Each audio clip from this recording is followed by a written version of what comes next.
Yo, we back again, bro. We back again. Shit, man. The food ain't even ready yet for me. We about to eat in a little bit, but yeah, man. Yeah. We gonna run it up with this boxing talk though, man. Hopefully y'all come through, man. Shout out everybody, bro. Yeah, man. Let's get it. Let's get it. Boxing talk, man. Let's get it, man. Thankful for everything, man. Happy Thanksgiving to everybody at home and everyone in the YTBC and salute to everybody, bro. Just be thankful, man. Be thankful you're alive. Be thankful you're here. Be thankful you can enjoy your time with your family. You know what I'm saying? And be thankful for everything, bro. Because time is life is short, man. You know what I'm saying? You never know, bro. So just enjoy that shit while you're here, bro. Don't be fucking sobbing and tripping and you know what I'm saying? All that bullshit, man. Enjoy life. Yo, what's up, Hawker Mustang? Yo, what's up, Tony Boswell? Shout out Tony Boswell. Shout out Hawker Mustang, bro. I appreciate y'all for coming through, man. I'm gonna wait till the stream gets a little what's the word? More people start coming in and shit, man. You know what I'm saying? Hold this shit down. Yo, salute to everybody, bro. I appreciate y'all for holding the stream down last night too. I went to sleep, man. You know what I'm saying? I was fucking tired, man. I just let the stream go. Shout out to DJ and Mr. Doc, man. Y'all kept it going for like at least 4 to 5 hours, man. Shout out Trick Nolte too, coming in yesterday for all the dropping the old school stuff. I appreciate him. I appreciate everyone that came through yesterday. You know, appreciate everybody, bro. Salute, salute. Let me share this link out to people so people know that I'm alive and shit like that.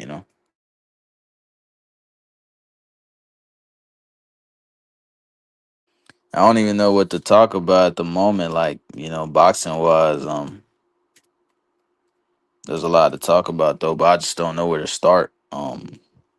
Maybe someone in the comments can bring up a topic, any topic they got on their mind. Let me share this link though.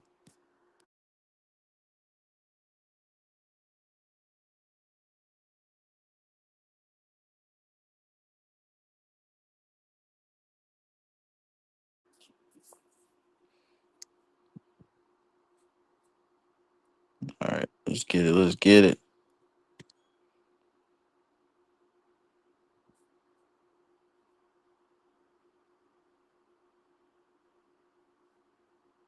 Okay, hold on.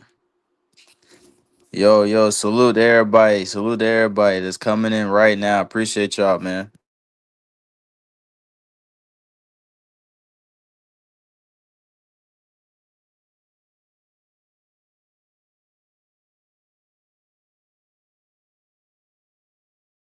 Technique, what up, bro? He said, "Oh yeah, barbecue. Got to check. Yep. Mm-hmm. Yes, sir. Yes, sir, Tony. Yeah, for sure, man. For sure. Yeah, my mother is cooking currently right now. You know what I'm saying? So I'm just waiting on that. We got some good shit coming, man. Gonna eat with the family. Very happy, very excited, man. I love Thanksgiving. It's probably my favorite holiday, to be honest. It's probably my favorite holiday. What up, Technique? What up, brother?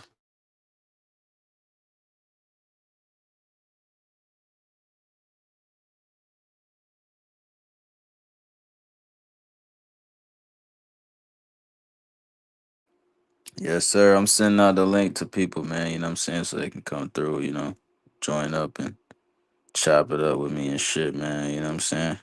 Anybody that want to come through, bro. I dropped the link in the chat too. I'm gonna pin it in a second too, y'all. So y'all can just come in and talk this boxing with me, man. You know what I'm saying? Chop it up with your boy.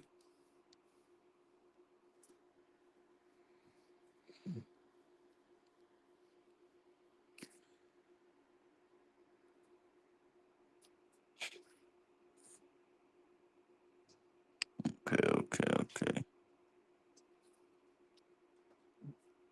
Yeah, hey, do you know what's wrong with this control?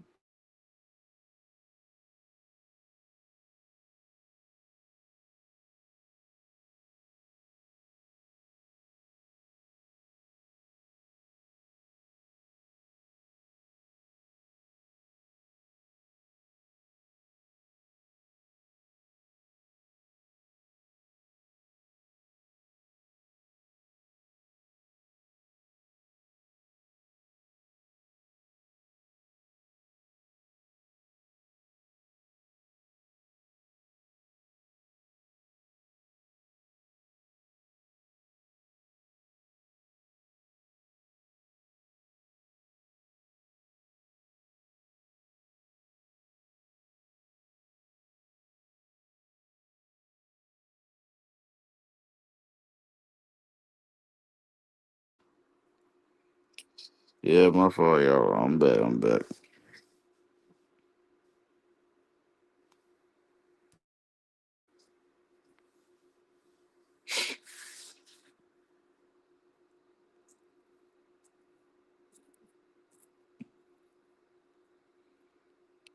Damn, I just had a brain fart, man. Oh shit.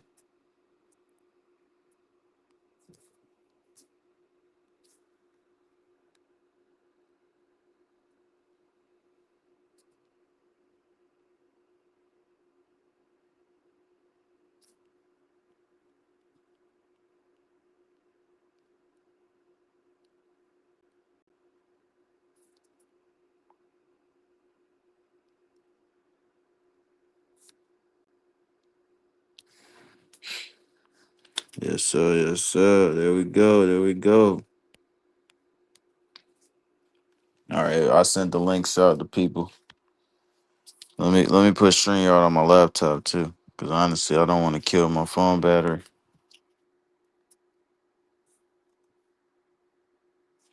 I know there's some people on other channels right now. There's other channels live and shit, but I don't give a fuck, man. I'm gonna go live my damn. So I got my own channel. I've been had my own channel. I just didn't care about the channel for real.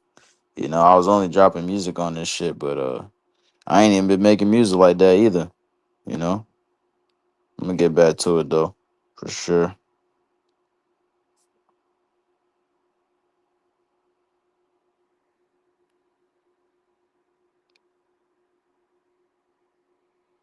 Okay, let me add this. Say so on here.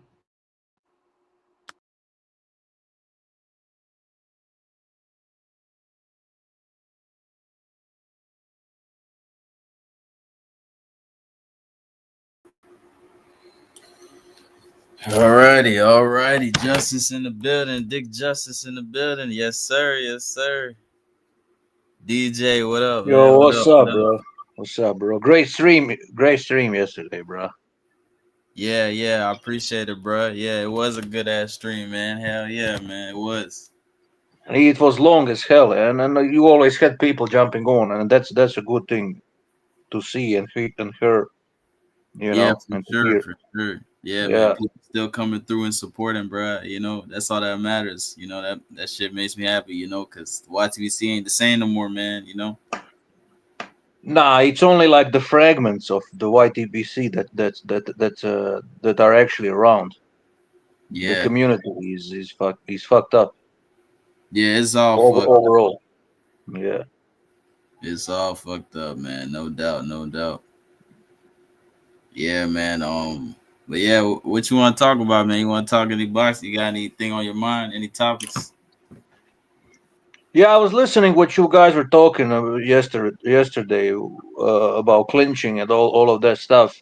Oh yeah, yeah, yeah. And Cosmic and I LT, think, they keep complaining about the fucking clinching, man. I mean, I understand his perspective to a certain degree. I don't find those type of fighters very exciting to watch, but clinching was always part of the boxing. I think they don't understand the difference between excessive clinching and the regular clinching.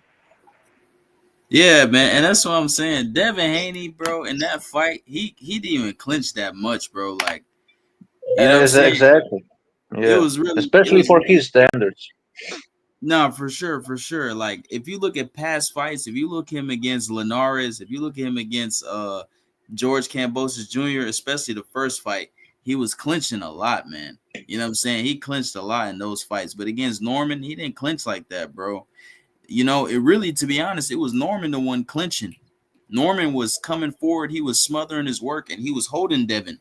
You know what I'm saying? Exactly. And of course, Devin's not going to complain about it. That's what he's good at. So of course he's going to keep doing it. You know, he's going to initiate the clinch with them. You know, so that was just I don't know, man. Some people Bro, don't know he what was that, bro. No disrespect. Bro, he was just rushing inside like a complete moron without any lateral movement, without any head movement. He was just literally running into Haney. So like Haney didn't even had any choice but to clinch him, to be honest, because this guy was just basically running into him, like you said. He was the one initiating clinching. You know. He didn't try to like break down Haney's rhythm with his lateral movement or a head movement or you know, he didn't do any of that shit. He was just running into Haney. What else was Haney supposed to do? You understand what I'm saying, bro? He was just rushing forward like a complete moron. I'm talking about Brian Norman, the way he fought. Yeah, yeah, yeah. Brian Norman. Yeah, yeah, he was, bro. Brian Norman, he's nothing special, man. You know what I'm saying? And bro, the main reason why I even picked Haney to win that fight is because I sent it in the group, DJ, that one day. He got Yeah, dropped by like a fighter. His name starts with a B. I don't know the dude's name. I forgot his last name. But he got dropped by a fighter. He got caught coming in. That fighter was on the back foot and he threw a straight right hand down the pipe and Norman fell. You know what I'm saying? So that's why I yeah, was like, yeah, Devin Haney's definitely beating this guy because the guy he got dropped by wasn't even that good. Probably a domestic level opponent. He's not faster than Haney. He doesn't have better feet. You know? yeah. Most of the clinches was initiated by him. It's just a fact. It is what it is, you know. And that's the Haney's best weapon. You ain't gonna beat that guy in clinching. You ain't gonna out clinch Haney, you know. And that's what Brian Norman tried to do. Like the guy's just limited. It is what it is. It's that simple. It's not a rocket science. He's just a limited, slow-footed brawler. That's what Brian Norman is. He kind of like Zurdo, you know. Yeah, yeah, exactly, bro. He got no skills, man. You know, he don't know how to cut the ring off. He doesn't have the greatest defense. He doesn't move his head. You know, he kept throwing fucking he just kept throwing straights, bro. Like he would throw some 1-2-1s, he'll throw some jabs. They landed on Haney, not too many. He didn't throw no body shots. He didn't throw no feints, nothing, Nothing. bro. Like he's just straight up and down, bro. You know, and that's why I was like, yeah, there's no way he's beating Haney. He just don't got the skills, bro. You know, he's better at fighters like when fighters come forward, when fighters come at him, Yeah. that's when he looks a little better. Like the Jin Saki guy and Centillion, Giovanni Centillion, those guys when he beat those guys, you know what I'm saying? Those guys was coming forward, you know, so he can counter them and fight them in the inside and stuff like that. And to be honest, he's not even a great inside fighter either, bro. You know what I'm saying? No, Like no. yeah, like when he got on the inside against Haney, bro, he just kept smothering his work, bro, and then he was clinching and shit. So I mean, he's not great in the inside, bro. You know. Yeah, he initiated something where he's not even great at. He's not even great at that, and he initiated clinches. So he's fighting IQ is not is also low. You know. Yeah, it's low, bro. It's low, very low. So, but he didn't really. I mean, to be honest, he didn't really had anything to offer. You know, Nah, he had nothing to it's not offer. like it's not like he has any ability to give like any issues. You know, like the only thing he can do is basically come forward and pray that something lands. That's all he Yeah, can fucking that's do. literally what he was trying to do. Just waiting for something to land, something big, and it wasn't gonna happen. You know, it just wasn't. You know, Devin Haney wasn't gonna get beat by him. There's no way. You know, it wasn't gonna happen. It just wasn't gonna happen. He don't have the skills. He can't keep up. You know, yeah, man. We'll see what happens with Norman though. I don't know, bro. Yeah, but now, hey DJ, now I appreciate you yesterday, man, holding down the stream. Like later on, you and Mr. Doc, y'all was still holding the shit down, bro. Appreciate that shit, man. You know. Yeah, we tried to hold it down because we were hoping that other people will jump on also because there was a lot of Yeah. boxing talk. Like even Yo, if what's we up, went Trick a bit Note? off topic, yeah. Go No, ahead, no, bro. go, Sorry. go. No, no, no. I was just saying, what's up, Trick Note and Remy and the guy Tycho TV. Salute, guys. That's in the chat. Yo, go ahead, DJ. Go ahead, brother. You good?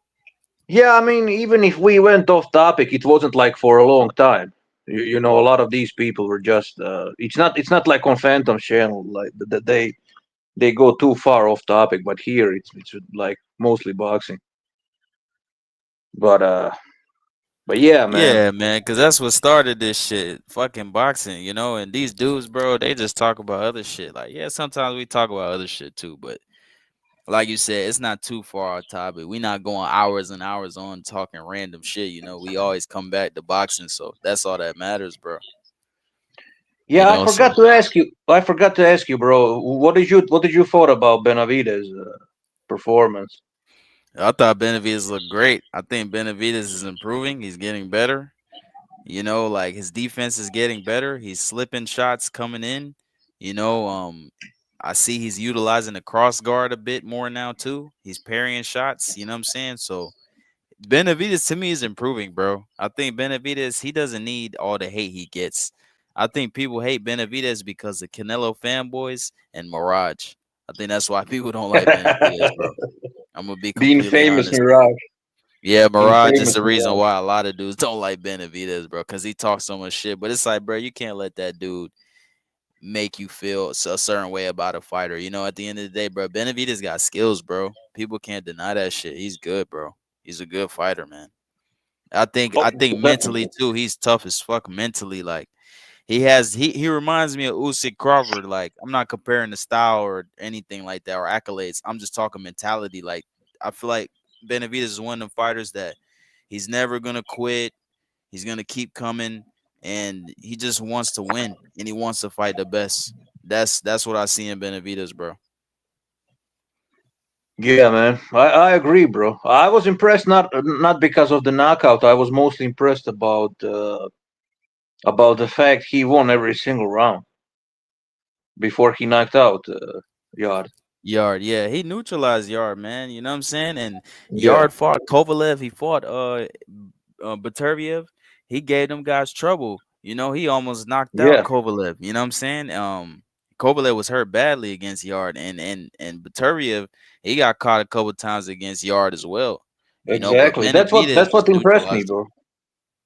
Exactly, that's what impressed me. Like he Benavides dominated from like every single minute of this fight. I never like I knew Benavides is gonna win, but dominate like every single round. That's surprising to me. This guy Yeah, for is sure. evolving into something special. Like I can understand why Canelo was avoiding him because I mean imagine if that happened, bro. I don't think it would end good for Canelo. Nah, Would be a yeah. bloodbath. Bloodbath. I think honestly, Benavidez, if he was to fight Canelo, he would stop him. And I'm not saying Probably, bro. knockout or anything like that. I'm just saying TKO. The You know ref what I'm would stop saying? it, Like I think. the The ref would ref. stop it. Yeah, yeah. Yeah. Eddie Reynoso's not gonna stop it. He won't stop it, but the ref will stop it. I think that's what will happen. Canelo would have got battered, bro. It's a terrible style, like for Canelo, man. You know what I'm saying? Especially later in Yeah. the fight when he gasses and stuff. He's just gonna be fighting off of instinct, bro, and that's not good against Benavidez, bro. He's too Get relentless, man. too big, too fast, too relentless. Yeah. Yeah, I man. don't think So how I don't know how Canelo will deal with all that shit. And yeah, his hand speed and his constant pressure and those punches that can come from every single angle. Like Benavides can land a punch from any range, mid range, long range, inside. He's a very good inside fighter too, bro. With those long arms, which is weird. He's not supposed to be like a good inside fighter, but he fucking is with exactly. those uppercuts.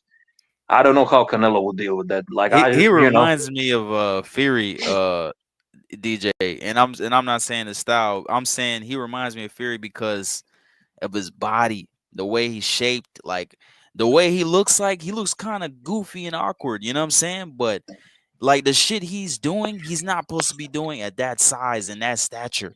You know what I'm saying? And it's the same thing with Fury. Fury shouldn't be able to box as big as he is and as awkward looking he is. You know what I'm saying? And same thing with yes, Benavidez. Like you said, Benavidez got monkey arms, bro. Why is he fighting the inside so well like that? It doesn't make no sense. landing uppercuts from the closest proximity possible. Like it just doesn't make sense to me at all. Exactly. Like How is that's he why he able to reminds me of twist Fury. those? How is he able to twist those arms like in such a short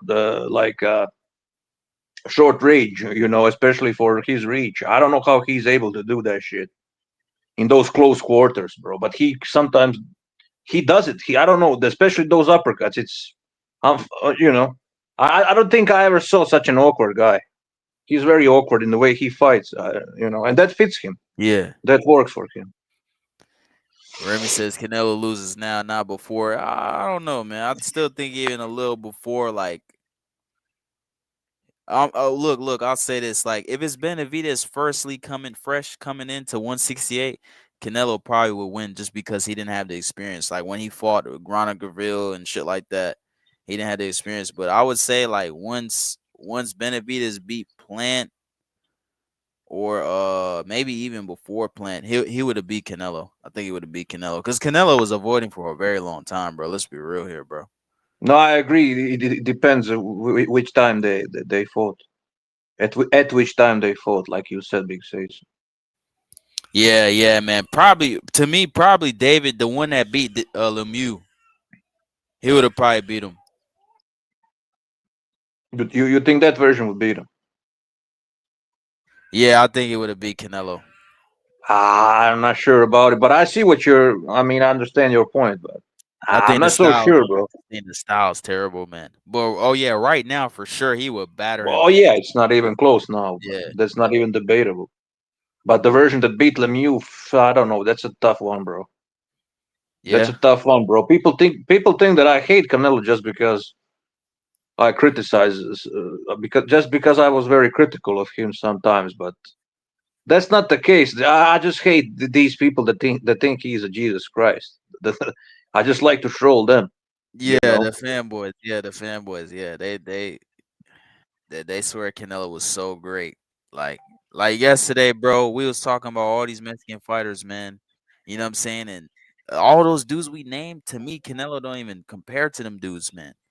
You know what I'm saying? Like Yeah, Lopez and nah, Morales fuck no. and Barrera and Salvador and you know what I'm saying, Now, Chavez. technically, he's nowhere near on that level. Like, I don't even think he's better yeah, than Carlos Zarate. I don't even think he's better than him, bro.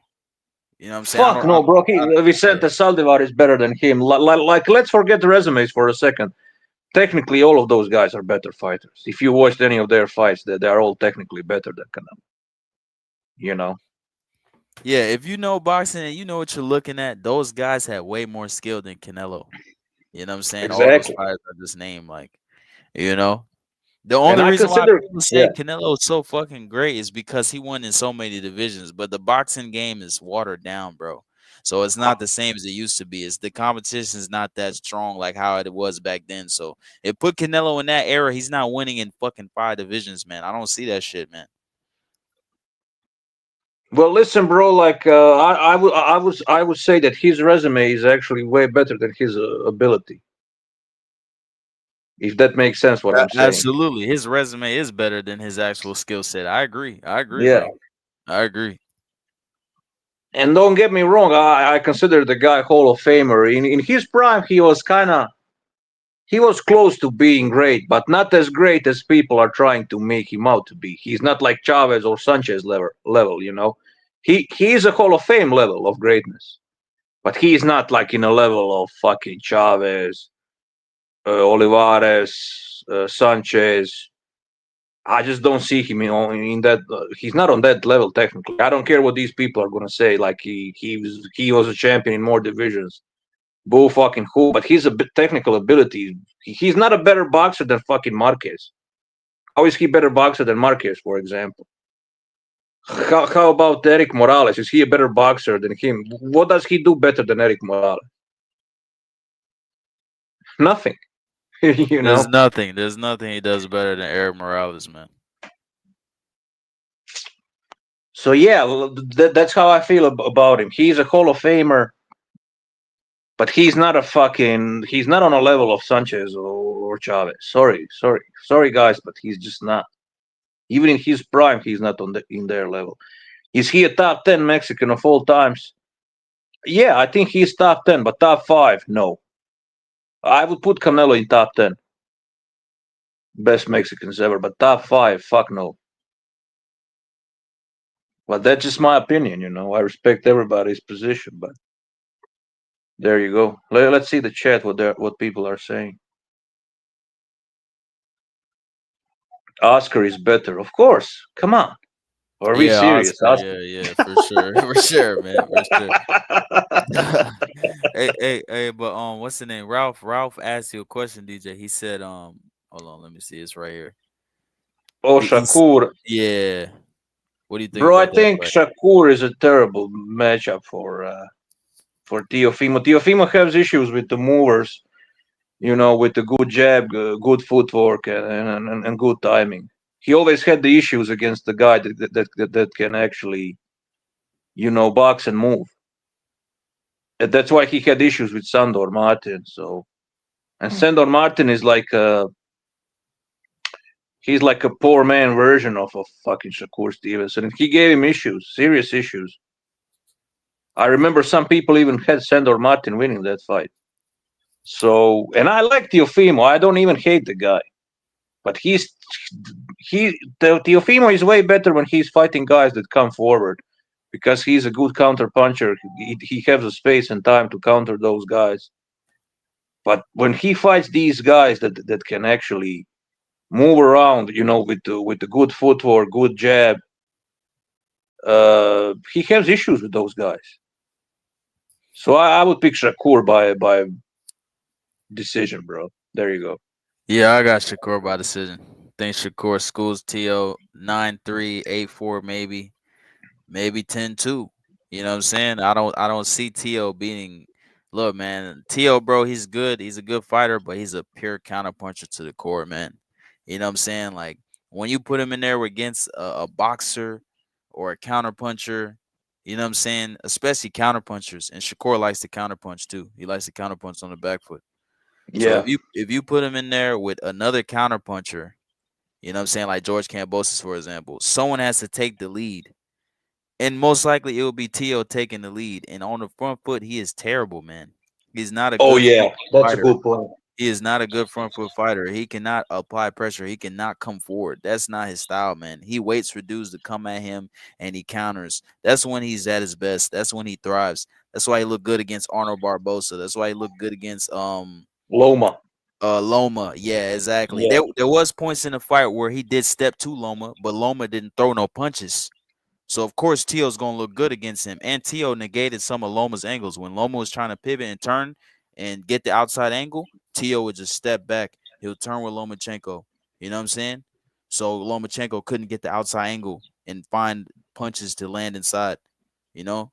And Tio had Joey Gamache in his corner too. So that was a good reason why he beat Lomachenko, because Lomachenko was in camp with Joey Camacho the fight prior. You know what I'm saying? So I mean, Yeah, Tio's good, bro, but nah, he won't beat Shakur. He won't beat Shakur, man. He won't beat him. I think he's kind of too old to fix that aspect of his game.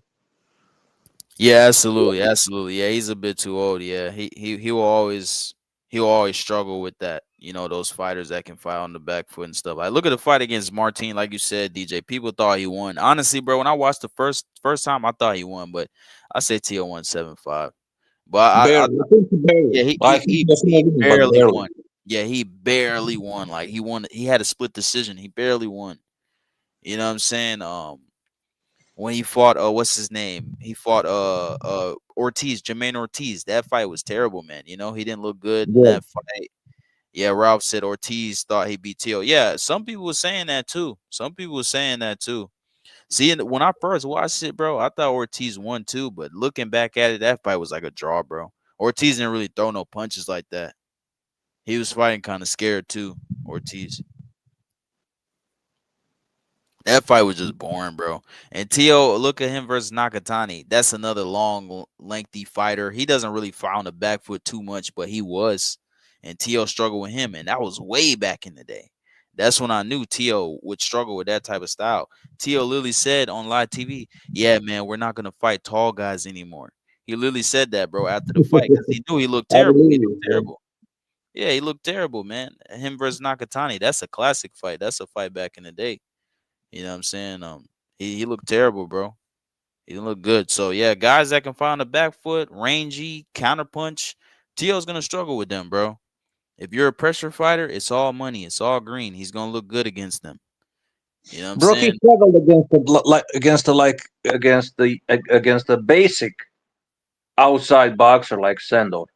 Shakur is not basic. Shakur is above. He's above average. So I'm just saying, if he struggled with the basic outside boxer, imagine what will Shakur do to him. He's like an above average outside boxer with better jab than Sandor, better footwork, more accurate. You know, he's that's what I'm saying. Like, if he struggled with Sandor, Sandor is like a poor man version of this Shakur guy. Yeah, What the yeah. fuck is this guy gonna do to him? You know? Remy says Jermaine Ortiz beat Loma. Nah, he didn't. He didn't beat Loma. He didn't beat Loma. I thought Loma won that fight, bro. He didn't beat Loma. He looked good in the early rounds, but the later rounds, bro. Look at the last 4 rounds of that fight. Jermaine Ortiz got dominated. Lomachenko outboxed him. Now Lomachenko Loma finished outboxed. strongly that fight. I Yeah, remember that. Loma finished strong. he finished very strong in the later rounds. The last 4 rounds, he finished strong, bro. He cruised to a decision. That was easy work. You got to realize, bro, Lomachenko was out the ring for how long, because of the war. And once that fight happened, I remember everyone on YouTube was saying Devin Haney was gonna beat Loma easy. They was saying Loma's washed, he's Yeah. old, he's done. They was all saying that. They was all saying that. Yep. And then when he got in there with Haney, now look, half of the fucking YTBC, the casual fans, they said Lomachenko won the fight. Some dudes said Haney won. Some people rewatched it. They said Haney won. Some people rewatched it. They said Loma won. But majority of the people I know, they said Loma won that fight. You know what I'm Yeah, saying? People, even most American boxers thought that Loma won. Loma won, exactly. And they were Haney Shakur friends. thought Loma won. Yeah, Shakur exactly. literally went in the ring Keyshawn and said Davis. Lomachenko won. Keyshawn Davis also. Yeah, Keyshawn Davis said Loma won. So everyone said Loma won, man.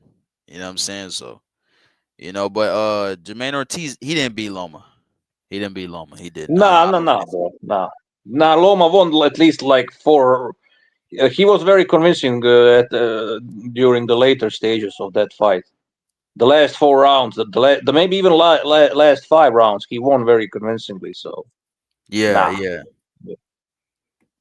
Yeah, Drunk Irishman. Maybe Loma 7-5. I could see Loma 8-4 winning that fight against Ortiz. I had an 8-4 though. I had an 8-4. 8-4. Yeah, No, I don't think it's 7-5. yeah, 7-5. That's a little too close. Yeah, it wasn't. It wasn't. Yeah,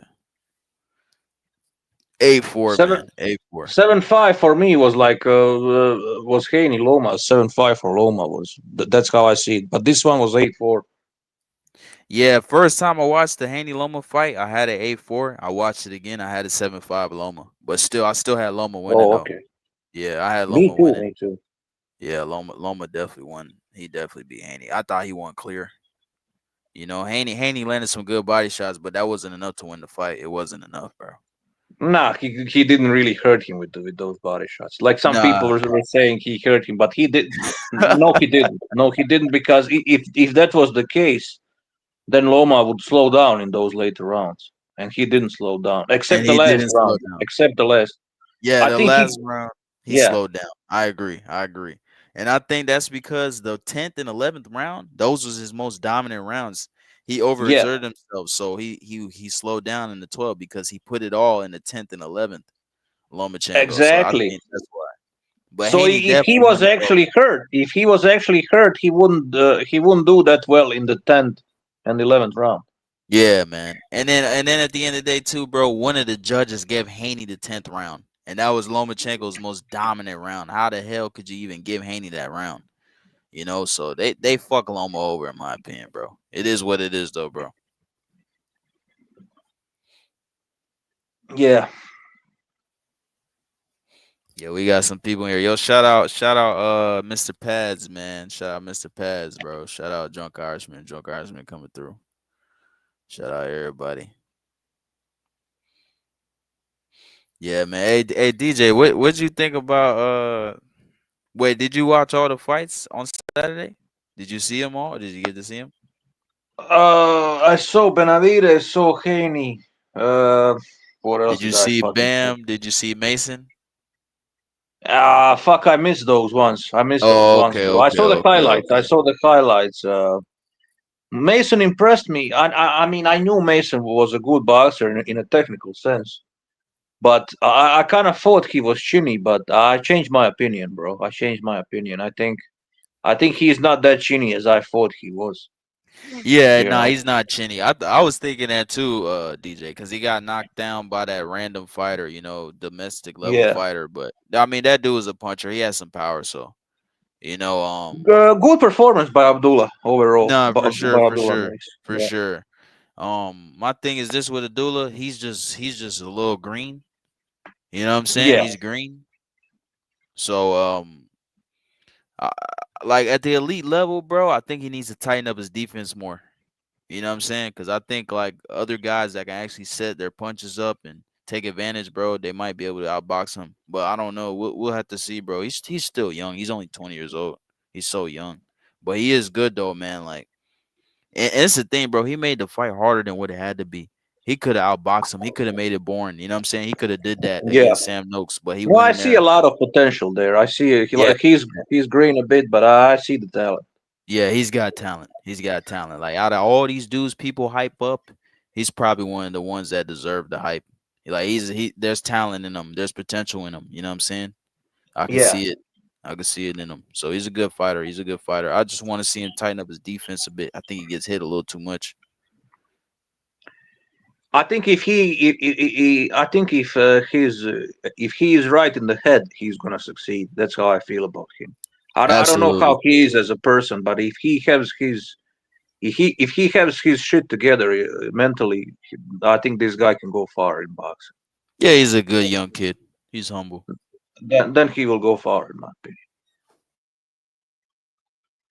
So yeah, but what about Bam Bam? I saw the highlights. He looked very good, but was it really that one sided or? Yeah, it was one sided, bro. He beat Puma. He beat him easy. It was easy Yeah, work. Bam is a beast, bro. Bam is a fucking beast. Yeah, Bam is a pound for pound fighter. He's a complete fighter in my opinion. He could fight any way possible. He can go backwards. He could fight coming forward. A lot of people see him fighting coming forward. You know what I'm saying? But if Yeah, people watch him against Sorangasai, he was fighting on the back foot in that fight. yeah, I remember that he did. Yeah, yeah. But he proved it. He proved that he can fight even coming even when he comes forward. He can do it multiple ways. Yeah, he can do it Yeah, multiple ways. Like if he fights on the back foot, he can do that. And that was a great performance against Rungasai. I know people was like, oh, he was past it, but Rungasai still got power, man. And that's why fucking Bam was boxing on the back foot because he didn't want to get hit clean by him. You know what I'm saying? Because he still got yeah, power. That's the last thing to go. So yeah, Bam is a problem, bro. I don't see him losing for a long time. He's too good, bro. Like he's gonna run through these divisions, man. You know what I'm saying? To yeah. be honest, Which division is that? he's at 115. 115. Is there Yeah. anybody like good in that division besides him? Like, Well, I mean, everyone he's pretty much beat everybody. He's beat all the old yeah, legends. He beat Quadras. He beat Rungasai. He beat Juan and Frisco Estrada. He beat he him. even booked Sonny Edwards. He Yeah, even booked yeah. him. Nah, yeah, but when he fought Sonny, that was at 112. He moved down. Oh, okay. Okay. Yeah, he moved down to fight Sonny. That was a good fight though. But yeah, he moved down to beat Sonny. That's a good win too. Sonny Edwards was undefeated, so that was a good win. And Sonny was at the top of his game. His mental was right and all that shit. So yeah, that was a good win. Two division champion, you know what I'm saying? But he only went down because his brother was champion at the same weight, Yeah. and his brother got beat by Ayoka. Yes. Yeah, they had two fights. They had two fights. So Ayoka beat him in the rematch, and yeah, once he beat him in the rematch, that's when Bam moved up. That's when he moved up because he was letting his brother be champion. His brother was WBA champion, I think. So Yeah. Yeah. Bam moved down to fight. He moved down to fight Sonny, and he fought um he fought some dude at 112. He was a long, lengthy fighter. He was like a back foot fighter, and he broke Bam's jaw. I don't remember his name. I think his last name was Gonzalez something. He was a decent fighter too, but Bam beat him up too. He beat up that guy.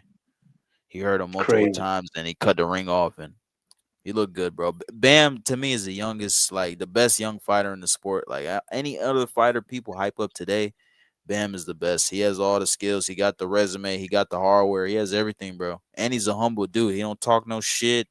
He just backs up in the ring, bro. You know what I'm saying? He's everything you want your champion to be. And he's not no duck. He's fighting everybody. So it is what it is, you know. And we'll He see what makes it happens, bro. easy. Yeah, he makes it easy. He makes it easy. Let's see what he does at 118. Let's see what he does at 122. But yeah, Bam is the best young fighter, bro. Like if you can't see that, I don't know what you're looking at, bro. Yeah, I can't really think of any other, to be honest. Yeah, He is, yeah, you're right. He is, and he makes these guys look silly. Also, this Martinez guy was undefeated. He's no fucking joke. yeah, he's no joke. Yeah, he knocked out Martinez. He knocked out Kafu. And he was undefeated Yeah, too. Yeah. Cafu himself is not a joke either. No, he's not. He's a good fighter, man. He beat Yeah, Tanaka, the four division champion. It was a close fight. He barely won, but it was still close. He beat a four division champion and retired the guy too.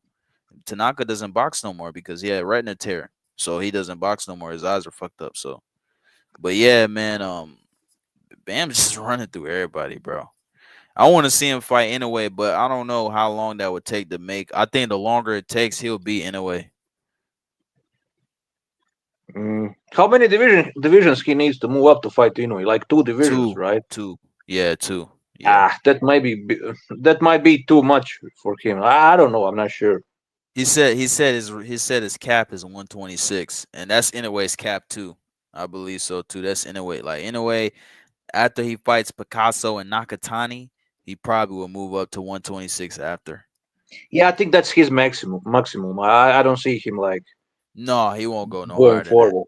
Nah, Yeah. hell no, hell no, hell no. Nah, he ain't touching no I 130. mean, he already looks much smaller than his opponents now. So Yeah, he's imagine he's if he went further.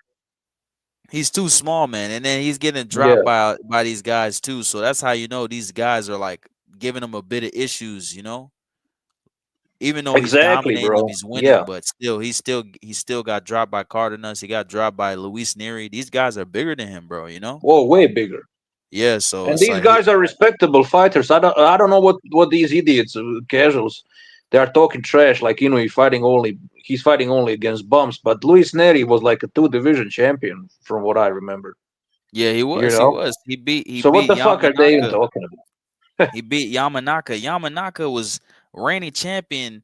He at least had like 12 title defenses or something like that. And Luis Neri Yeah, knocked him out. You know what I'm saying? That was yeah, a and good not fighter. Bro, most people don't even exactly. know who Yamanaka is. They don't even know that guy, bro. You know what I'm saying? That dude was a good fighter, bro. And I have no issues. Like, listen, if people are actually honest and they are willing to admit they don't watch these lower weight divisions, I'm fine with that. But what I fucking hate is when they are trying to pretend they are smart and then they are commenting these lower weight divisions and they know nothing about these divisions.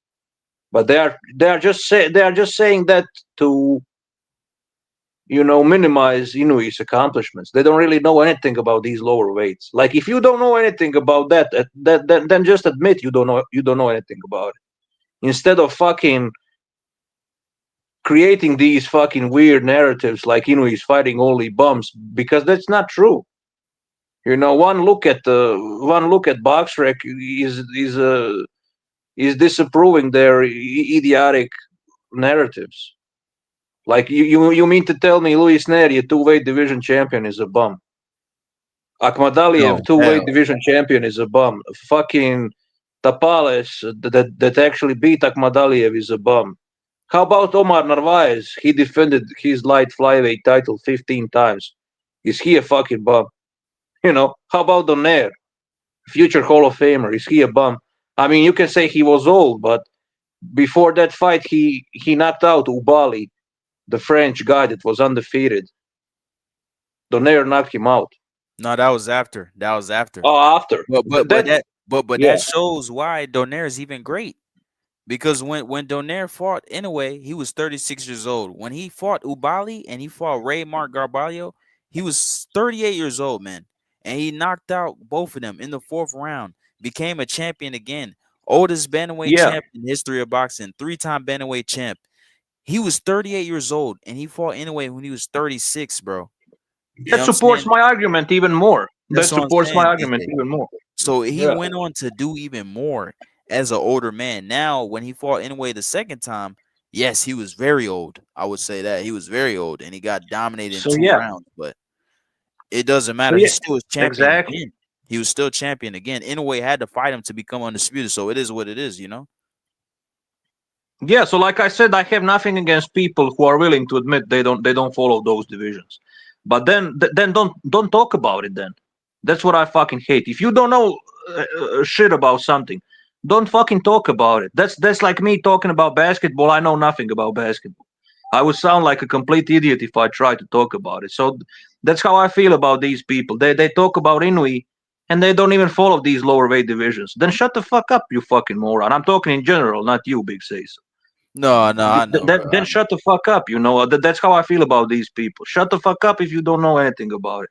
Instead of rambling and talking nonsense, some of those people they're just hateful cocksuckers. It is what it is. Yo, salute to Matt Chad. Salute to Appreciate you, Chad, man, bro. Chad. Good to see you, brother. Salute to Canes as well. You know what I'm saying?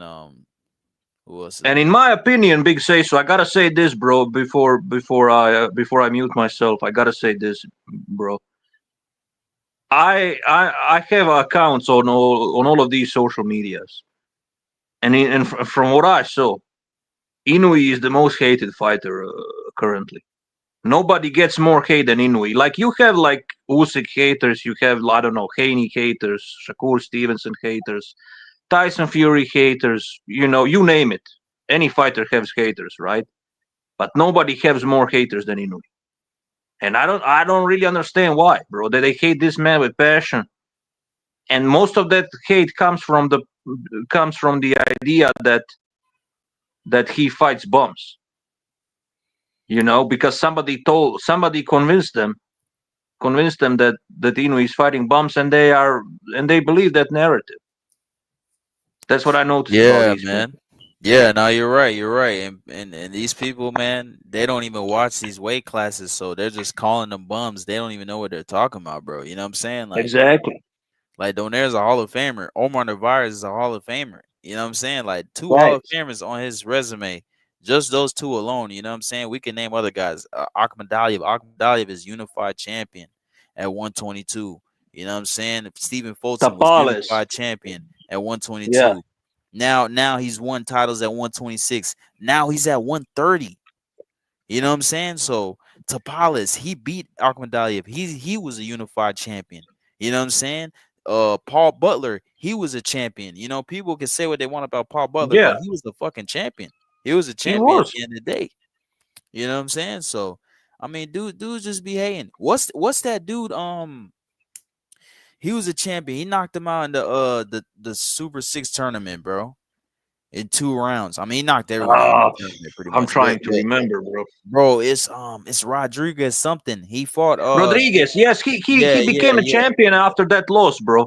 Exactly. He became And these champion people again. and these people are gonna say Emmanuel Rodriguez is a fucking bum, but that guy, after he got knocked out by Inui, he actually became a champion after that. But these idiots will say, "Oh, he's just a bum," you know. Yeah, yeah, yeah, man. Yeah. That's how they operate. These people are fucking idiotic, bro. Sometimes I wonder if these people should even be able to voice their opinions on these medias because they're so fucking stupid, bro. Yeah, exactly. Beyond fucking stupid. And if he Stupid, fights stupid Gento would actually be a Nakatani, compliment to them. If I call them stupid, that would actually be a compliment to them. That's how fucking retarded they are, bro. he's Sorry fighting for he's yeah, no, you good. And then after he's fighting Gento Nakatani, you know what I'm saying? He's a 3 division champion. He's a unified champion. You know what I'm saying? He's a pound for yeah. pound fighter. You know what I'm saying? Gento Nakatani is a pound for pound fighter. No matter where you got him at, he's a pound for pound fighter. So that's another good win for Inoue if he beats him. You know, I think he will. But yeah, He man, like will, come he on, will, bro. Yeah, he'll he beat him. will. He's just And more they will skilled. make new excuses after he does that. Oh, Nakatani was never that good to begin with. That's the new excuse. Just remember what I'm saying now, because that's the next narrative. They will push after Inui knocks out Nakatani. They Yeah, will say, man. "Oh, he was never good to begin with. Just another bum from the lower weight divisions." Yeah, That's man. the new And narrative. Yeah. was about to say, like they want any way to move up to 135 and fight Tank Davis and shit like that. Like dudes was really saying that dumb shit, man. I can't believe people was really actually saying that. Oh, him and Tank are the same size, man. They're not the So, same fucking size, man. They're the so a same height. former They're the same a, height, so, but they're not a the same former size. light flyweight, a guy that started his career at light flyweight is the guy that's supposed to fight Tank Davis to prove himself. Do these people even hear themselves? Do they even hear their own stupidity? So a lightweight needs to fight a fucking Tank Davis who is like a natural featherweight, right? What the fuck are these people saying, bro? They're insane in the head. They are not like their brain cells are non-existent. You know? Yo, we Yeah. got What's Mad up, Chad Chad? in the building. Legendary Yo, moment here, man. happy Chad, Thanksgiving. when's the last time you been on this channel, Chad? When's the last time you been on here? Oh, it's been, I don't know, 10, 15 years, it feels. Yeah. Yo, what's up, Chad? Go ahead, man. Speak your piece, brother. Go ahead. Chop it No, up, right. man. So, shout out Dick, shout out Dick, shout out to everybody in the chat. Hey, like you say, these little guys, Hall of Famers, they're fighting each, they're fighting each other, killers, they're fighting Hall of Famers. But Yeah. it's always been a real hard thing for a guy of that size to really capture an audience, usually to get the big paydays. The skill set's brilliant, I get it, but you're talking 112-pound man. That's just such a small human being, where we all know kind of heavyweight. And I know 150, you love those little weight classes. Like I say, no disrespect, but it's just, it's hard to become a superstar when you're that small. Bam's on the cusp, but even though people still talk about he's got to move up. But how many weight classes he needs to fucking move up to get recognition, bro? But when you start, You know what I'm he's saying? got recognition. He's got recognition, Dick. He's a Hall of Famer already. He's a monster in Newark. He's the man. I get it, but I'm just saying though, like, what's his weight class right now? Super bantamweight. What's that? 118, 120, 20? Yeah. Yeah, like he's a star. He's a superstar. Like he's highly skilled. He's top pound for pound in the world. I think there's no doubt about it. But just in order for these guys to grab the masses, just when you're that weight class, it's hard. It's hard. Unless you're a purist. Unless you're a real purist. No, I understand your point. You're right, bro. But I gotta ask you this, Chad. If his name was Jack Richardson, would he get the more recognition? No. I don't think so. Okay, fair enough. Because look at Bam Rodriguez. He gets a lot of recognition, but I think he's way under the radar. I think he should be a way bigger star. Like, just say if he was doing that, if he was doing what he's doing at 147, 154, if you could compare the names, that would mean that he took out Spence, Bud, Thurman, like, I'm just saying that just those weight classes don't hold the weight, literally. Yeah, but I mean, I understand. I don't even listen. I'm not saying he not should with be a you in superstar. 150. I'm saying not with you in 150 and me. I'm, the purist. I'm just saying, and the masses. No, you have a good point, actually. No, I actually agree with you. But what I'm trying to say is, I don't expect for him to be a superstar for the reasons you just mentioned, Chad. What I'm saying is that I feel like he doesn't get the recognition and he gets a lot of hate. That's my point. I don't really care if he becomes a superstar, so to speak, because I don't think he will ever become a superstar. That's completely irrelevant. What I'm trying to say is he gets so much fucking hate, and a lot of people are trying to like minimize his accomplishments. Like they call all of his opponents bums, but they don't even know who the fuck his opponents are. That's foolishness, though. That like you were saying earlier. You were going pretty hard on the brain cell activity and things. Yeah. Yep. Who are we talking about? Hawking. Happy Thanksgiving, Brian. I don't know if you're doing that in Ireland, but it's a big day here in the States. No, we don't do it here, but happy Thanksgiving to you guys. But who are we talking about? Naoya Inoue. Oh, right. Here's the thing, right? In Japan, he's a fucking star. Don't.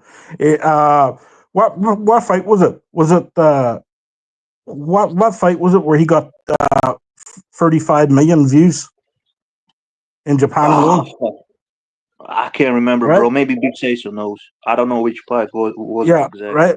Yeah. It was the one where he moved up in weight and he fought he Fulton. fought Was it Fulton? no, he fought this like American boxer supposedly, and he took his Then, title off him. then it's probably Fulton, bro. Fulton. Yeah. Stephen Yeah, Fulton yeah, was just yeah. fighting Stephen- O'Shaquie Foster, which is going way under the radar. That fight, I think that's going to be a cracking fight. Oh, I great think fight, bro. I think Fulton beats him. I don't rate Foster like that. Oh, I like Foster. I'm a Foster fan. I got Foster beating him. It's a 50-50 fight, Brian, on the odds. But I'm favoring O'Shaquie. I think he's more natural at that weight class, and he's had some Well- real. These two guys have been in some entertaining fights, Foster and Yep. Fulton. Yeah, right. Like, yeah, I think Inui in the West gets he doesn't get the recognition he deserves, right?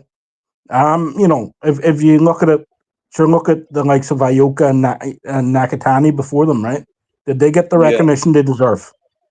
Right. So if No, you're part of that, if you live in that part of the world, you're not going to get the recognition. True. You know, True. It's just- But it's not only that, Brian. It's also, I feel like none of, like I said, all of these great boxers have haters, but none of them have more haters than Inoue.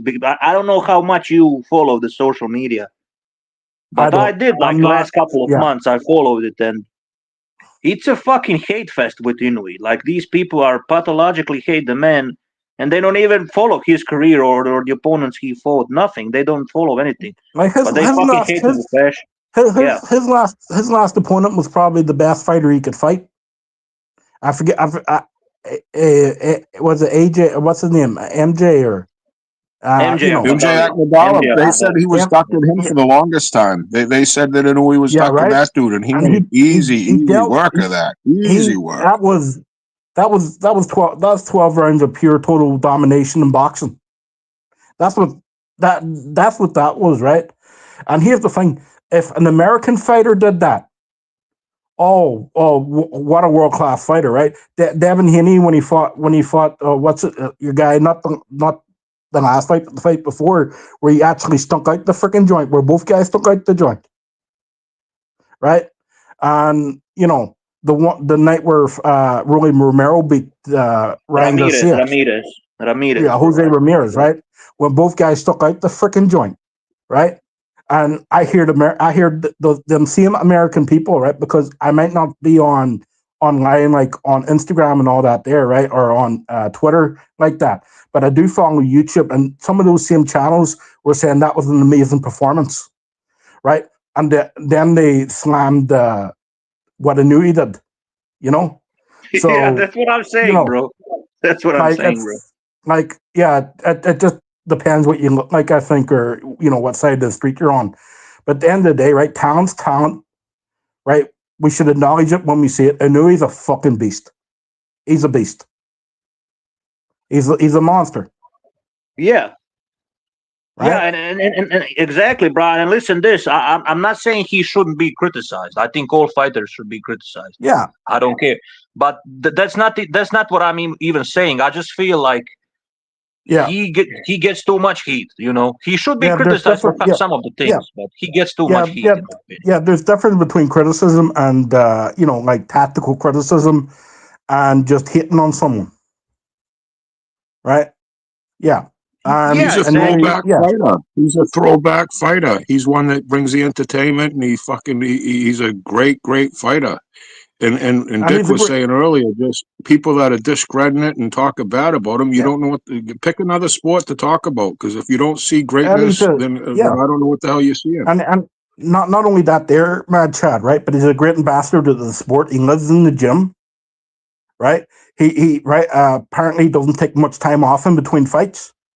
He might take a week off and then he's back to work again, right? So he's a workaholic, when it comes to it, he's always in shape. He's a freaking ambassador to the sport, and he's always ready. He's always ready to come and fight. Right? Who does not want to see that in today's boxing? Right? Because we have a lot of guys who only get in shape during fight time, and they blow up in between fights. Right? And also, And these- Brian, talking about In a way, he's competition. never out of shape.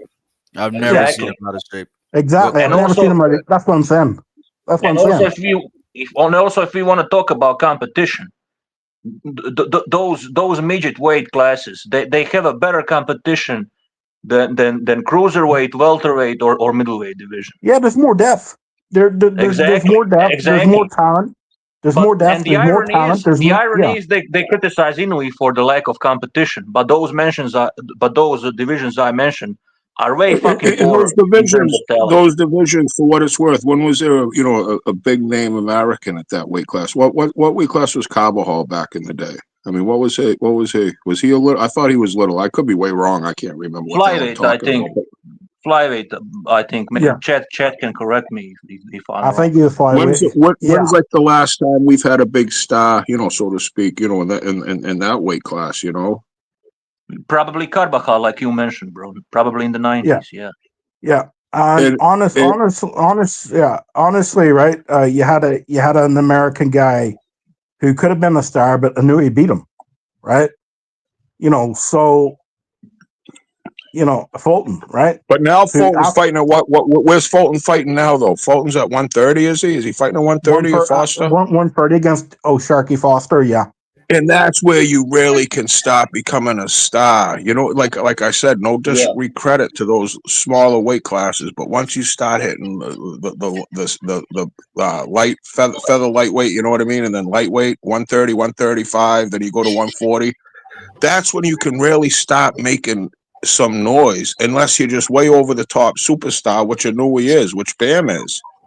But it's discriminated against. Those weight classes are discriminated against for the size.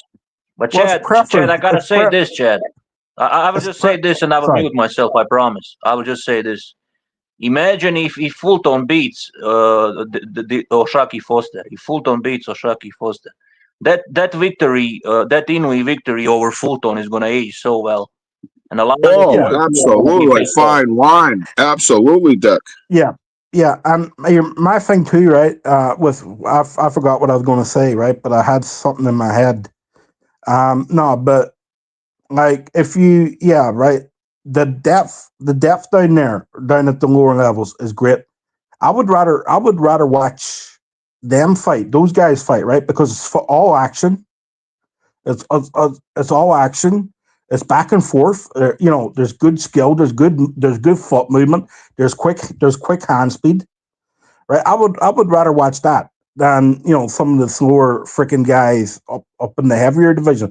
But what I was going to say, right now that I remember, is that like a lot of people grew up watching boxing. What do they remember? Heavyweights, right? So that's stuck in their brain that this is the top echelon of boxing. Right, like a lot of kids my age grew up loving Mike Tyson. Right, a lot of kids in the 60s and 70s grew up loving Muhammad Ali. Right, like it's just how it is. I'm sure there's a lot of kids now. It's a glamorous division. Yeah. It's a heavyweight division. That's where the biggest stars come from. But you remember the Sugar Ray Leonards, the Durans, the Hector Macho Camachos, the Vinny Pat. You remember those guys. Yeah, but I you don't really them, remember the little guys, because most of their last name is Yakamaki Yakiiki. And you know what I'm saying? They're small, little people. 112 pound, 115 pound. That is a small human being, fellas. I don't know. I mean, that's a tiny person. I'm thinking my sister sits on them. Well, I'm just saying that's so small, and it's you like to see a big crash. You don't like to see little crashes. You like to see big crashes, and no discredit to the skills, like you're saying, Hakan, the footwork, the entertainment value, all the angles they use. They're brilliant boxing at those classes. But if you were to take 154 and have a tournament, or even at 147 or any weight class, and you had a tournament where you took 10 boxes and had a tournament, or you would, whatever it may be, you're gonna see some great boxing. I think what the little people do is they face each other. The little people face the other badass little people, and a lot of times at these other weights, they're not doing that. They're not doing that, you know. And it's just not that there, but it's the high action of the little guys, right? It's just faster and it's more high action with more energy in it, right? And I prefer to watch. Did you watch Benavidez Yard? Did you watch Benavidez Yard? That 175-pound murderer. I mean, he throws hands like a little person, but he's a big dude, snapping those punches off at a. I mean, I watch him fight at half speed, and it's fast. I mean, Benavidez is lethal power excitement. Here we were talking earlier, right? And we were talking about Devin Haney's holding, right? And I said, and who's going to be the biggest star? Benavidez or Bam? Bam's done way more. Bam's beat way more champions, Hall of Famers, right? Bam's done way more than fucking Benavidez, right? But who's a bigger star? Who's getting a bigger payday? The big guy. David, right? There's no probably about it. Benavidez is getting way more. Here, what I was saying earlier, right? When we did the live, right? Right when Anthony Yarde had David Benavidez's arm, right, and he was holding him, right, and David was letting go with the other hand, right. If he knew how to be a Devin Haney and hook up both arms, that wouldn't have happened. That's a fucking skill set. So it is. People might not like it, but it's a skill set. Yo, Uncle Easy just joined the panel, man. Let him get in here. Hey, yo, Big Say So 150. I want to say happy Thanksgiving to you, brother. And how you doing, Justice? Good to see you. And my brother Brian, how you doing? Yo, EJ. Hey, I must get a picture. Do me and you have a picture up with together? Yeah, we got. I don't think pictures of us up together, man. Yeah, I don't think I got a picture on my phone of you and me together, but maybe you have a picture on yours. Yeah, I do. I'll send it to you, man. Not even. Okay. Okay, no, that'd be cool. When we were in the car, when I picked you up from the airport, you, me, and Katie. And I remember that. So yeah, it's all good. I remember my phone was basically on dead at that point. I'm not on that Benavidez bandwagon. I already told 150 this. I'm not on that. I'm not on that train. He definitely showed some more talent, but he's still got too many flaws for me to jump on that bandwagon. But I'm not gonna deny he's got quick hands, right? He's got. I definitely have more respect for Bam than I do for David. No, I've more respect for. I think Bam's the better fighter, right? But we're talking about who probably is the bigger star in the context of today's boxing. The more money, the heavier the weight division, the more they make, the more popular it is. It breaks down that simply. Yeah, unless you're a superstar, right? Like a Floyd or a Prince Naseem Hamed, you have that or Manny Pacquiao, you have that personality where you can break through that, right? And Manny wasn't a star. What weight class Manny started at? You know what I mean? He won a belt at what weight class? He wasn't a star then. What was it? 118? Was it 108? 108. He started. 108. No one knew who he was. When did he win the belt? Was it 1? Yeah. Here. Well, when did he win the belt? 118, wasn't it? His first belt. I think it was at flyweight. It was at flyweight, I think. Yeah. He beat. That's what I was thinking. I think he beat a Thai fighter or something like that. He was losing most of the rounds and he knocked him out in the end. Yeah. Like I'm gonna jump down, guys. I just came up here to say, what's up and happy Thanksgiving and all that stuff because I got rounds to make. But yeah, you guys have a great day and enjoy the turkey if you're having it, or enjoy whatever you're doing. I'll see you guys later. I just had a fishing trip, man. Peace. All right, peace, brother. But then you find someone like Inoue, Dick Justice was saying, Haken, how big of a star he is over there, the fun tickets he makes over there, probably his endorsements with the sake, the sushi house over there. Who knows what he's doing, but he's a mega star there. Like when I talk about Usyk, He's not. People Yeah. here in America don't know him unless you know boxing. But if you go anywheres in the Ukraine, anywheres, in every fucking Ukrainian, that whole population knows Alexander Usyk. You know, it's all in Yeah. context. He was huge, probably as big as a star there's ever been in context of what it means to the Yeah. people. Because, you know, we're in a bubble living in the US of A, but just imagine living in the Ukraine in a war. And your fight is a heavyweight undisputed champion of the world. You know, there's something Even to in root the for UK, there. even in the If- UK, Chad, they know Usyk because Usyk beat all Even their in fighters. Russia, and the Russians, Yeah. all right, Anywhere in Yeah. Europe, they know Usyk, bro. Let's be honest. Yeah. Anywhere in German, because- Poland, every yeah. Poland knows Usyk. Everybody in Poland knows Usyk. The French motherfuckers know Usyk. Well, Right, Usyk right, is but actually he's a quite. huge- Usyk is actually quite popular in Europe.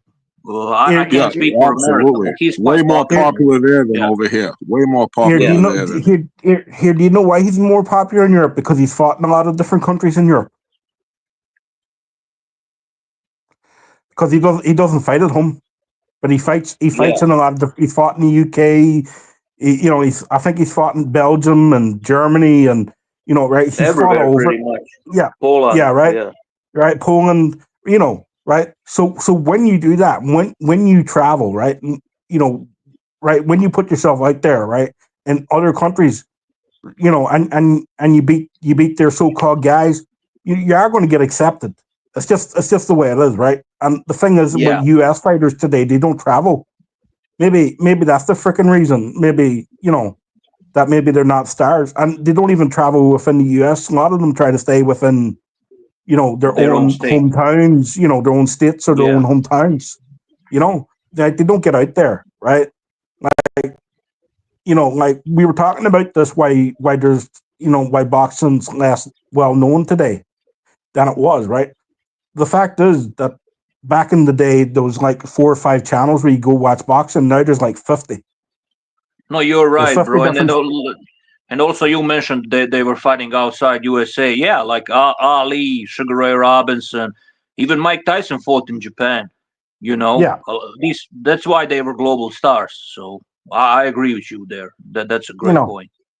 Yeah. So like if you see Bill, that is such a great point. That's a great point because I remember the respect that Hagler gained when he beat Minter. When he beat Minter that time, I think at Wembley Stadium. That was like, yes, he got bottles thrown at him. He couldn't get his belt in the ring, but he left with the respect. Even Minter was like apologize. It was kind of reverse, where he became like a star over there. Like it hit the headlines and. In the travel, that didn't happen. That would have never happened in the US of A. Yeah, if you go to somebody's country, right, and you beat their supposed guy, right? The headlines is who is this guy? People start looking into him. People go, well, you know what? Let me watch his next couple of fights, right? See how he does, right? And he might grab a fallen from that country. It's just. Did Sugar Ray Leonard ever fight out of country? Did Sugar Ray ever fight out of country? I can't remember. I don't think he did. I honestly can't remember, bro. I can't remember. I can't remember for sure, but I'm probably missing one glaring one. But but yeah, like today's box. I don't think today's boxers takes risks. That would be the best way of saying it.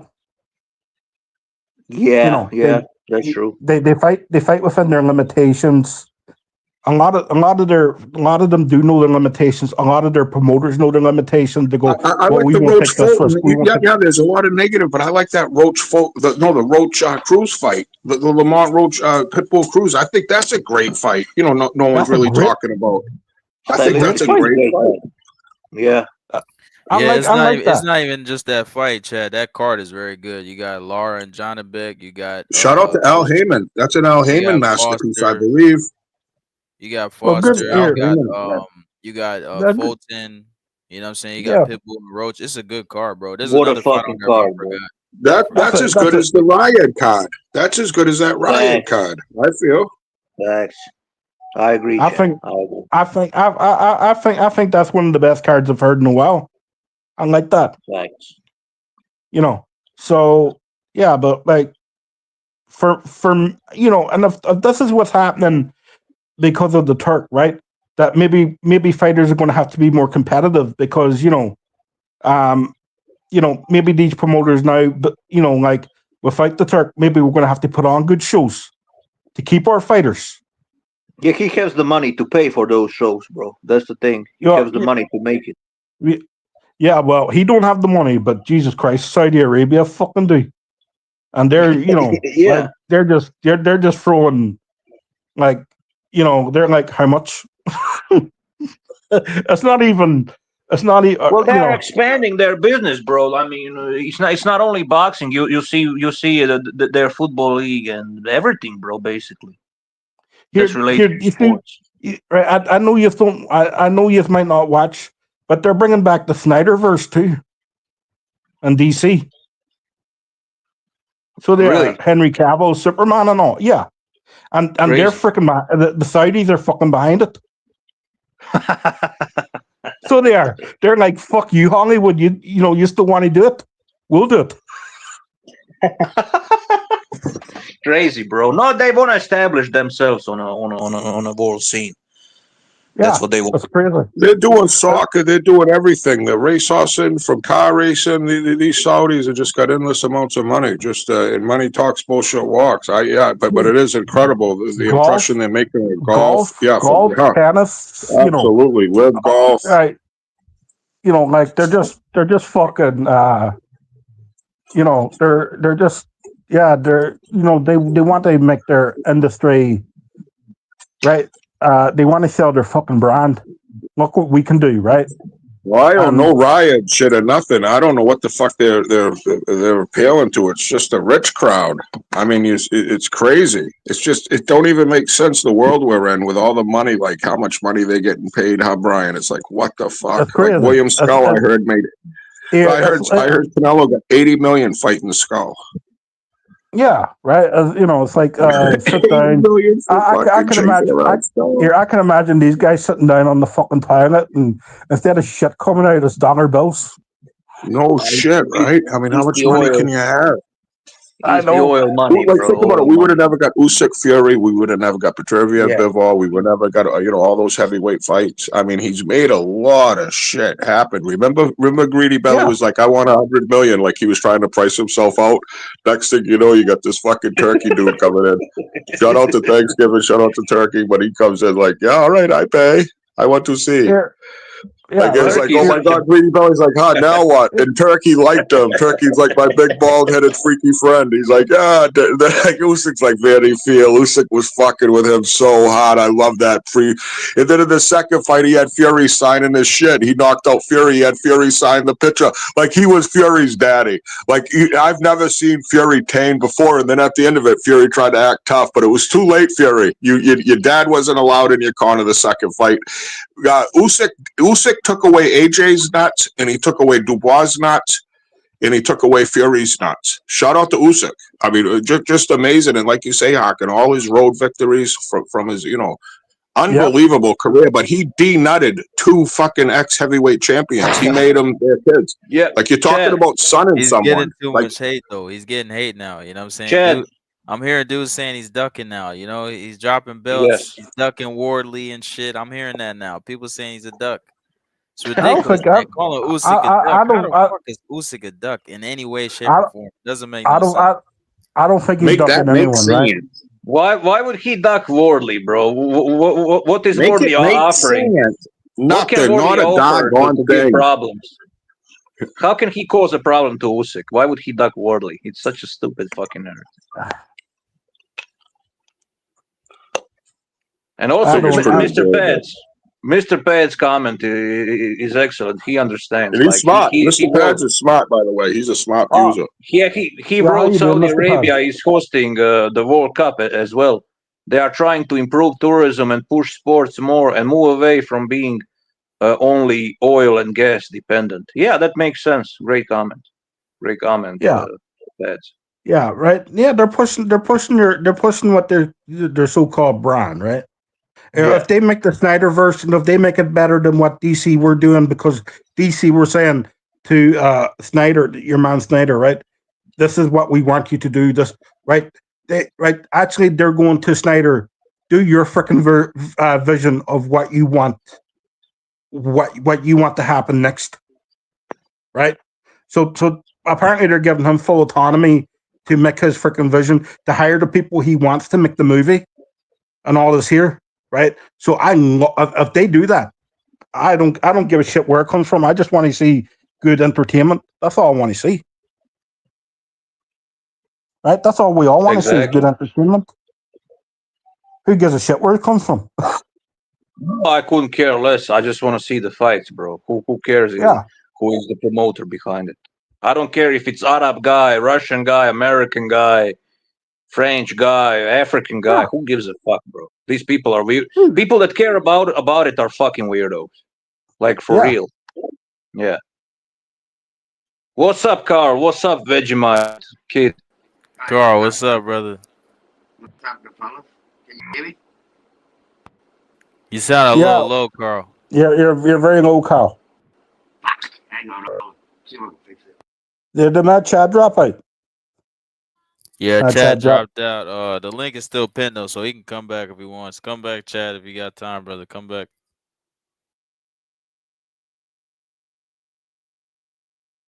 Man, I've got no fucking idea. Hang on, bud. Yo, how you doing? What's wrong with your microphone? You sound like you're underwater, Carl. He sounds like he's a mile away from the mic. Honestly, right? He sounds like he's talking, but like he's on the other side of the country or something. I don't know. It's because I'm upside down. Now it's great. Now brilliant. That's brilliant. Yeah.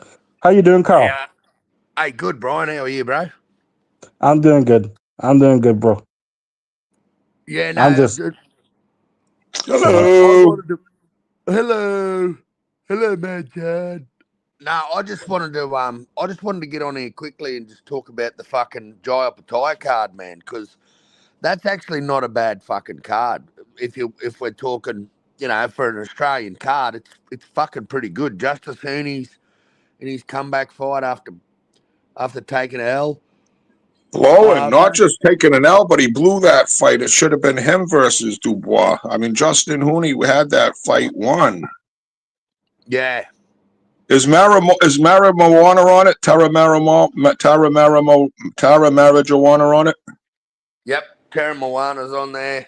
Whoa, what a card, Carl. Great. Wow. Jason Maloney. We got one of the Maloney brothers on there. Nikita, is Nikita on it? Nah, he's got it. Cambosos on it? Nah, the guy that fought Cambosos, that young fella, Jake Wiley, he's on the card. Paro on it? Paro? Hey, mate. Paro, Liam Paro? Nah, no Liam Paro. Darn it. You had the same, Carl. You had the same. Ben Mahoney. Are we joking, bro? I'm looking forward to the Jake Wiley and the fucking Paul Fleming fight. Paul Fleming's from my hometown. He's been around. He's taken some fucking batterings, but fucking Paul's tough as nails, bro. Shout out to Paul. Yo, shout out Paul Fleming. Hope you're doing well, man. Yeah, I don't mind the card, man. I think it's for an Aussie card, it's fucking not too bad. That's awesome. Yeah. That's awesome that boxing's thriving in Australia, even though it's the 19th ranked sport in Australia. I mean, even breakdancing, even after the fucking ray gun travesty, breakdancing's still ranked higher than boxing in Australia. But that is a good card, Carl. Yeah, it's fucking not bad, mate. I mean, it's an Australian level card, but hey, I'll take it, man. I'm happy. When does it come? Next weekend. Okay. Yeah. So before that. Okay. All right. Yeah. I'll think of maybe it might be early next year. And is it in Queensland? Is it in Queensland or the county? It'll be on Friday for you guys. It's on Saturday here, so it's Saturday night. So it's finally we get a Saturday night card here. What part of the Outback is it in? What part of Australia, Carl? Gold Coast. Whoa, no shit, the Gold Coast. Here, Carl, you have me on on Instagram, don't you? You're my I don't know if I do have you on Instagram. Kyle has Snapchat, TikTok. Kyle has every social media known to man. If he says he doesn't, Yeah. he's lying, Brian. He's Yeah, he's playing all coy. I Like, think I don't know. I That Kyle is one funny one. I think I know right. I think I know your thing on Instagram, right? So I'll send you a text. You text Yeah, me when right. that card starts. Yeah, mate. Yeah, no worries. No worries Okay. at all. No Yeah, it's worries. fucking. Like I'm pretty keen on that heavyweight. Like I like that heavyweight because he's the dude that gave Jalilov a good fucking fight in the Olympics. I think. Tara Marijuana? Yeah. Oh yeah. Yeah, he's exciting, man. You know, like yeah, he's only fighting fucking cans. He's still a prospect, but I don't know. I still like watching guys sort of develop, and I want to see him fight someone with a bit of durability and see him go a few rounds. But he's got a great name too to boot with it. He is an aggressive, violent fighter. He's just that big old throwback looking heavyweight, to be honest. Yeah. Well, the last I dude think he fought that. I think I know the dude you're on about. I think I know the dude you're on about. So yeah, I'll watch it anyway. I think last time I watched an Australian card, he was on it. Where the fuck did I? Where was I talking to you on? Where I hadn't seen you for ages. Okay, here I'll find you. And Yeah, Kyle, thank you for not coming and raining on my David Benavidez parade. You know what I mean? Calling him a duck with the Jai Opetaia. I know, because that's when you were talking. You go, I got to say something about this. I thought you were going to go right into that. But thank you for not. Mate, it is what it is. That's just the bitch ass fucking sport of boxing. Benavidez is a killer, man. Benavidez is a killer, man. We got to acknowledge this. We got to acknowledge this now. Like, I criticized Benavidez for so long. I can't do that no more, bro. The dude's good, man. He's fucking good. People tripping about that Wozniak fight. Wozniak's a good fighter. He still dominated Wozniak in the fight anyway. Wozniak was lineal champion, bro. He was fucking WBC champion. He only got beat by Beterbiev. Yeah, went 12 rounds with Beterbiev. So it's like, come on, man. It's like Wozniak, yeah, he was a little past it, but he's still a good boxer. He's a damn good boxer, man. Like in that Olympic team back in the day, the Ukrainian Olympic team, the top 3 fighters was Loma, Usyk, and Wozniak. Those were the top 3 fighters, man. And Benavidez, bro, he looked damn good against him, man. Morrell's a young fighter, bro. He's a tough young fighter. You know what I'm saying? Yeah, to fight Morrell. There you go. Yeah.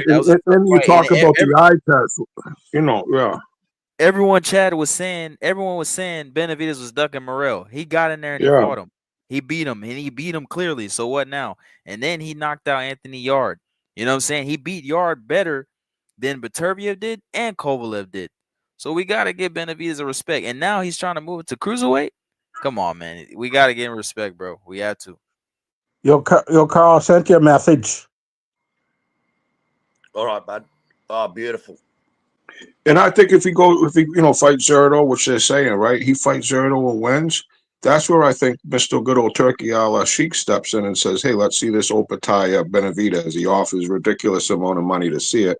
That's where I think you could see that fight if Benavidez gets by Zerto and Opetaia beats whoever I'm just saying that. I think they're on a collision course. That's just my prediction because I think Turkey's going to make that happen. It just shits me how long Jai's been at that fucking. Bivol wants no piece of him. Bivol wants no piece of Benavidez. Benavidez kicked his fucking ass when Benavidez was doing cocaine, eating hamburgers, all fucked up. You know what I mean? Smoking cigarettes in between rounds and shit. He kicked his ass. I don't know about that, Chad. I don't know about that. Yeah. Oh, yeah, he does. Bivol will beat Benavidez. I think he has the skills to win, but Bivol's injured. He had a back injury. Benavidez too much output. He'll walk right through that fucking jab. Benavidez can take a punt. He will absolutely. Can I say something? No, right? Anthony Yard going backwards would make Naismith Smith look world class. Let's be real. Yeah. I knew Benavidez was going to. Anthony Yard going backwards would make Jeff left hook Nissi look like a world beater. Benavidez is fucking. He's on the ball, mate. I got nothing against Benavidez. My arguments with fucking Zerto, the big fucking pussy. Well, my thing though, if there was ever an opponent to make Benavidez look good, it was Yard. I think That's Zerto's going to make Benavidez look real good.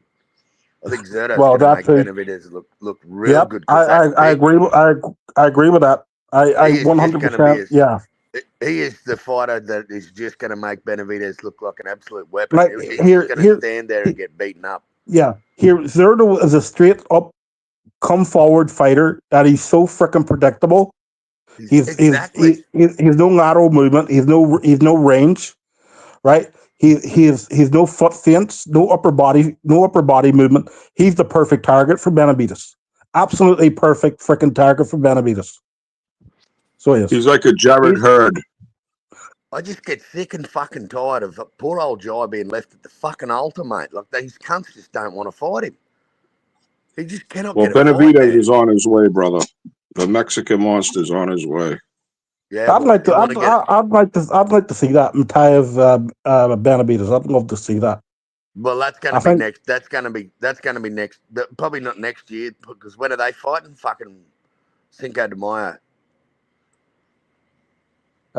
Is that May? Is it? Is it May? Yeah. So I always get mixed up. Yeah, I always get mixed up Cinco de Mayo and another Mexican holiday. Yeah, I think it's Mexican Independence Day or something. The two Mexican holidays. Yeah. But so I always get those two mixed up in the dates. Just fucking sucks that big cunt couldn't get hospitalized by Jai.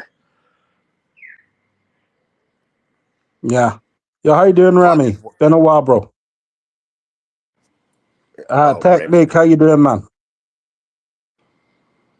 Mr. Pads in the building. How you doing? Hey. Sean Mangan. I'm just going up. Yeah, fucking what more's Jai got to do, man? Like, how the fuck does that guy get a fight? That cunt wants to fight him. Is he the boogeyman of the division? Well, mate, no one wants to fight him, man. There's so many guys that pulled. Chris Billum-Smith pulled out of the fight and then went and fought Zerto, gave his belts. He'd rather fight Zerto than Jai Opetaia. Mate, I'd rather fight Zerto and Jai Mataev. I ain't gonna lie to you. I ain't gonna lie to you, Carl. I'd rather fight Zerto than Jai. Oh man, it's just so frustrating that this. And then he gets accused of fighting bums because no one wants to fight him. He can't make a fight. He was offered more. Yeah, nobody wants to fight him. That's not his fault. That's not his fault. Nobody wants to fight him. They call him.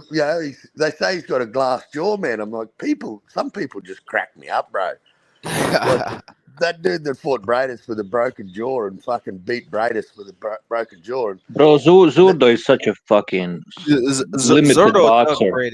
Zurdo ducked Bradis. He didn't even want to fight Bradis. He didn't want to fight him. Facts. He's so fucking limited, bro. They ordered that fight, and he ran out the fucking sanctioning body, and he went to go fight the Armenian.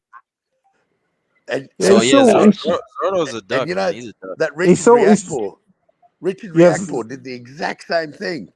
Richard Riakporhe was in the WBO, was in the IBF Mando spot. They tried dealing with that fucking idiot from Boxer, his manager. They couldn't come to agreement. They sent 2 offers to Richard Riakporhe. Riakporhe is useless cunt. He's a useless cunt. Yeah, he's fucking scared. Now he's gone to heavyweight. Now Riakporhe. I mean, he's only great at fucking 60-year-old Madonna. If you heard about that.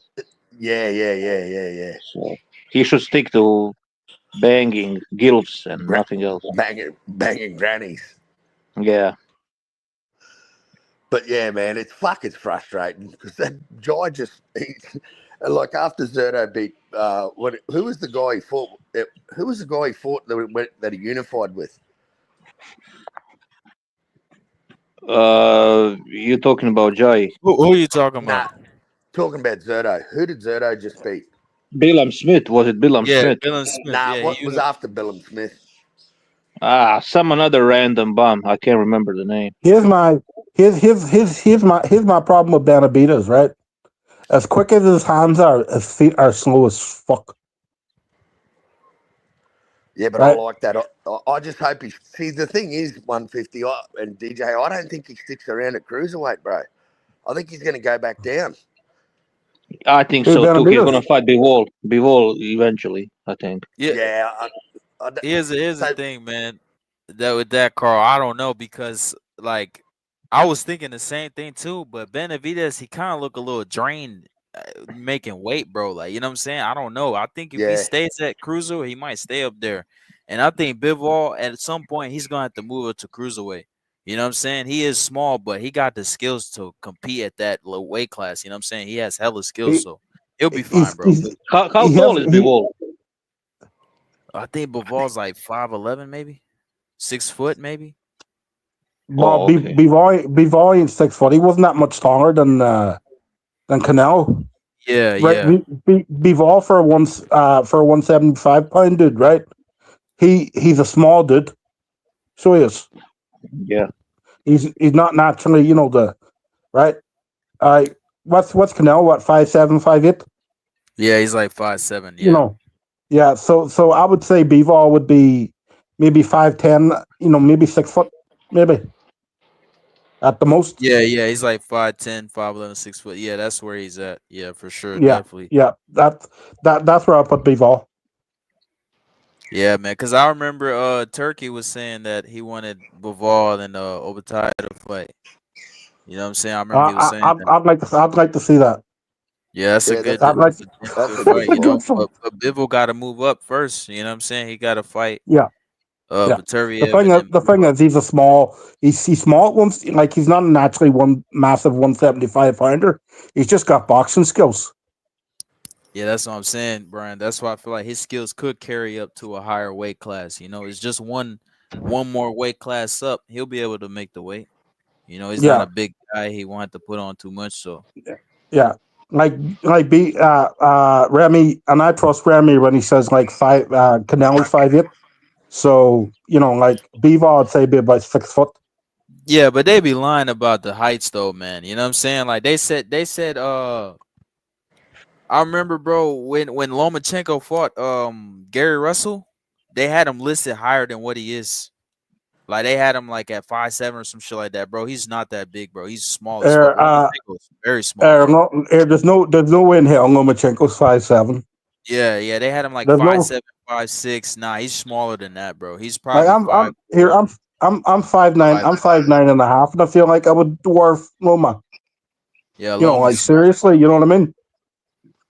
Yeah, I nah. feel like Canelo, I dwarf. I just Canelo googled now, Bivol. bro. You guys were right. You guys were right about Bivol. He's actually he's 6 foot tall. Six Yeah, foot six tall. foot. Yeah, Yeah, So yep. he's yeah. a bit shorter than me. I I'm was like a 6'1" guy. Go yeah, ahead, yeah. Brian. Go ahead. I was thinking that because he wasn't that much taller than Canelo. So and actually seeing them right, during the weigh-in and they were doing the face-off, I was actually Yeah. surprised. How because I thought he would dwarf Canelo. In height-wise. And it's funny how your mind plays tricks on you. You know what I mean? Yeah. Yeah. But yeah, like he was taller, but he wasn't that much. I was expecting him to be a lot taller than what he was. And during the weigh-in, so I was like, yeah, I would say this guy's around 6 foot. You know what, bro? Big say so has a point. Like the potential fight between Bivol and Benavidez can happen at cruiserweight, bro. It's very realistic uh, Yeah, thing to Yeah, happen. once again, do anything but fight the guy who's making some noise there. Do anything Yeah. but fight the guy. Do anything but fight the guy that might put you in hospital. here, Yeah, Turk. yeah, but we have Here, to see first what happens. You know, we have to see if Benavidez fights Zerto, and if he beats him and he stays. You know, if he doesn't, then he'll probably just fight Bivol. You know, and here, Jair Bataya, he's gonna have to fight somebody. He's gonna have to fight somebody, bro. I don't know, here, but Turk. Out here, Turk. I'm broke, right? Give me $2 million, I'll fight him. Well, that's what I mean, man. Like Fuck, that fuck, the Italian, the poor little Italian bloke that he fought last, Claudio Square. He broke that cunt's jaw and put him in hospital. Like fuck that dude up. Here, David here, I'll, Naika. here, I'll, here, I'll take, David. Yeah, I'll take a fucking broken jaw. So I will, right? If I get 2 million quid, pay me 2 million quid, I'll fight him. Broke. Oh, mate, it just frustrates the fuck out of me that these guys that say they want all this glory, but just go and beat the little scary Australian. He's right there. He's got the belt. He's got the ring magazine. He's the guy that beat the guy. He's the lineal champ. I mean, you really expect that stationary, like low IQ, flat-footed moron who blocks punches with his head. I mean, Zurdo. You really expect that idiot is gonna fight somebody like Opetaya? Well, The if you dude, want, the only thing, Zurdo the is- only Zur- the only thing he knows is how to position his head for his opponent's punches. That's the only thing Zurdo That's knows a- how to do. He's that's a excellent at skill. positioning his head for his opponent's punches, bro. That's a you skill. wanna Not a talk- good skill, wanna- but it's a skill. if you want to talk about manufactured fucking careers, look at that dude's resume, bro. Fucking took him 40 fights to fight some cunt with a pulse. Yeah. The dude is Who fucking you talking useless, about? bro. Who you talking? You talking about Zero? Zurdo. Zerto. He was 40-0. That cunt was trying No, to get he- Floyd Mayweather's record fighting bums. No, he got some decent wins though. He, you know, at the Ah. time he beat Jesse Hart, that was decent.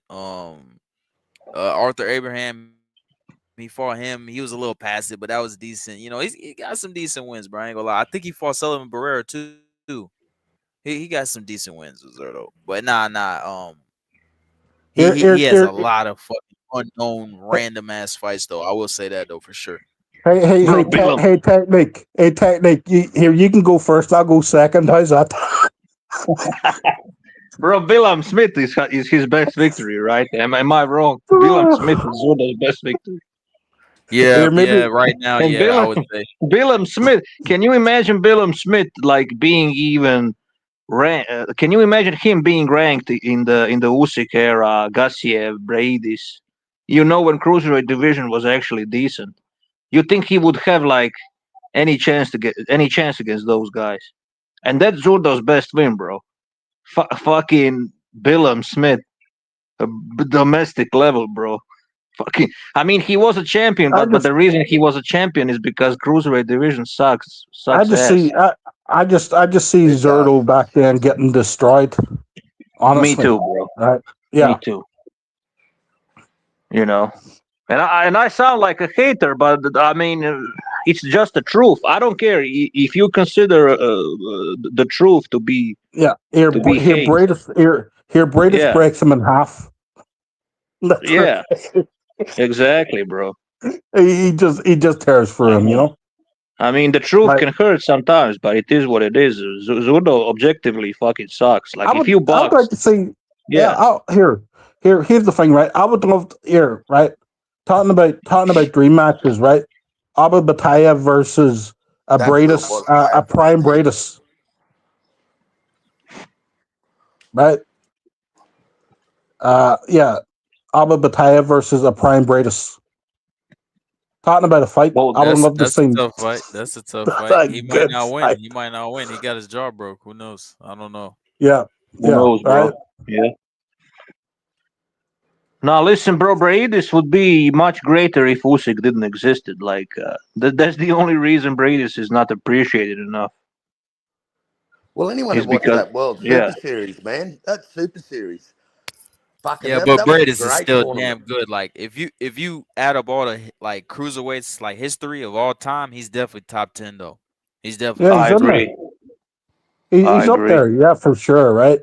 And here's the thing, that's just that Usyk's that fucking good. No, You know? Braidis would be a legend if Usyk didn't exist, in my opinion. That's what I'm saying, right? That's what. Yeah. It's just that Usyk's that fucking good. Exactly.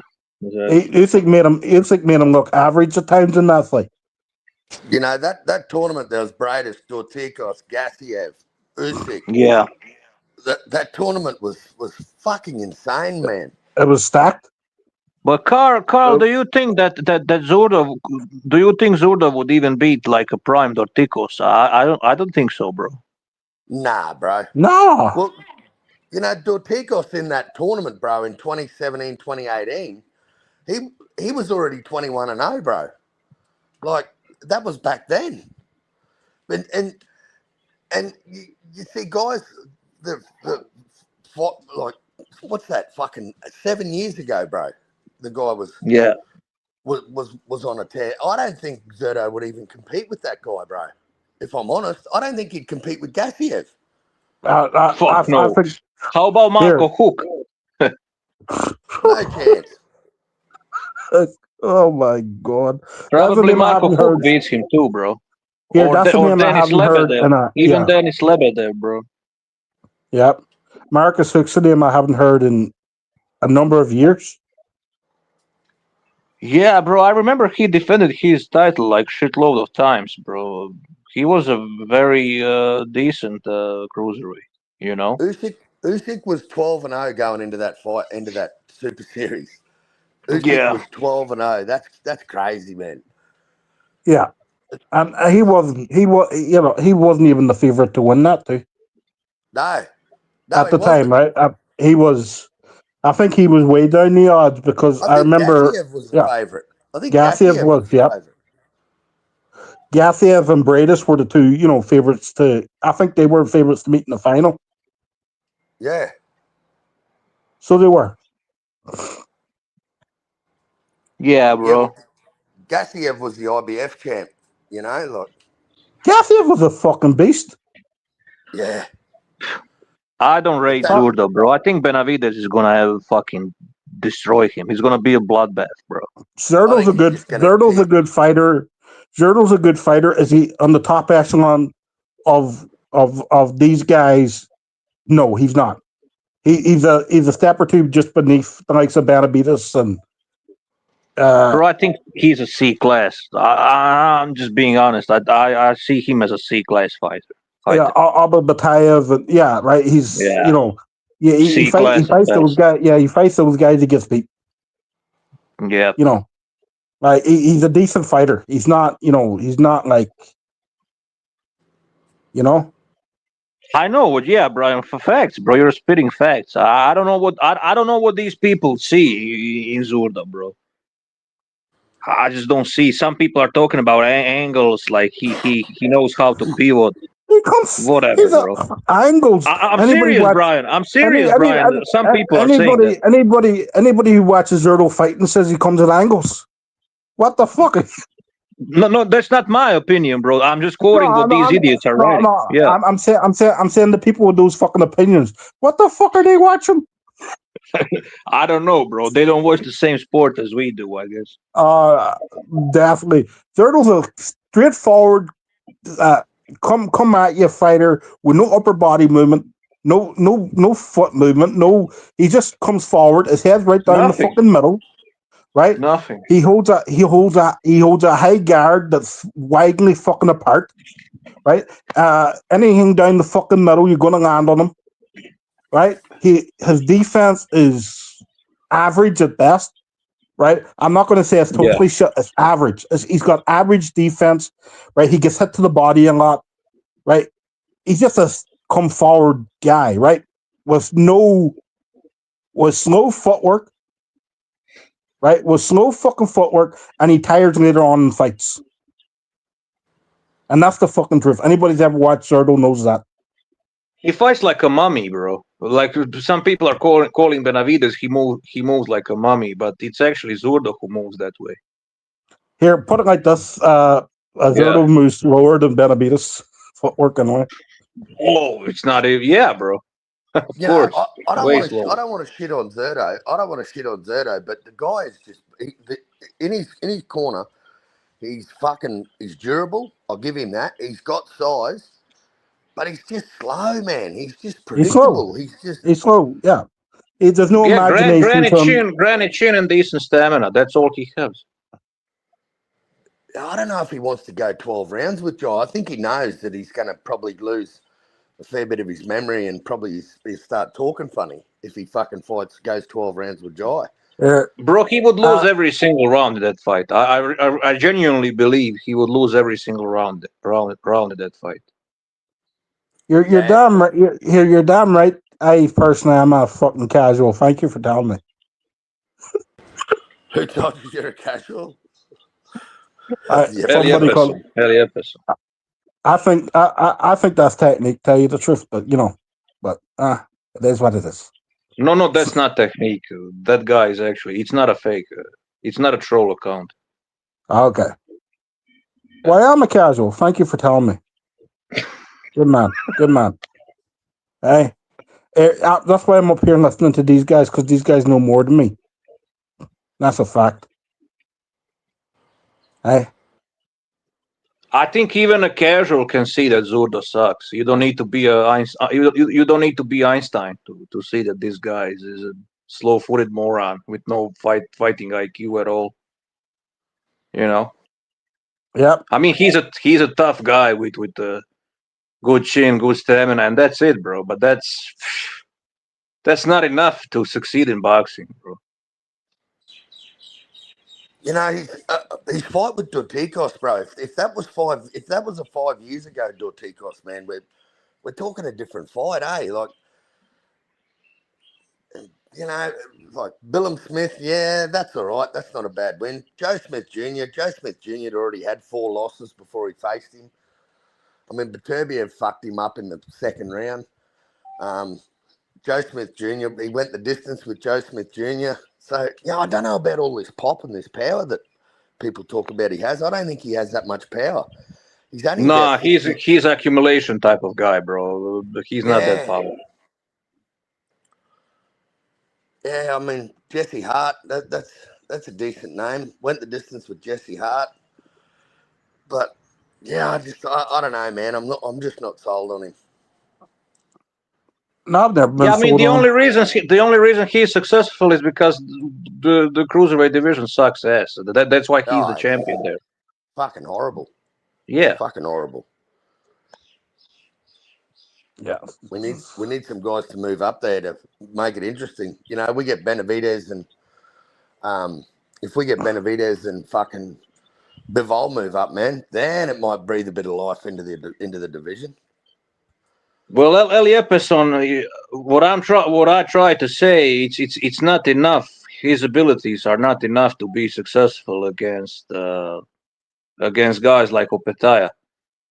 You know, like his abilities are enough to be like a champion because that division is horrible. So, but to be anything else than a title holder, like to be undisputed champion, he doesn't have like skills for that. That's what I meant, Eli Epperson. Yeah, he's a decent. Yeah, He's a decent fighter. Zurdo's a good fighter. He's a good fighter, but he's nothing He's special. a decent. Yeah. Nothing special. Decent fucking guy. Decent brawler. I don't like his mentality either. Like he doesn't give me like he wants to be the best type of mentality. He doesn't have that. I think he's a little like weak mentally. You know what I'm saying? I think that loss to Bibble kind of broke him a bit too. Yeah, Eli Epperson, I misspoke. There you go. Are you happy now? You're only triggered because Zurdo is the same, ethnicity as you. That's why you're triggered. Let's keep it real. We know why you are triggered, bro. Because your brain is just full-on tribalism. That's how. Let's keep it real. That's what your brain only understands. It's just tribalism, nothing else. And then he calls me a boxing casual. Yeah, I mean, the only reason he's defending Zurdo is because he's Mexican, bro. Nothing. Okay. That's the only reason. Yeah. Okay. But like I said, Zurdo is decent and nothing more than else. I just don't understand what these people see in him. It's ridiculous to think that he can beat Opetaia. Ridiculous. Let people spew, what they want to spew online. Yeah. Right? We should let them live their own fantasies, I guess. Yeah. Yeah. Here's the thing, right? When like there's people who put bets down on certain fights, right? And they go to a channel and they listen to some so-called expert, right? That don't know what they're freaking seeing in the ring. Then right? They go, this guy will win. This guy, how he will win, right? Who don't know how to read the freaking sport. They listen to them. They go put on a freaking bet. They lose freaking money, right? That's that's due to majority of boxing casuals who are online right now. Yeah. Yeah. Like here's the thing, right? When you're up here, when you're on a panel, you know, your objective is see what you see, be real. Don't try to tell the truth from your perspective. That's all you can do, right? Don't make up bullshit just to just make up bullshit. You know. Yeah, exactly. Yeah, I don't have anything against Eli Epperson. I think he's a funny troll. I don't take him seriously. He's actually a decent guy. He just likes to fuck with people, mess with people, and Well, that's troll. fair enough. Yeah, that's You fair know, enough. but he's not a That's bad fair enough. guy actually. When he wants to be normal, Eli Epperson is a decent guy. But Yeah. but sometimes he's just on a trolling rampage. But yeah, Eli Epperson, like if you think that Brian is a casual, like jump on a panel and explain why Brian is a casual. I want to hear why you think he is a casual. No, I'm sober. I've been sober now for, let me see, January. It'd be 3 years this January coming. I'll be sober 3 years this January coming. No, bro. Sorry. What are you saying? Can you repeat? No, I'm saying I'll be sober 3 years this January coming. Good on you, Brian. Like I've not had a drink in nearly 3 years. Well, I'm Nice. about Nice. So both of it. so I'll take that. I'll take that. I'm Good a on you, quitter. brother. Yes, I'm a quitter. Fucking quitter. Quitter. Good to see, Brian. I remember doctors. I remember when you gave up, bro. You were still active on here when you gave up. Yeah, and I'm off it now, near enough 3 years. So, and I don't intend going back, man. Good on you, bro. Doctors told me I had to. Yep. Put it like that. Good on you, You know? mate. Yeah. Yeah. So. Good on you. Thank you. I'll take that. Hey. So my knowledge of alcohol recently, like I don't know, it tastes good anymore. Honestly. Yeah, Carl. Carl, I didn't hear your opinion on the last card. What did you thought about Benavidez, Bam Bam, and Well, Haney? my prediction for that card played out pretty much how I knew it would, man. I knew Sam Noakes, Abdullah Mason would be a fucking good fight. I heard some guys, some dickheads, like they turned the card off because Abdullah Mason didn't knock out Sam Noakes. I'm like, well, if you did a little tiny bit of research on the guy, you'd see that the guy's a hell of a fighter. He's got some serious power in his hands, and he'd been in 4 12-round fights prior to that fight. So I knew Noakes, Abdullah Mason had never gone 12 rounds, bro. So I knew that Abdullah Mason would have his work cut out for him, but mate, I love that fight, man. That Sam Noakes Abdullah Mason fight for me was fucking beautiful. The Bam and Puma fight, man. I kind of thought that'd go how it went. Benavidez and Yard, man. I said Yard was a fucking lamb at the slaughter.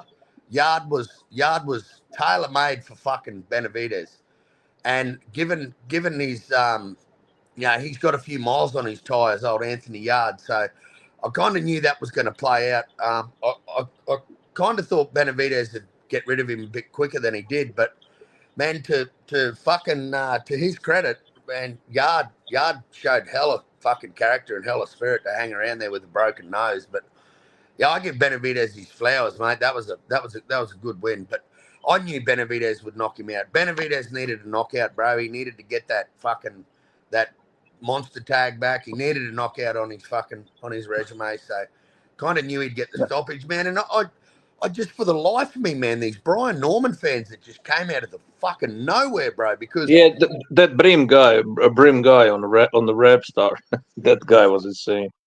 Yeah, man. Yeah. It was kind of That like it was like Dusty Storm when Rowley fought fucking Tank. It was like he almost had me convinced. I mean, I went and watched football, and I'm like, this dude can't hold fucking, cannot compete with Devin, man. He's just not on that level. And man, it was pretty evident. And towards the end of the fight, man, I mean, that motherfucker was initiating the clinch because he was just coming forward and just hitting air, and Devin was just catching him. So yeah, Devin sort of fucking stunk it out towards the end, but. Man, that Brian Norman, I didn't get the hype, bro. I didn't understand it. he spent half the time out of range, and then when he was in range, he spent the other half holding. But Devin Haney was the clincher. Devin Haney's the one that does the clinching. But I don't know, man. That win for Devin looked easier than fucking Kambosos won to me. Yeah, and you know why? You know why it looked easier, right? Because Brian Norman has no footwork, right? Yep. At least George Kambosos has decent footwork. Yeah. See, he's got, he's quicker around the ring. He's quicker to get into his spot. Devin was grabbing and holding in that fight, right? So he was controlling the action. But what was happening was, go ahead. Sorry, you go, Brian. Now, what happened with the Norman fight, right? Was he got caught? I think it was the second round. He got caught. Norman, good shot from Devin, right? But what I always say about Devin, right? Either he lacks punching power or belief. He doesn't have that killer instinct. And at the end, right, Norman was out of reach. He jumped. He jumped to try to fill the gap. He realized he was off balance when he did that there, so he started grabbing and holding. Yep. Because he didn't have the footwork to get on the inside. He didn't utilize his double jab. Right? His most effective punch was the 2-1 combination. It wasn't the 1-2, it was the 2-1 combination. Right? But majority of the time he tried that there, he was either out of range or he was too close to land it. I think and Devin he fell off balance. I think Devin will go undisputed at 47, bro. I think he beats Lewis Crocker. I think he beats fucking Rowley. I think he beats fucking Mario Barrios. I think he beats everyone there, man. Is that the weakest fucking division in boxing? Bro. That's why he moved up there, because at 140 he would actually have a decent competition. That's the weakest fucking division in boxing. That's sad, man. That's sad when the welterweight division, mate. That to me, that's one of the premier divisions in boxing. The welterweight, it always has been over the years, and man, it's fucked. If guys like Rolly Romero can rob an old granddad, and then now it's a premier joke. Yeah, it is, bro. That's the state of boxing. I mean, Manny Pacquiao come out of retirement at 46 and had a draw with Barrios, bro. Like, how is that even? How is that even fucking? I just shake my head at that. In Manny Pacquiao's defense, it was Mario Barrios. Yeah, I kind of think that fight might have been fucking staged, bro. No, it wasn't. It was Mario Barrios. Mario Barrios is shit. Oh man, he stunk up. Manny Pacquiao beat Barrios. He's not a good. Mario Barrios was not a good fighter. Barrios lost to a fucking 46-year-old fighter out the ring 4 years. You know what I'm saying? Pacquiao won that fight, man. In my opinion, I scored that shit, bro. Probably 7-5, 8-4 Pacquiao, man. I don't, Yo, that's why. Tony Boswell, how you doing, bro? Sorry. Fucking Mario sucks. Barrios sucks. He sucks, man. He's not good. He's not a good champion. Horrible champion. He's a horrible champion. He is, man. He's fucking. But Ryan Garcia sucks too, so he has a good chance of beating him. Ryan, that's a 50-50 to me, bro. Ryan might fuck up, or Barrios loses to Ryan Garcia. I could see it going either way, bro. It's two mediocre fighters fighting each other. Can I put it like this here? It's just whoever performs worse on the day. That's how that fight is. Who will perform worse on the day? I agree. No, I agree. I agree with that. All right, that's nothing to do with skill or about, right? It's just two average fighters, right? who makes more freaking mistakes. Simple as that. One But thing Ryan has over Mario the Barrios word is skills, his power. the word He's more skills should not be in the same sentence as those two guys. no. Yeah, the one thing Barrios or Ryan Garcia has over Barrios is he's got power. That's it. You know, that Ever Times Square card that Turkey put on with fucking, Ramirez and who did Ramirez fight? Haney and I wanted Barbosa to and sleep, Theo. bro. Fucking Rowley and Ryan, man. I could not believe fucking the way Rowley was handling Here, Ryan, bro. yeah, That here, was here's fucking here, here's hilarious. here's the thing, right? If you guys want to fall asleep and you can't fall asleep, put on that card. Oh, Jim Lampley said it the best, bro. I Oh fucking my love God! Jim Lampley. Jim Here, Lampley's commentary. He said, Jim Lampley turned around. He said, for a place like Times Square that never sleeps, everyone's about to be put to sleep here. That was the Devin Haney and Ramirez fight. I just thought Ramirez would have something, bro, but Ramirez just had nothing. Ramirez footwork he was washed just up, looked bro. so I think slow. Ramirez was washed up. Yeah, Yeah, Ramirez is washed up, but yeah, like yeah. he's not even the best at fucking cutting out the ring though, bro. Like, Yeah, what true. I'm saying? Look at him versus Victor even Postol. He looked Yeah, terrible. but Ramirez that fought Josh Postol, Taylor man. is much different than Ramirez that fought Haney. No. You're right. But still, yeah. Jose Ramirez. My problem with him is, bro, I watched him over the years. When he cuts the ring off and he gets the guy right where he wants him, he doesn't throw shit, man. He'll throw one punch or that's it. Like he won't throw nothing. Yeah, for back. one or two, yeah. True, And he true. lets you go. Yeah. He's just super hesitant. I guess he's scared because something's coming back. You know what I'm saying? He doesn't want to get hit by a sharp counter, bro. He's a good fighter, bro, but he's not that good, bro. Ramirez. Nah, I never said he's. Yeah, nah. And he's mentally weak too, man. Josh Taylor got all in his head. Like he was mentally weak. He's not a strong mental fighter. Mental is very important in boxing, bro. And Right. here's the Robert, thing. for all the good things Robert Garcia can do as a trainer, bro, he couldn't do anything with Ramirez. Here you can't polish a turd, as they say.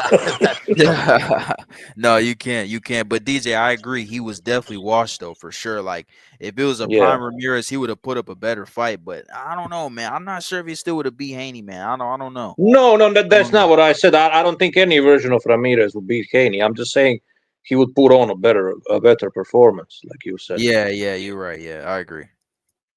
Like here's the thing. I would have had that a draw only for a second round knockdown. I had a 6 rounds apiece, but one of them rounds was Who 10. do you think stole the show that night? I think Teo probably had the best. Out of all the fighters, I think Teo and Barbosa was the best fight.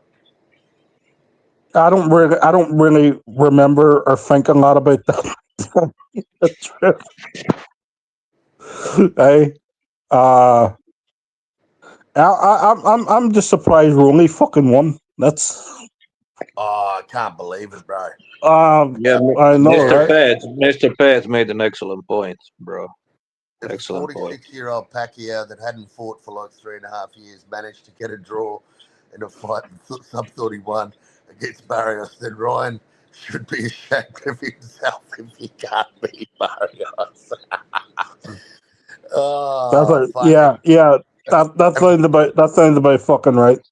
Hey, Brian, and we can finally see Ryan with a belt. And then you watch when Ryan gets a belt, you watch all these old fans come back out of the woodwork. They've been laying dormant for a few years, bro. The creek is runneth dry. This is the guy who says belts don't matter, though. Yeah, well, to him they don't, because he never fought for one. To him they don't. Yeah, right. He's never fought but his for one. his fans, oh look, Ryan Garcia's got a belt. You know, it's a shame that he popped dirty against Devin Haney, because he trolled his lead up. You want to talk about getting inside someone's head and mentally fucking someone? Ryan absolutely had Devin on fucking toast in the lead up to that fight. He had me on toast too, bro. I thought, this cunt, no way in the world is he beating Devin Haney. I didn't think.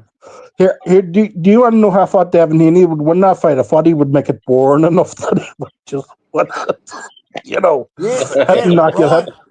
Ryan just couldn't miss. I don't know what the fuck was going on with Devin, bro. Ryan just could not miss. Steroids. And I never understood the fight. Like, and that's really when the business of boxing came home for me. That's when I went, yeah, righto. Because Devin went from undisputed, defended against Loma, jumped up, fought Regis Prograis, got another belt, and just went belt, and defenses. And then all of a sudden he went for Ryan, and I went, why is he doing this? And then you want to hear the truth, Carl. You want to hear the truth, Carl. The truth is, Devin Haney, I'm not saying Devin Haney is a good fighter, but he is not good as people think. That's why. Ryan Garcia was suspended for juice, but to me, he kind of exposed Haney a bit. He exposed some of his limitations. You know, I think he blew his equilibrium out, Justice. I think Devin Haney didn't know where the fuck he was in that ring, bro. No, what I'm trying to say, Haney is not that good like people think he is, and that's why he skipped this 140 division. He skipped that division on purpose because he knows there are a lot of challenges in that division, and he skipped to welterweight where the money is bigger in that division, but the competition is weaker. You understand what I'm saying? Yeah, I think. But 140 is a big risk. Who do you think he ran from the most at 140? Who do you think he ran from? I mean, there's a lot of guys, bro. There is Hitchens, there is Matias, there is fucking Shakur. I think Shakur. Shakur. De Los Santos. Yeah, there's a lot of fucking good fighters, you know. 140 stacked. It's a good division. It's a good division. Yeah. It's a huge risk. You know how they say huge risk, low reward. But in welterweight division, it's a low risk and huge reward. Have Froch, did he move up? Yeah. The young guy Froch. The guy fought Tank. Has he moved up to 140? I'm not sure. Carl, do you know? Roach. Yeah. No, Roach. Yeah, Roach. Or is he still 135? He's fighting Pitbull, bro. That's a nice fight. I like that fight. Bro. Is that at 140 or 135? Which 135. Division? 135. Oh, okay. Yeah. I will just because Pitbull even has had a fight or two at 140. He did, I'm pretty sure it's 135. You got me fucking. Let me have a look. Yeah, because I thought Pitbull moved up. Who are you talking about? Pitbull, Roach. No, that's at 140, bro. That's at 140. Is it at 140? Yeah, Pitbull moving up. He's moving up again. He fought at 140. He went back down, and he's moving up again. I don't know why. He's too small. And look at Tank, little bitch ass doing. He's too small. He's too small for 140. And then Roach, he's never fought at 140 either. So, you know what I'm saying? But I respect Roach, because he moved up twice. He moved at 135. Moved up to 140. They gotta give him respect. What do you think? Because I knew he moved up to 140 and moved down. You know. So I wasn't sure if that fight was at 140 or 135. You know, honestly. Yeah. So. No, for sure. Yeah, man. I was surprised it was even at 140 because Pitbull went back down. So I'm like, why is he going back up? Yeah, but he went back up again for this fight. I don't know, man. I think Roach schools him though, bro. I don't think Pitbull got nothing for Roach. I think he's too good. He's too basic. No, Roach will school him, bro. Roach will school him. Yeah. Roach is gonna school him. Yeah. For me, right? Roach could school him, but does Roach have the power to keep him off? That's why. Because I think later on in the fight, I think it could get very interesting. I think maybe for the first 5 or 6 rounds, I think Roach might school him. But if Pitbull, but I'm telling you, one of these, I think Roach I think he does. I think he's got power. Like his power is nothing crazy. But what do you think won in the fight against Tag Pro? What do you think won Lamont Roach? But to me, Lamont Roach won that fight. I don't give a fuck about no draw. That fuck yeah! That was one of the biggest robberies I saw in the last few years. Yeah, I had a 7-5 Roach, and that's twice now. That's twice. I had like 8-4. I had 8-4. Yeah, I had 8-4. Me too. 8-4. What I think one of them is Tank's got this thing where he only throws 1 or 2 punches at a time. He's not a busy fighter, right? Tank Yeah. Davis has power, but he's not a busy fucking fighter. He never He's was, got, to be honest. yeah, Yeah. he's got all the fucking skills in the world, right? Tank actually does have skills, but he throws 1 or 2 punches at a time, and if he can't knock you out, you can frustrate him. Yes. Good Yep. point. Good point. Yep. Yeah, And I think he was, like Tank's limited output, and I think Roach was countering him. Roach wasn't scared of him. no, he wasn't. A He lot was of in people, the I think going into those fights, they think, because one thing Tank's got in that lightweight division is he's got the ability to knock a motherfucker out. That's what I used to love about the little dude. He could knock someone out with one punch. yeah. But Here, Bruce Gas said it best, right? He thinks Bruce Gas. I was on the Blood Boxing channel, and Bruce Gas was on the panel with us, and Bruce Gas said it best. He goes, he thinks Tank Davis is the hardest hitting lightweight in the history of right? Nah, He said, hell no. oh, I don't Nah, reckon. he ain't. I don't think so, bro. Nah. Hardest Hey, hitting lightweight, nah, man. I'm It's thinking, Duran. It's Roberto Did he Duran is the forget hardest. about I was just Roberto about to say Duran Bruce for me. Gas said that? Bruce Gas said that, Bru- Brian? Bruce Gas said that on a panel. Yeah. I I cannot And do you want to disagree. know something? I highly disagree with him. I cannot believe he said that. That's I'm crazy. trolling the fuck out of Bruce next time I see him. Here, do you want to know something though? Yo, Right? yo, what's cracking, fellas? Shout out to everyone. How you doing? Yo, Hey, Yappy, how you doing, Conehead bro? Brian, why are you out here snitching on Bruce Gas, bro? Why are you snitching on Bruce Gas? I'm not snitching. I'm not. All I'm saying is you got to think about it because Bruce Gas has watched a lot of boxing. Maybe as maybe he does have a point. Look, man, Bruce Gas smokes like a pound of weed a day, bro. Sometimes he says shit he doesn't mean, so you got to give him some. Well, yeah, You gotta- that's what's it called? I'm not snitching on Bruce Gas. I'm just saying it might be a point because here's the thing, right? I think Tank does rely on his power. That's the point. That's the point I'm trying to get to. And if he can't, Well, if he no can't shit. knock you, if he can't knock you out, he ain't gonna outbox you. That's the point I'm trying to get to. That if he can't knock you out, what? If he can't knock you out, he ain't gonna outbox you.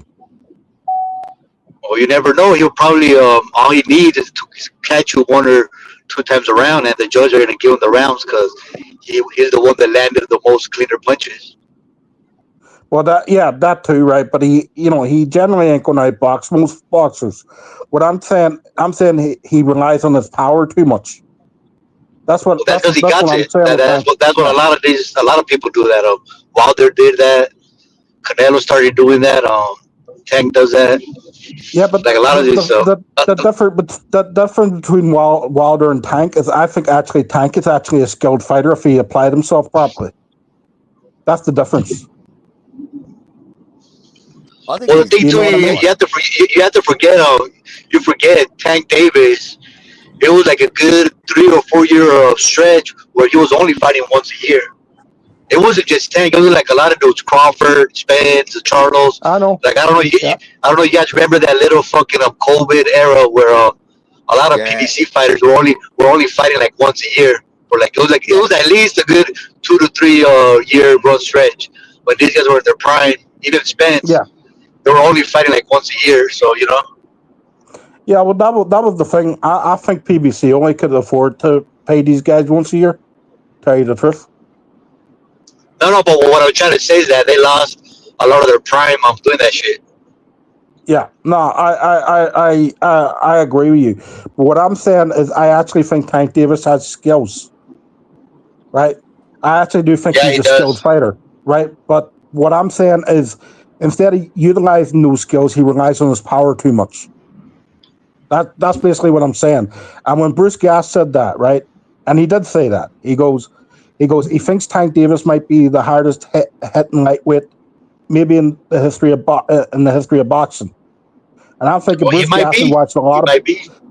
I'm thinking Bruce Gas has watched a lot of boxing. Maybe he has a point. I never said he was right. I said maybe he has a point. Well, he's up there. Yeah, he's up there. There's always gonna be like a range of 5 to 10 boxers, and you could just pick whoever you think it is. Yeah, 100%. You know, Like in the heavyweights, people always mention the same 5 to fucking 10 boxers were the hardest hitting heavyweights of all time. yeah, Rocky Marciano, Ernest Shavers, Mike Tyson, David Tua. Yeah, we know the list. You know what I mean? Like, we know the list. Imagine if George Foreman didn't retire for that nearly 10 years. George Foreman's another guy I forgot. Yeah. Imagine how many more knockouts that motherfucker would have got. Hey, but that David Haney fight, I'm almost telling everyone, I think David Haney winning is actually good for boxing. It's good for the division anyways. Because that shit was boring as fuck. There was really nothing going on. David Haney is winning because it brings back the old rivalries. Like it brings back the whole Teofimo, Haney, Ryan Garcia, so that even fucking Shakur. It brings all of them into the mix, and maybe at least we'll have some fun. And I don't think we'll get the fights, but at least we'll have fun talking about it. Well, Tio's still at 140. Tio's fighting Shakur next year at 140. I believe that when that happens. But yeah. But anyway, but you know that he'll still be in the mix somehow, some way.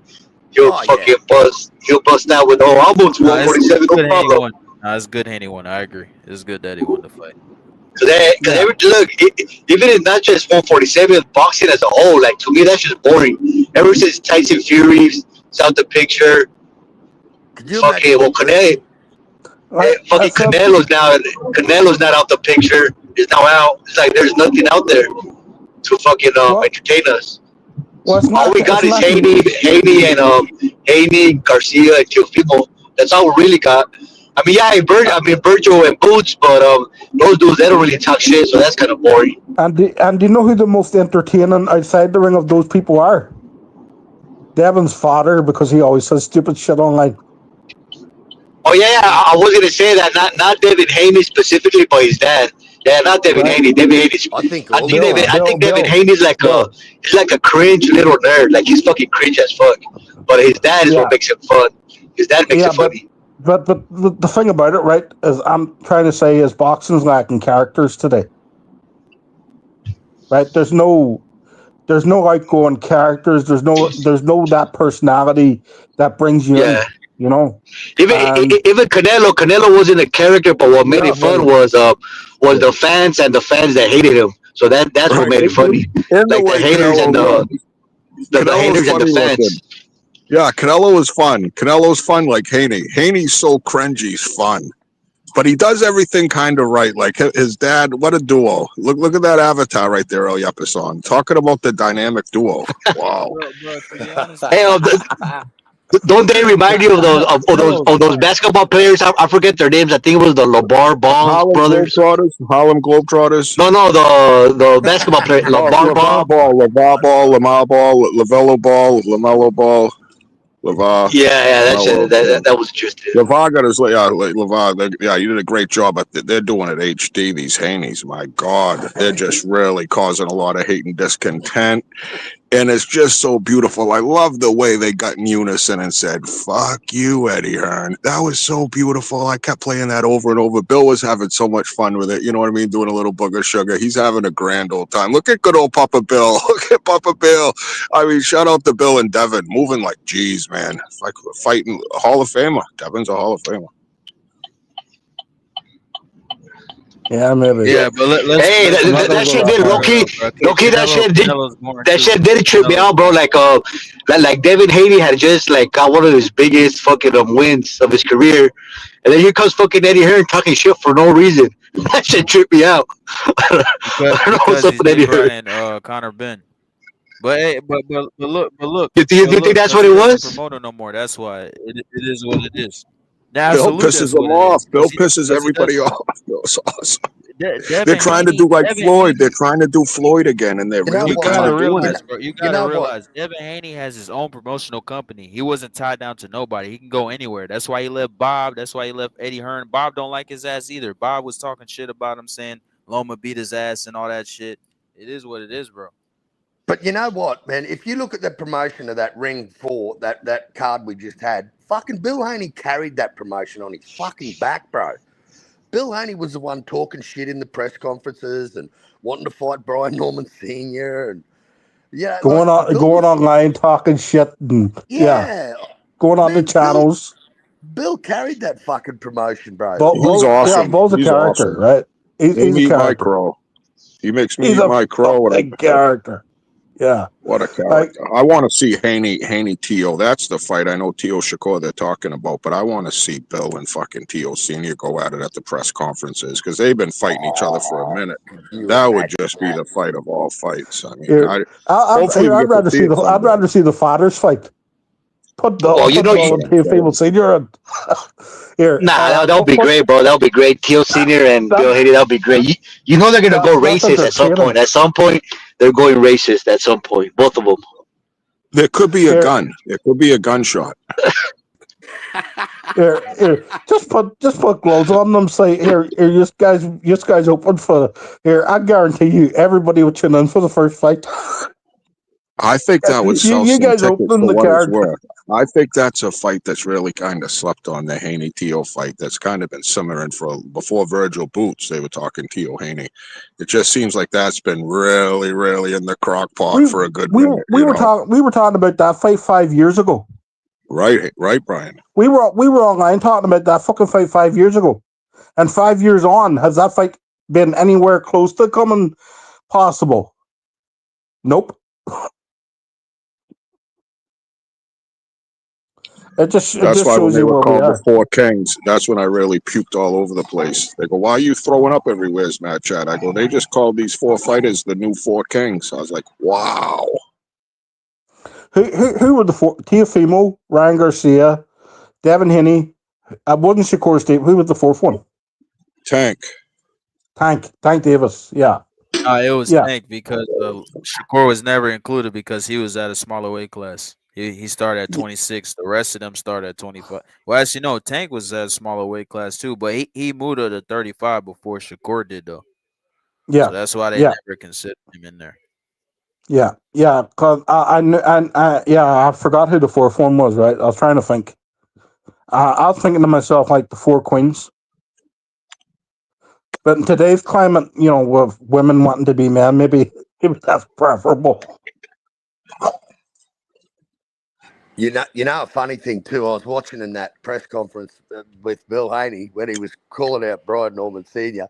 He waited, he went to get up out of his chair, and he waited until the security guard was got close enough to in between them. Oh yeah. He waited for the perfect in between him. Because he's not. And most likely, Kyle. Most likely, if they would have ended up toe to toe, Bill would have clenched him.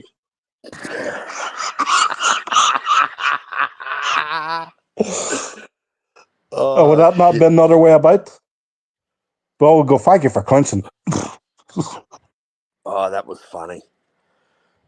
But man, he sells. Hey, you know what, man? He can sell a fight. He can sell a fight with his son.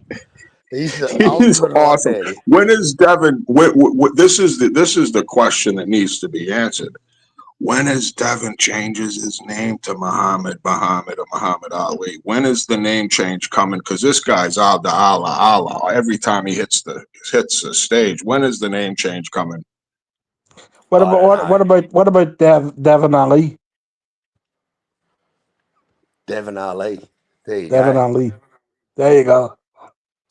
There it is. It's coming. It what will Bill's name be? Because Bill's going to change his name. His first name will be Prophet. He'll be Prophet.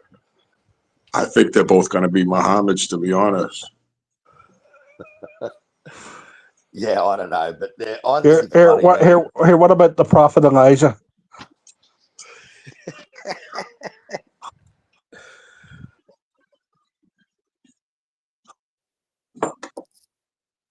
Shout out to Devin. Shout out to the dream. We all have a dream, make dreams come true. I mean, that's what Bill kept reiterating about dreams, and he's just the man. Even after the Jose Ramirez fight, right? I was seeing Bill on channels going, "It was a great performance. He stuck to the game." No, Bill is something else. I'm thinking to myself, Jesus Christ, this guy is so fucking delusional. It's so fucking funny. And yet it's so entertaining. It's more entertaining watching him than it is watching his son. It really is. It really is. Bill's more entertaining than his son.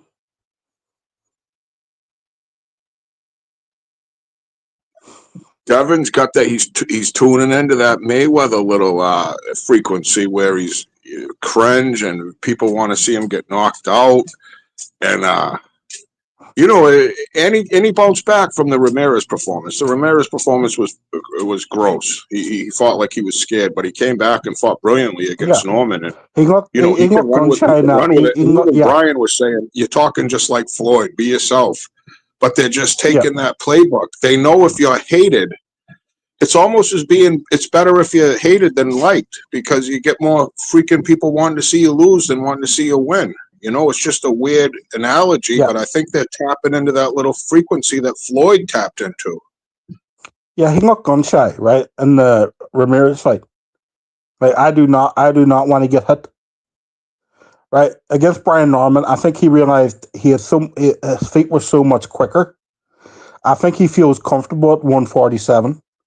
He looks more filled out at 147, Maybe he just ain't killing himself making weight. But I think he'd be all right at fucking middleweight, if I'm honest, Brian. Yeah, there's a possibility with that. Like, he's a big dude for for that weight class, for 147. He looked bigger than Norman. I think he was stronger than Norman too. Even Norman started clinching there a bit, but Haney looked stronger than Norman. And he's a big dude. Like, he looked big. He looked bigger than, like, what is his cap? Like 160? I'm not sure, but my God, how the heck did this dude ever make 135? Is beyond me. Yeah, like, he was killing himself. He was killing himself making that. Victor Conti. That's how. Yeah, Victor helped a lot. Victor got sick and they all had to jump weight classes.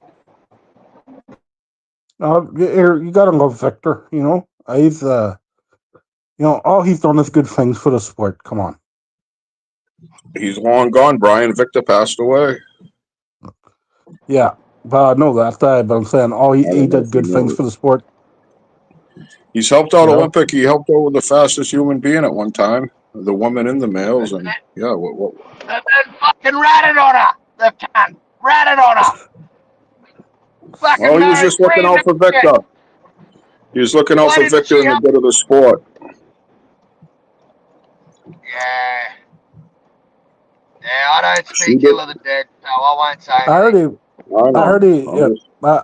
I heard she was running backwards. I fucking love Marion Jones. I fucking love Marion Jones. I fucking love Marion Jones. Big fan of Marion Jones. And remember, there's Victor right there, and Remy Coach Minami. That's Remy's partner. I mean, Victor's partner that's still alive. You can see Victor pointing at him like he's the man. The guy sitting beside him is Coach Minami, Remy. He's from the Soviet Union, Ukrainian-born military, but he was the last track and field athlete that coached a Soviet sprinter to win the 100-meter dash. Coach Minami was the coach there, but he ended up getting kicked out of the Olympics because all his athletes were testing positive for Huss steroids. So, yeah, then he found his way back to America, and him and Victor are buddies. But Remy's still alive. I think he's 97, but he still has a concoction, and Snack is still alive. What's the Dean concoction? Batman Dean. The secret Russian concoction, what you see Bivol uses, Petreviev, you can see Usyk on the juice, and Remy's tapped into that same source. The government, the doping. Yeah, all those guys, all those guys. Oh yeah, Usyk's head's gotten bigger. He's just like Barry Bonds. Usyk as a cruiserweight was Barry Bonds with the Pirates, and now he's Barry Bonds with the Giants. His head's gotten bigger. He's just a whole different human being. Not only is he taking structural human growth hormones, he's taking these new state of the art lung steroids that make your lungs 4 times the size of a normal human, so you can hold your breath underwater for 4 days.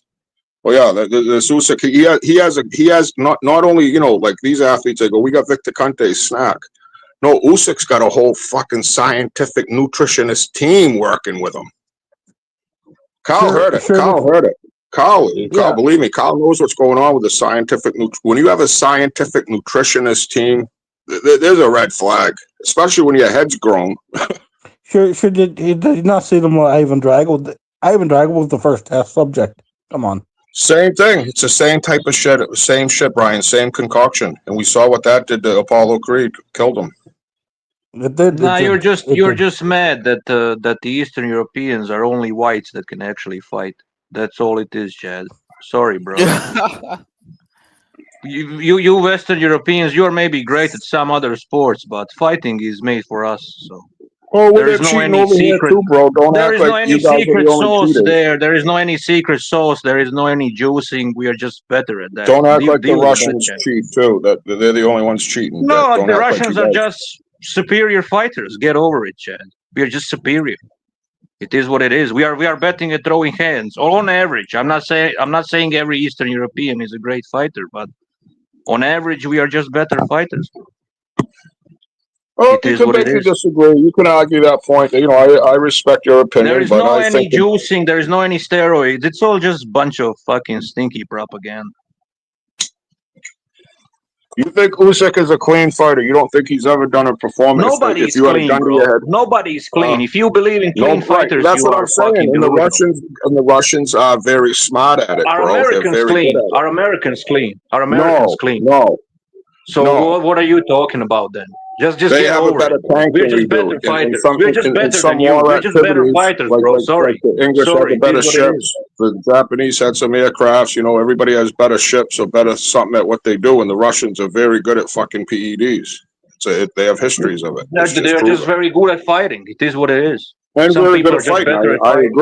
I agree. You know, I agree. And it's for other people too. It's for other people too. Like look at Asians, for example. Japanese are great. I identify myself as Japanese. What I'm trying to say is Japanese are great at fighting, but you don't see many Vietnamese champions. You know, Mexicans are the best Latinos. You don't see many Guatemalan boxing champions. So. That's the same thing for Europe. We guys are just better than you. Get over it, Chad. Eastern Europeans are better fighters than British guys, British white guys. It is what it is, bro. There is no any secret sauce. There is no any fucking juicing. There is no any peds. I wasn't saying that, bro. You're coming in all being like the police or whatever. I'm not. I wasn't saying that. I was. No, I mean you're entitled to your own opinion, but I'm just saying, bro. You believe everything. What you're coming at me for? Like I don't like fucking Eastern Europeans and they're better than this. No, I didn't even say you don't like them. I didn't even say you don't like them. I'm just saying that you should just accept the reality for what it is, bro. Yeah, that they're all juicing up, and the Russians fucking are great at it. Bro. Yeah. Maybe Hagler was juicing up too. How about that? Oh, I think he probably was. He had no body fat on him. So does that mean that all Americans are cheaters by your logic? I don't know. I can honestly say that it ain't clean. All I can say, it ain't squeaky clean. None of them is clean. That's what I'm. That's where I'm getting, Chad. I'm trying to explain to you they are all juicing.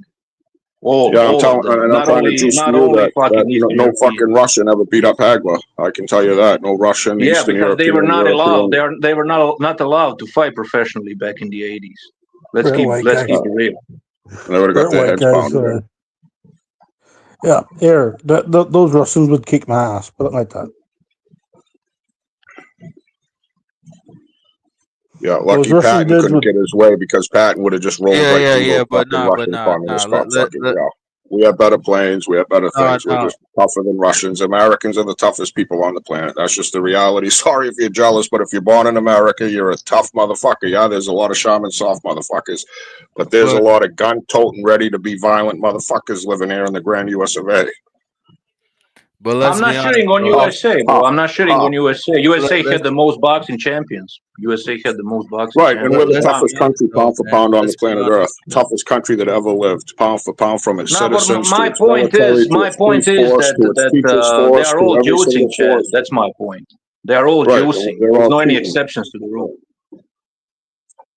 Uh, But United States can't compete. We they're got always everybody here. mentioning We how got one Russian country is United States juicing. people. We got Ukrainian Russian people. We have German people here. We have people from all over the fucking world living here. No one can fuck with us. We got everybody. We got Chinatown, fucking Little Italy. Can't fuck with the United States, bro. We got all these different fucking pockets of people that are ready for fucking war, bro. I never said that. I never said you don't. I'm just saying they're all juicing. I don't know why people only think these Eastern Europeans are juicing. I think No, it's just I ain't jealousy. saying It's that. just I jealousy. never It's just stated that. jealousy. Hey, Snack is a, yeah, he's an yeah, American dude. here, what have It's I jealousy, been and saying for it's usually Western white guys hating for some reason. I don't here, know. That's the pattern I see. here, what have I always said, right? What have I always said? These all these guys do it. Some get caught. Some majority don't. Yeah, exactly. Yeah, They are all fucking cheating. they're all doing it. They're all Yeah. doing it. But I've been very consistent with that.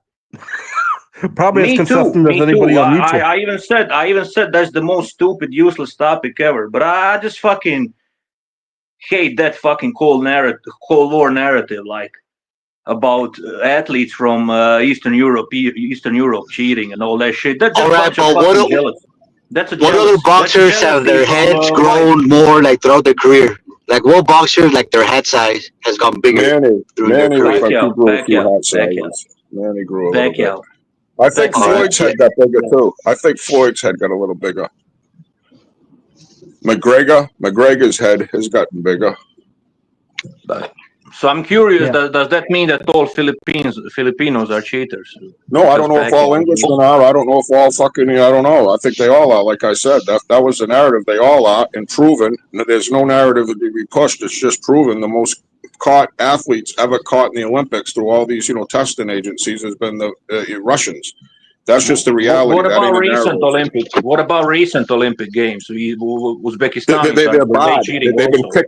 They have been kicked out. They had to go under a different name because they cheated so much. They weren't even allowed to compete. How long That's all that I'm was? saying. How long? When was that? How I don't long know. ago? Last 4 years ago. 4 years ago. Last Olympics. Nah, that wasn't 4 years ago. That was probably 8 10 years ago. Maybe Then even 8 more. years ago. Or 8. And it wasn't that. It wasn't more than 10 years ago, Deck. All I'm saying is you can Google it. I'm not lying. I remember all this. It was on the cover of Sports Illustrated. It was. This is something that ain't fucking. That's no narrative. It's just the reality that they had a doping agency run by the government. Okay, so That's they've been just the cheating for reality. 70 years, right? For 70 years Well, they they've were been cheating. cheating in war. They've been cheating at everything. Probably the chess players cheating. Everybody's cheating. Dick. Okay, yeah. All of the great athletes from that area are a bunch of cheaters, and all of the American not all of athletes are them. not cheaters, right? No, the Americans got busted too, Dick. I'm saying, but the Soviets pushed the fucking. But why do you guys hate so much the fact that you guys? I think you guys are just jealous. You can't fight. You guys How can't is fight that for hate, shit. Dick? Dick, You how guys is that can't hate? fight. Hold on. Wait. Let's be honest, bro. Because this argument is really dumb, man. To be honest, bro. It is. They're all The doing most stupid argument ever. Every fighter at an elite level is on something, bro. Point blank, period. And that's any combat sport. UFC, boxing, fucking the bare knuckle championship, anything you can think of combat sport wise. K1. All that shit, they're on something. Roland was on tequila. Roland was on tequila and weed when he fought. Here, what do you call the heavyweight that kept getting caught? The Miller, or what's his name? Jarrell Miller. Yeah, Jarrell Miller looks very Well, right. I'll tell you who's not on steroids. I'll tell you who's not on steroids. David Benavidez. And if he is, he needs to get his fucking money back because he has some of the fucking, he has some whack shit. That's his body, though. That's just his body. That's his body. He can't help it. He's got that goofy shape. He's got like the Tyson weird shape. Right, he went to a fucking Miller, right? He went to fucking hearing, right? And he said he wasn't thinking performing enhancement drugs. And they asked him what he was taking. He said Viagra. But anyways, Dick Justice, you have to admit, how come in the movie Rocky, it was the Russian guy that was doing the steroids and not Rocky?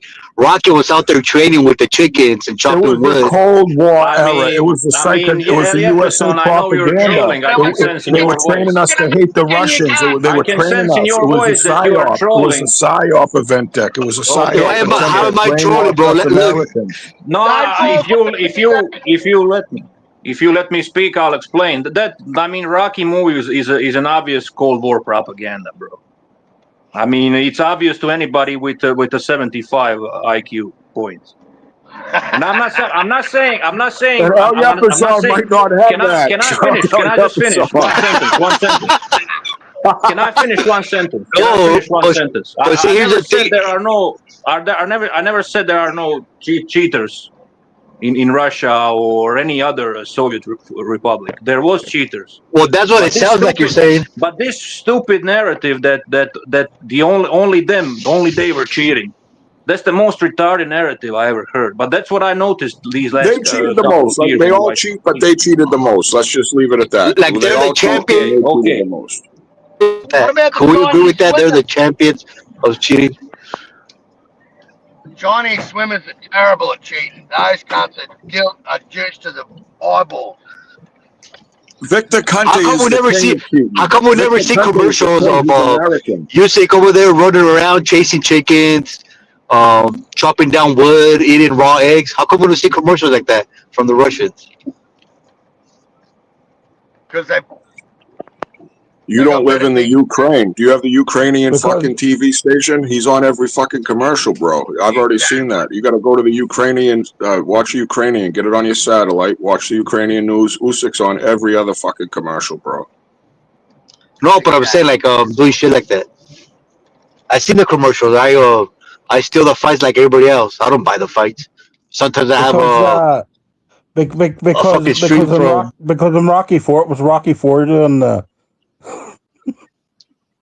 he was the one doing all that shit. It wasn't the Russian. The Russian was in a nice cozy gym.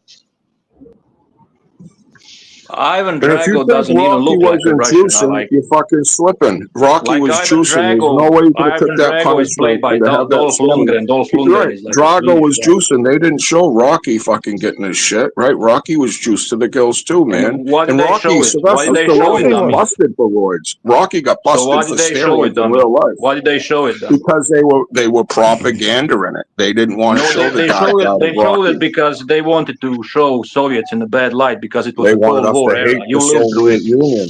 You The lived through bad that guy, era, the so you know evil what I'm talking empire. about. That's what Reagan called them, the evil empire. That's what I was told. Yeah, and They're the USA is evil not an empire. evil empire, right? Well, USA is not I'm an evil. sorry I lived there. It's better than the They are Soviet both. They are Union, both bro. evil empires. So Hey, what's your I point? think They are I both think Dick evil empires. Justice needs Peter. If Peter Barnard was here, he'll be supporting Dick Justice because Peter Barnard loves Russia. Right. No, they are both evil Loves Russia, empires. hates the They United are both. States. If you let me speak, I'll say they are both evil I empires. I Both think of you have them. a Russian accent, Dick. You don't even sound Croatian anymore. You sound a little bit like you're Russian.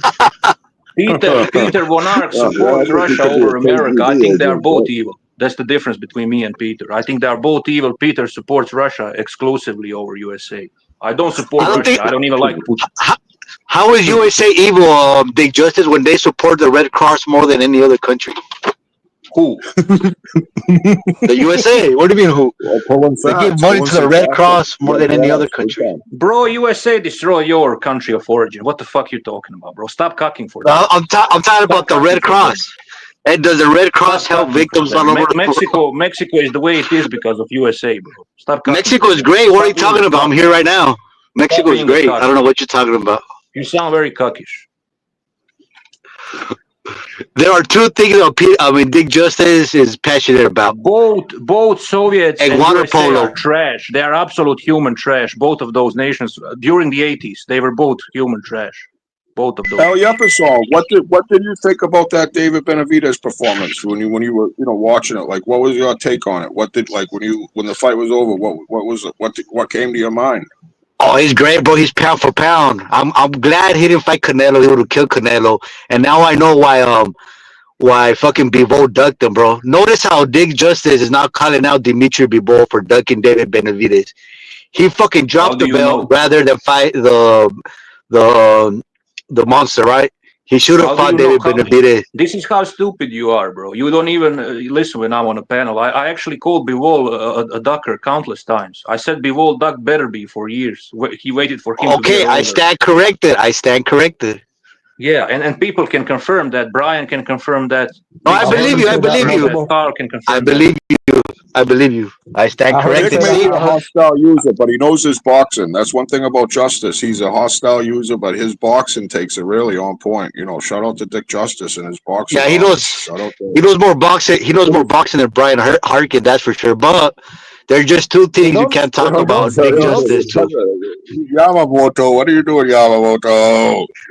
It's He knows. don't He talk knows. about rushes and don't talk about water polo. And you and Dick Justice will have a great time at the bar. You guys will be singing together, karaoke. I don't It'll know be all what good. makes you think. I don't know what makes you think that I like Russia. Just because I sometimes defend their athletes, that doesn't mean I actually You like them. kind of, since I've known you, I think you've been leaning a little Russian, Dick. To be I'm honest, leaning I don't know. because you're talking nonsense, bro. You're just fucking jealous. All right, let me because ask you this there is question, no. and No, I I don't know talk everything there nonsense. is. I Can I talk finish? facts. I don't Eliepson, talk can you nonsense. I stop do at being? times, Can you but I stop talk being facts, his bro. lawyer? Can Do you love stop being vodka, talk Dick facts. Justice? Yes or no? Do you love vodka? Is vodka your favorite drink, Dick Justice? Yes or no? No, but vodka fucking overrated. Nah. I don't believe you. Russians love vodka. I'll tell you Yeah, can that. I finish what I meant to say? What I tried to say is stop being jealous because we are just better at fighting, bro. It's not my fault that English white guys, Scottish white guys, and in general Western European white guys, they suck at fighting. That doesn't mean we are juicing, Chad. That just means we are better. Hey, That's my like saying favorite. that's like saying African Americans are juicing because they are better at boxing than Nigerians, Cameroonians, people from Sudan. They're not juicing. They're just better fighters than the people from fucking Sudan. Same thing with my favorite drink is a drink called Miles whiskey. I like whiskey too sometimes. It depends on my mood. It's a drink called it's an Irish brand called Miles whiskey. Beautiful brand. Shit, Captain. Shit. Beautiful brand of whiskey. Tasty. I know the bro, brewer. You're right. So it is. I know like the beer. I know the I like brewer. beer more, Brian. To be honest, I'm more into beer. I'm more of a whiskey guy, but yeah. Who's Janabek fighting? Is Janabek fighting Shiraz? Lara, bro. He's fighting Lara, brother. All right, fighting Lara. That's on that card too, right? Yeah. I think the winner. I think the winner's fighting Shiraz. Honestly. Sorry. I think Shiraz is fighting the winner of that fight. That's what I meant to say. Who did Shiraz look like shit against? There was someone that I thought maybe beat him. There was a couple of fights back. Yeah, I don't know off the top of my head. Carlos Adames Shiraz was a big robbery, bro. I really felt bad for Adames ain't no Adames. joke. Right, Adames ain't no joke either, though. That's the thing. That's what I kind of knew Shiraz was bad. People took away a lot. Adames is a real deal, bro. Adames real deal, tough motherfucker. When Shiraz survived, I think Shiraz had an off night, and he thought. I think he impressed me even with that shitty performance for the fact that he went the distance with him because he was off. You know. People have an off night. I think, I'm not taking nothing away from Brian Norman, but Bill Haney mentioned it. He didn't get acclimated. Like Bill said, they were the first ones there, and they showed up late. He said, when you guys showed up, we were sparring at 4 a.m. in the morning. Like Bill was already acclimated. They were already in camp sparring. I think the professionalism and the preparation of Bill Haney, let alone we were giving him little props earlier. But I feel like that just paid a lot. Just the professionalism of getting there, getting acclimated to the whole climate, the whole time difference. Now Haney boxed well, bro, and you know how I feel about Haney, Chad. You know Norman how I feel about Haney, Chad, but he boxed well. Flat. Flat. Maybe Norman's straining himself at 147 because, like, these kids are growing. And I've talked to a few boxers, Dick Justice. This is a God's honest truth.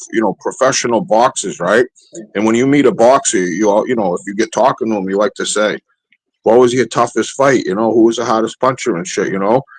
And multiple boxes have told me my hardest opponent was that fucking Scale. Like, I didn't have to fucking worry. I was dying making that weight. Trying to get fucking right for the fight. Fucked up. That fucking weight shit was way tougher than the opponent. Like, many fighters will admit that when they're crushing themselves to make a weight, they're really, I think they're holding themselves back. I really honestly feel it. And, I think that's a huge thing, and I'm not blaming nothing on Norman because Haney outclassed him. I was wrong. Haney was back. Haney looked like when he fought Prograis. Haney looked like he fought the 11th, 12th round against Loma. Haney's a world class fighter when he's on. He's not a broken fighter. But the 135 weight class, lucky someone didn't knock him out because I'll tell you, he was killing himself making that weight. And I don't know if Norman. I don't know how long he's been at 147, but you're a growing guy. And I'm not saying I'm making no excuses.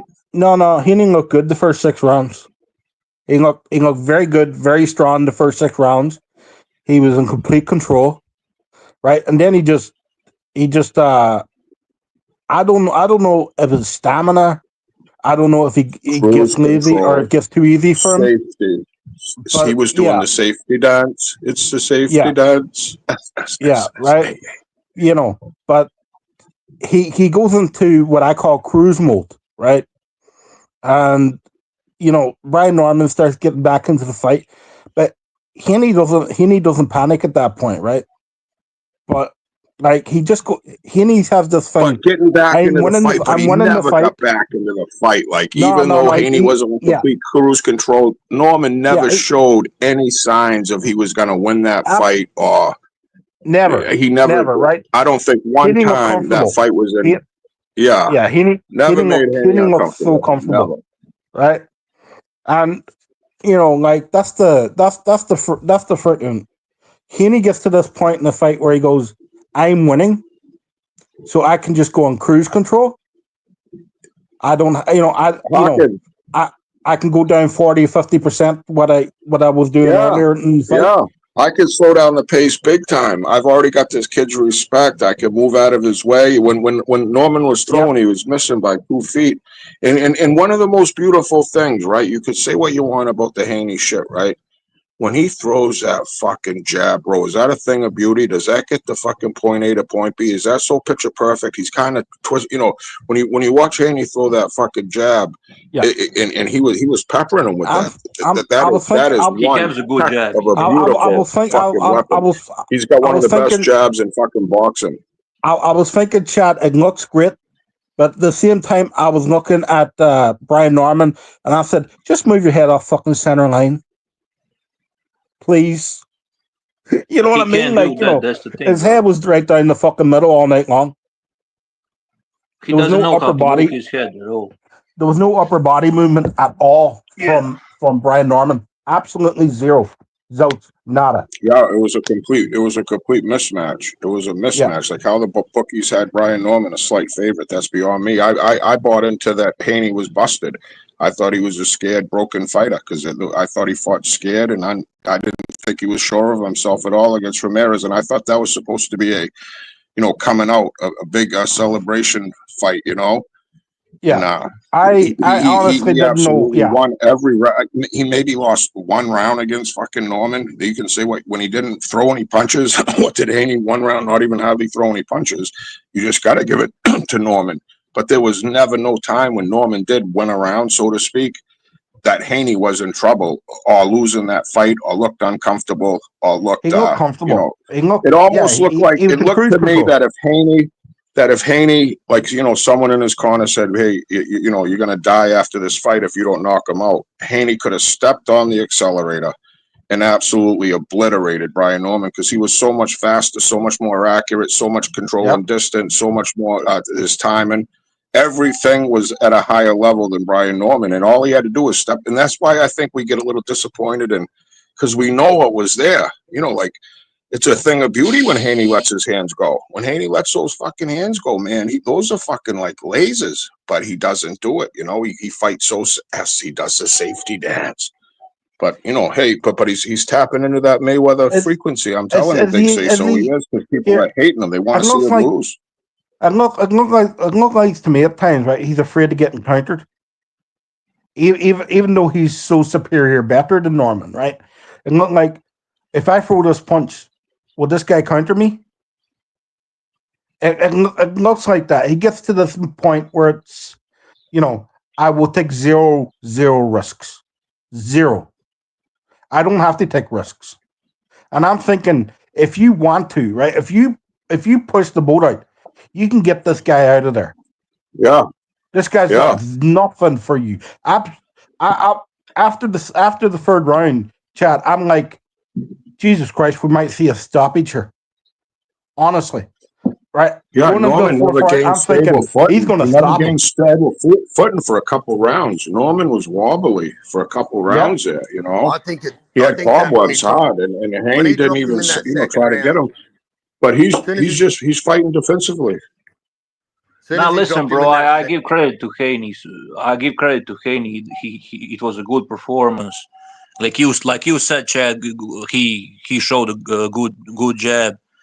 But also, let's be fair and say that Brian Norman is very limited.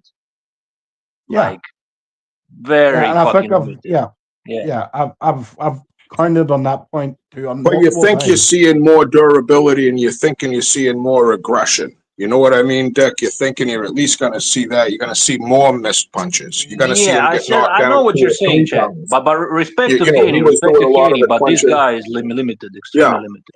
Yeah, he is. He fought very, very limited. Like I said, a complete different class of fighter. Yeah, Absolutely. I didn't understand what the hype was about, man. There was about 7 people I seen over the whole YTBC that were just banging Do the you Norman guys remember fanboys. Brim? Carl, Oh, Brim. Do you remember Brim? yeah, Brim on Brim Rap was Star, Chad. Brim I brought out a hey, Brim brought out a rap song for fucking Brian Norman, bro. He brought out a rap song. I for wasn't fucking so Brian big Norman. on Norman as much I was Carl on Haney being busted. That was my thing, That like The was he's, bookies too, I Chad. don't. The bookies too. The bookies had it. The bookies had him That's what I'm easy. saying. That's what I'm The saying. They bookies listen to didn't that me. believe in him either.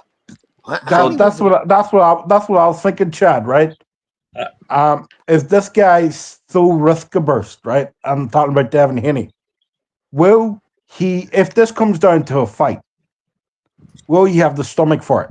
That was my point going in, right? Because I'm thinking I was thinking that was going to be against Prograis, and I said if Haney's like he was against Prograis, he should be minus $300-400. He shouldn't be an underdog, even though a slight underdog he was. If Haney's right, there's no way he should be an underdog. Other than they know Chad. something that we don't fucking know, that he must Chad, be it was nearly. busted. It was But I nearly guess the 2 to 1 bookies don't know odds, shit right? about Devin boxing. It was here, nearly 2 Devin to 1 Haney's odds not in going it. to step. Devin Haney's not going to step in the ring again with anyone who will throw combination punches and who's quick. Who's got quick hands and quick feet. You're not going to see the next Yeah. number of fighters Devin Haney will fight will be slow-footed fighters. Just watch. They'll have slower feet than Devin Haney. Chad. Good 90% of them. I guarantee you. Chad. I guess bookies don't know shit about boxing, Chad. That's how it seems. Well, they I was just don't. They about to miss on say, a lot of things. They miss on things, Dick. But I'm saying though, there's a chance. So if you do know, to make a lot of money. But what I'm saying is, it makes you scratch your head, Dick, because they don't know boxing, but that's a baseline to go by, Dick. You follow me? Yeah, I know. It's like, I agree. I just want see to what you're say, saying. I just want to say and that they're wrong. They're wrong at Haney times. was Yeah. nearly 2 to 1, nearly double your money in Australia. You'd nearly double your money. So you put 100 on, you'd win 190. It was $1.90, and Brian Norman was $1.90. They're both. You will never see Devin Haney at $1.90 fucking again. I promise you. You won't see Devin Haney at $1.90. He was, No, you won't. and If he fights Ryan Garcia, you think Haney would be the favorite against fucking Ryan? I think so, man. I mean, the proof's in the Fuck pudding. no. Not after that fucking Marlon, bro. Are you out of your fucking mind? There's no way Haney would be the betting favorite against Ryan if in the rematch. Come on, Carl. Yeah, but Ryan just got fucking clipped by Rolly, Chad. Like, let's go on fucking fights these guys are doing right now. Ryan, And Ryan's Haney's just going not. to fight Rolly. Maybe Haney gets clipped by Rolly. Let's go Team Ismail Salas. Let's go Rolly Romero. Let's go the autistic kid. I mean, we're Team Autism over here. Here, can I just say, Ryan Garcia's gone from Rolly Romero to a very fucking, what's his fucking name? I've been talking about him all night. Mario Barrios, D. Jefferson. Mario Barrios, Mario right? Barrios. That's a fucking here. Talking about But I something. think Haney's fighting Rolly. That's what I heard. Word on the street. I talked to Floyd a couple nights ago, tweeted him, and he said, "Yeah, man, Chad, I think Rolly's going to be fighting Devin." Yep. Devin fucking outboxes Rolly. Devin will be What did I say? What did I say? Slow footed fucking fighters. That's what Ryan Garcia thought. That's just what Ryan Garcia thought when he gets hit by Rock and Rolly Romero. Rocky's going to catch him. Rocky Rolly Romero. I mean, he's going to catch Devin and put him night. I mean, I can't believe Rolly's a champion, bro. I just What can't. As bad as Rolly was that night, right? Ryan Garcia was a lot worse.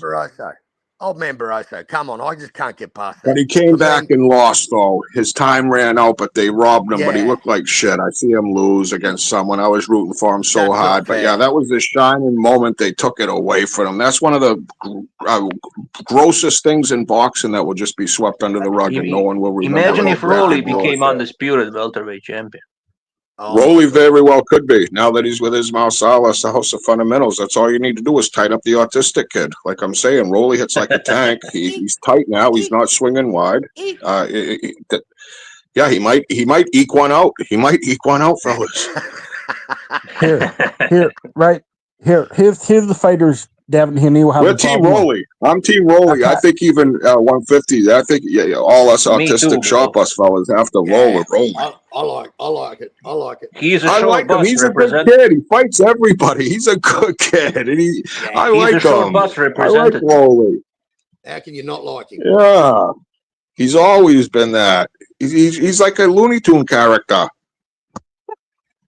Yeah, he really ekes when he fights. Like he's really known for his eke. Like if you talk to a Russian Dick Justice, like you mentioned Rolly Romero, and they go eek. Yeah, it's like what? He reminds me of Maria Sharapova. You know, the tennis player. She used to make those. Yeah, he does. Right. Rolly plays tennis. Hey, 150. My phone's getting a bit hot here, so I'm going to drop off for 15 minutes. Let it cool down. Then I'll pop my back phone's frying up too. I could cook an egg on mine. Yeah. I got kicked out of here yesterday because my phone overheated. Yeah, so here's the thing. This is a new phone. I don't want the fucking battery to be. You fucked it. You got to stream me out. Your phone is dead. Probably. Yep. Dead, Hawkins. You gotta get that to a charger. Let us simmer down. Yeah, I'm going to do that. But I'll talk to you guys later.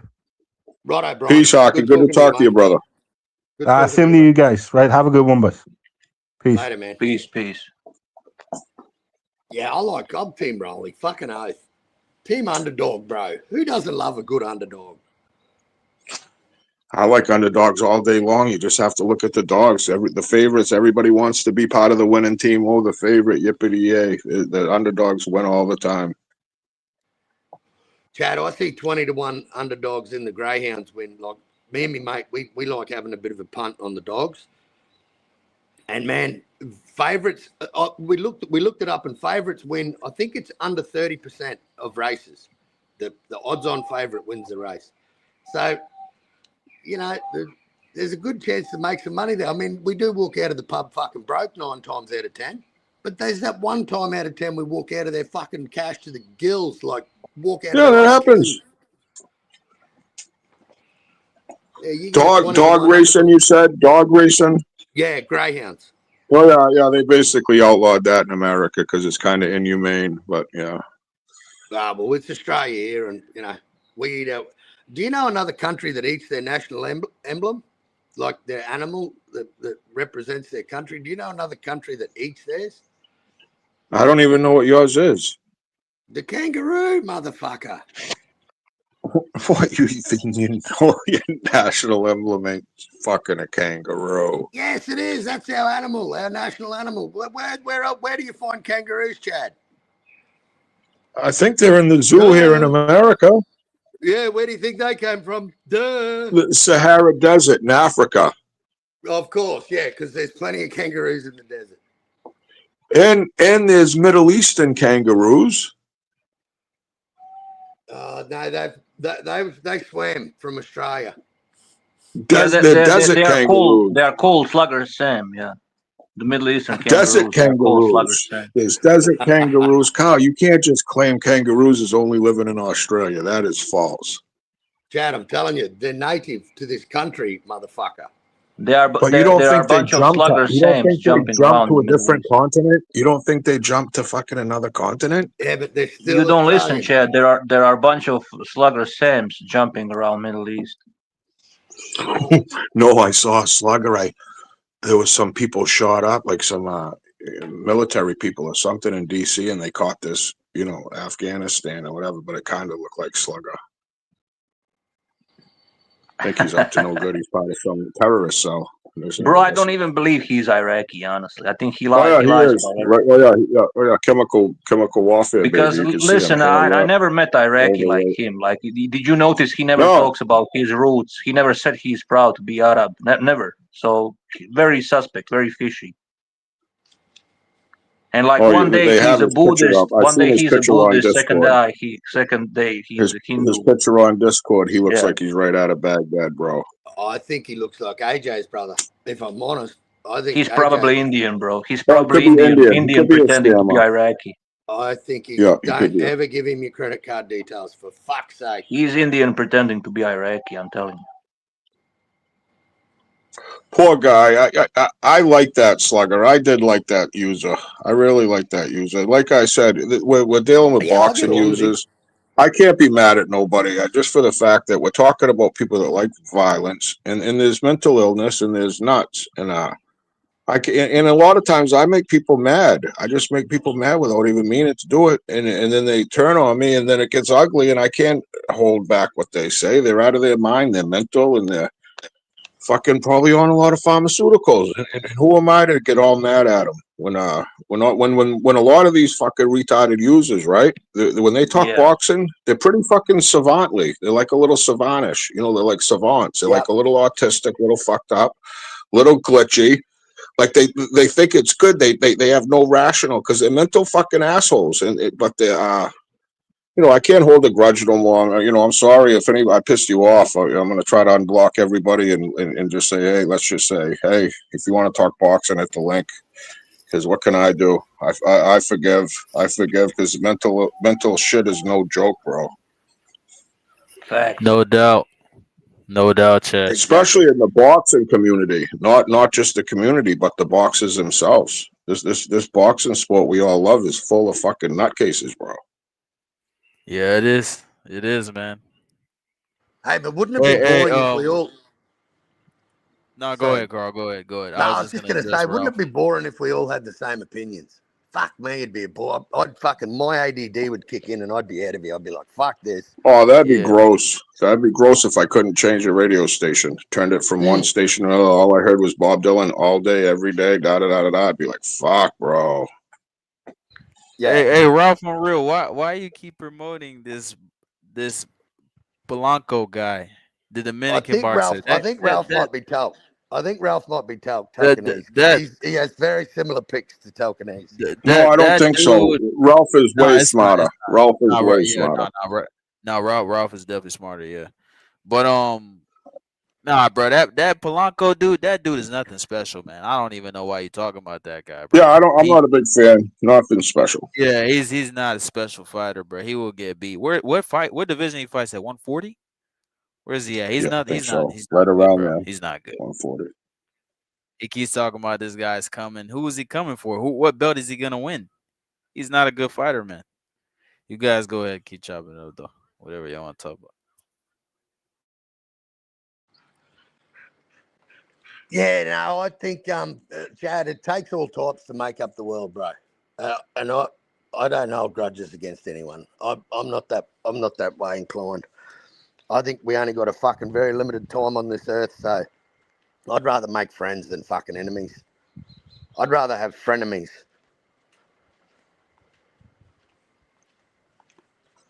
I'd rather really not give a fuck about it, but it's pretty fucking, like I say, I think I have personally made people mad with some of my actions, possibly, like without even meaning to. I don't know, and not understanding what other people are looking at it through their lens of the view, and like I'm saying, if you're gonna sit there and poke a bear, like I have definitely stood on the internet fight with Slugger, and really fought with these guys, like online with them, And really, Yep. I'm fighting with just complete mental shit, like psycho fucking shit. The Pilgrim State was the biggest hospital in the United States. Had over fucking, I don't know how many patients. Had over 4,000 employees. It was just a fucking biggest hospital. They were doing lobotomies, electroshock therapy. It was just crazy shit. They would feed you in a stray jacket, Kyle. They had these people stray jacketed up, and they'd feed them with a spoon. Yeah. It was called. You know what it was called on the day of Thanksgiving? The name of the fucking Pilgrim State Psychiatric Hospital. It was called Pilgrim. Pilgrim. Yep. Fucking crazy. 1951. I think it had over 100,000 fucking 100,000 people in the fucking hospital. Yep. It was the biggest hospital in the United States. Yeah. Cutting people's fucking brains out. Chad, don't think that yous are the only ones that do it, bro. In the 70s, 80s, and even into the 90s, Chad, it was the institutions in Australia, bro, were horrible. I don't know if you've ever seen anyone have a lithium injection, bro, but that's what they call the Great Reset. That literally is. Oh yeah, I've had that done. I've had that done before personally. Yeah, like that. They're testing metals, like injecting fucking elements into people, bro. Like, and it just fucking zonks them. Like, they got to learn to walk and talk and write. Like, it's fucking crazy. McSmith coloring book. Why do you think he's doing all that coloring? He's learning how to color and draw again. He had that fucking lithium shit, bro. Yeah, I love McSmith. He was in the mental ward for 12 days. That McSmith user. Yep. Deservingly so. They should have probably kept him an extra 12. Yep. Yeah, so I don't. Yeah. People in glass houses shouldn't throw fucking stones. Exactly. And if you're a kangaroo, I guess this should be the fucking saying, stay in Australia. We don't want your hippity hoppity fucking ass over here in the United States, honestly. Exactly. We'd fuck up all your deer. Our wildlife would take over that country. If we could bring a bit of our wildlife over there. Do you think a fucking kangaroo could beat up a fucking buck? A 7-foot one would destroy it. It'd rip it to pieces. A big fucking buck or a black bear? A big fucking bear? Talons? Have you seen the size? They're like a bird. They're like a fucking... those talons, man. What about the American bald eagle coming out of the sky, bro? What do you have for flying creatures? A parrot? We got a wedge-tail eagle that makes your bald eagle look like a magpie. A little magpie is no comparison to a vulture. We got a thing called a wedge-tail. Have a look. Look that fucker up. Yeah, look up an American eagle, bro. Yeah. We make that thing look like a domesticated pigeon. I'm gonna do a poll on it later. What's the name of your bird again? You can't even pronounce it right, and you're acting like it's some sort of dinosaur from fucking. The wedge-tail eagle. It's the closest thing to a pterodactyl in the sky. A wedge-tail eagle. Wedge-tail. You can't even say it. It's pretty gay sounding. It's pretty. See, you don't have ears for listening. You can't.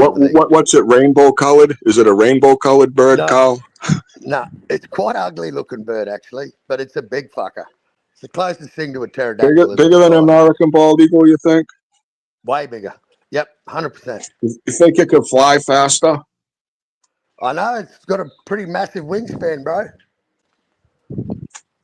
I I challenge want anyone to see this to do a fucking little battle. This is like comparison. Pokemon cards. We're pulling out Pokemon cards. I got the fucking American Eagle, and you Yeah, got the wedge yeah. tail And fucking rainbow I just flying. trumped you with my Charizard or Charizard, No, whatever it's no, called. what? You got another bird called a Charizard? No, that's what the Pokemon. That's the best Pokemon card I think is the Oh, Charizard. but you know what we got else over here? We got these birds called falcons. Yep. What you think? You're the only one with falcons? We've named a car after a bird called a falcon. You guys really have falcons there too? Right, cool. Yes. Because they Yes. can fly. You guys don't have eagles? Oh yeah, you have a wedge tail Yeah. eagle, right? We have we have wedge tail eagle, we have sea I eagle. guaranteed it's related to the American bald eagle. I bet they're like cousins. Well, I think given our Aboriginal people have been around a lot longer than your shitty little country. No, they haven't, Carl. The Indians used to the Indians used to name their kid Little Eagle. That was an Indian name, bro. The Indians were here before the Aboriginals, bro. Oh, I don't know about that. Our Indians got to where you live. Like those Big Indians Justice. are from where those Aboriginals are Justice. from America, bro. Well, Those they're are saying American 60 Indians. They're saying 60 to 75,000 years ago, bro. So I don't know. I don't know. Well, I'm just letting you know our eagles were here better, and they've been better nutrients, better. They're just stronger. An American eagle will absolutely destroy Yeah, its they're cousin, cheeky. its handicapped cousin from Australia, the wedge tail fucking bluebird. I bet you're. And what's your toughest? What's your toughest land creature? And what's your toughest land creature?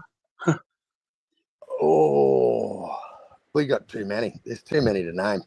Look, I can't. No, but I if you can't sit on here had to with. pull I out your can't sit card, on you here had to with. pull out your card. You have to get the baddest land creature to defend you. Like you're walking into this other place and someone's bringing their creature from their place of living. Like what Probably- creature are you taking from Australia in there with you? I'm probably taking a razorback. What? I'm probably taking a razorback. What is that? Tell me what that is called. An Arkansas razorback. That's what they call an Arkansas. It looks like some sort of hog or animal or something. Yeah, Could you fill us that's in on what what it a is. razorback is, pal? Wow, fill us in on it. A razorback is a huge pig, a huge feral pig. Huge feral pig. Those motherfuckers can kill cattle. They can. They're nasty. And we got them. Our feral pig population is more than our human population. That's how bad feral pigs are in Australia. You think you could take down a grizzly bear? Oh, yeah, I knew you'd pull that one. That's the one that's got us fucked. I'll be honest. That's what I'm saying. So we got air superiority. Now we got land control. I think you might be able to pull out on the fucking sea creature, but I'm telling you, we got some great whites. We got some great whites, dolphins. If we go to the water, if you can't if we get you in the water, you're fucked. All we got to do is get you cunts in the water, and we'll just hit you with our jellyfish and our octopus. That's all we'll need to take you out. All right, poisonous motherfuckers. Cheaters. They're cheaters. They're just like pulling out a knife in a fight. They're just cheating. Yep. Pulling out a gun in a fist fight. Like, really? That's what those Australian sea creatures do. Yep. See, all you cunts have got us on toast, but how good can bears swim? Are they good swimmers? Great swimmers. They can go underwater a long time too. They're absolutely phenomenal swimmers, and they can climb up a tree too. Believe it or not, they're pretty agile. They hibernate, Carl. They have to hibernate. They're so big and hungry. You know, they have to fucking. They might have to.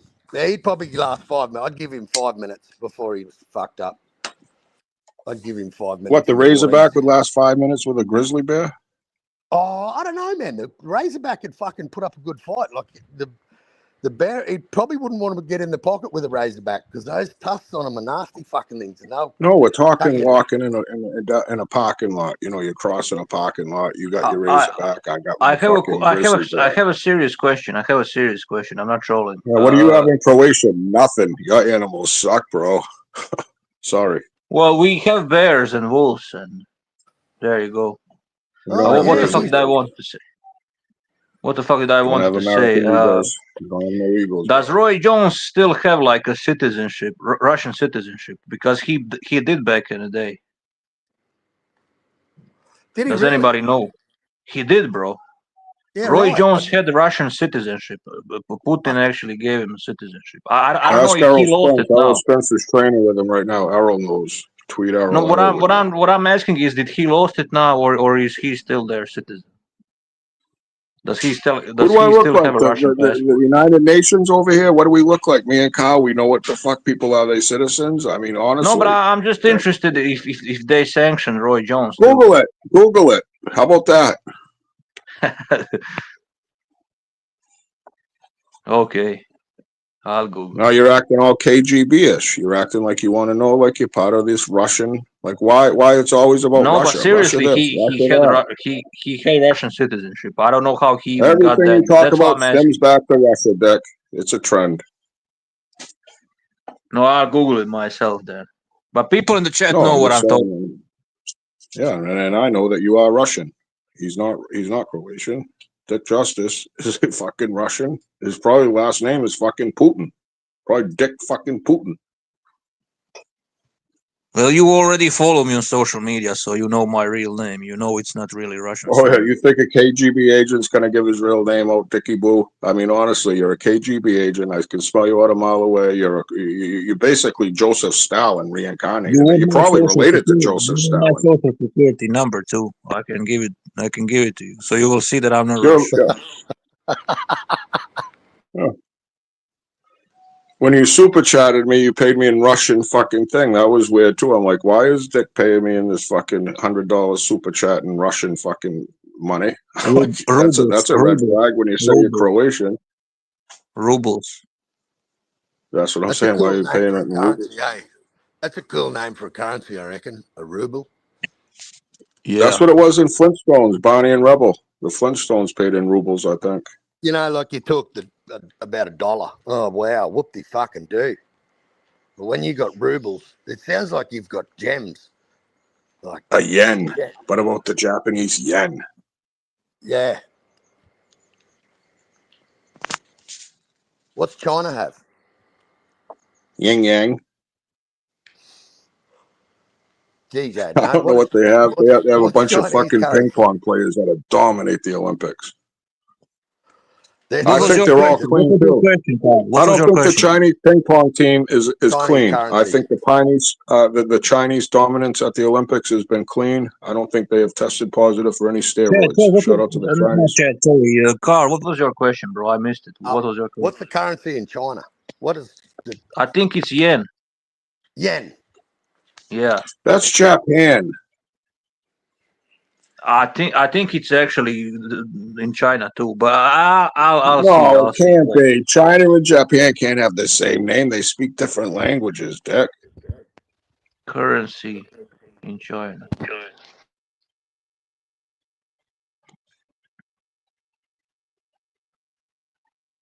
Yuan, not yen, yuan. Oh, right. It's kind of similar name, so it's kind of similar name, to be honest. Well, it's not Latin.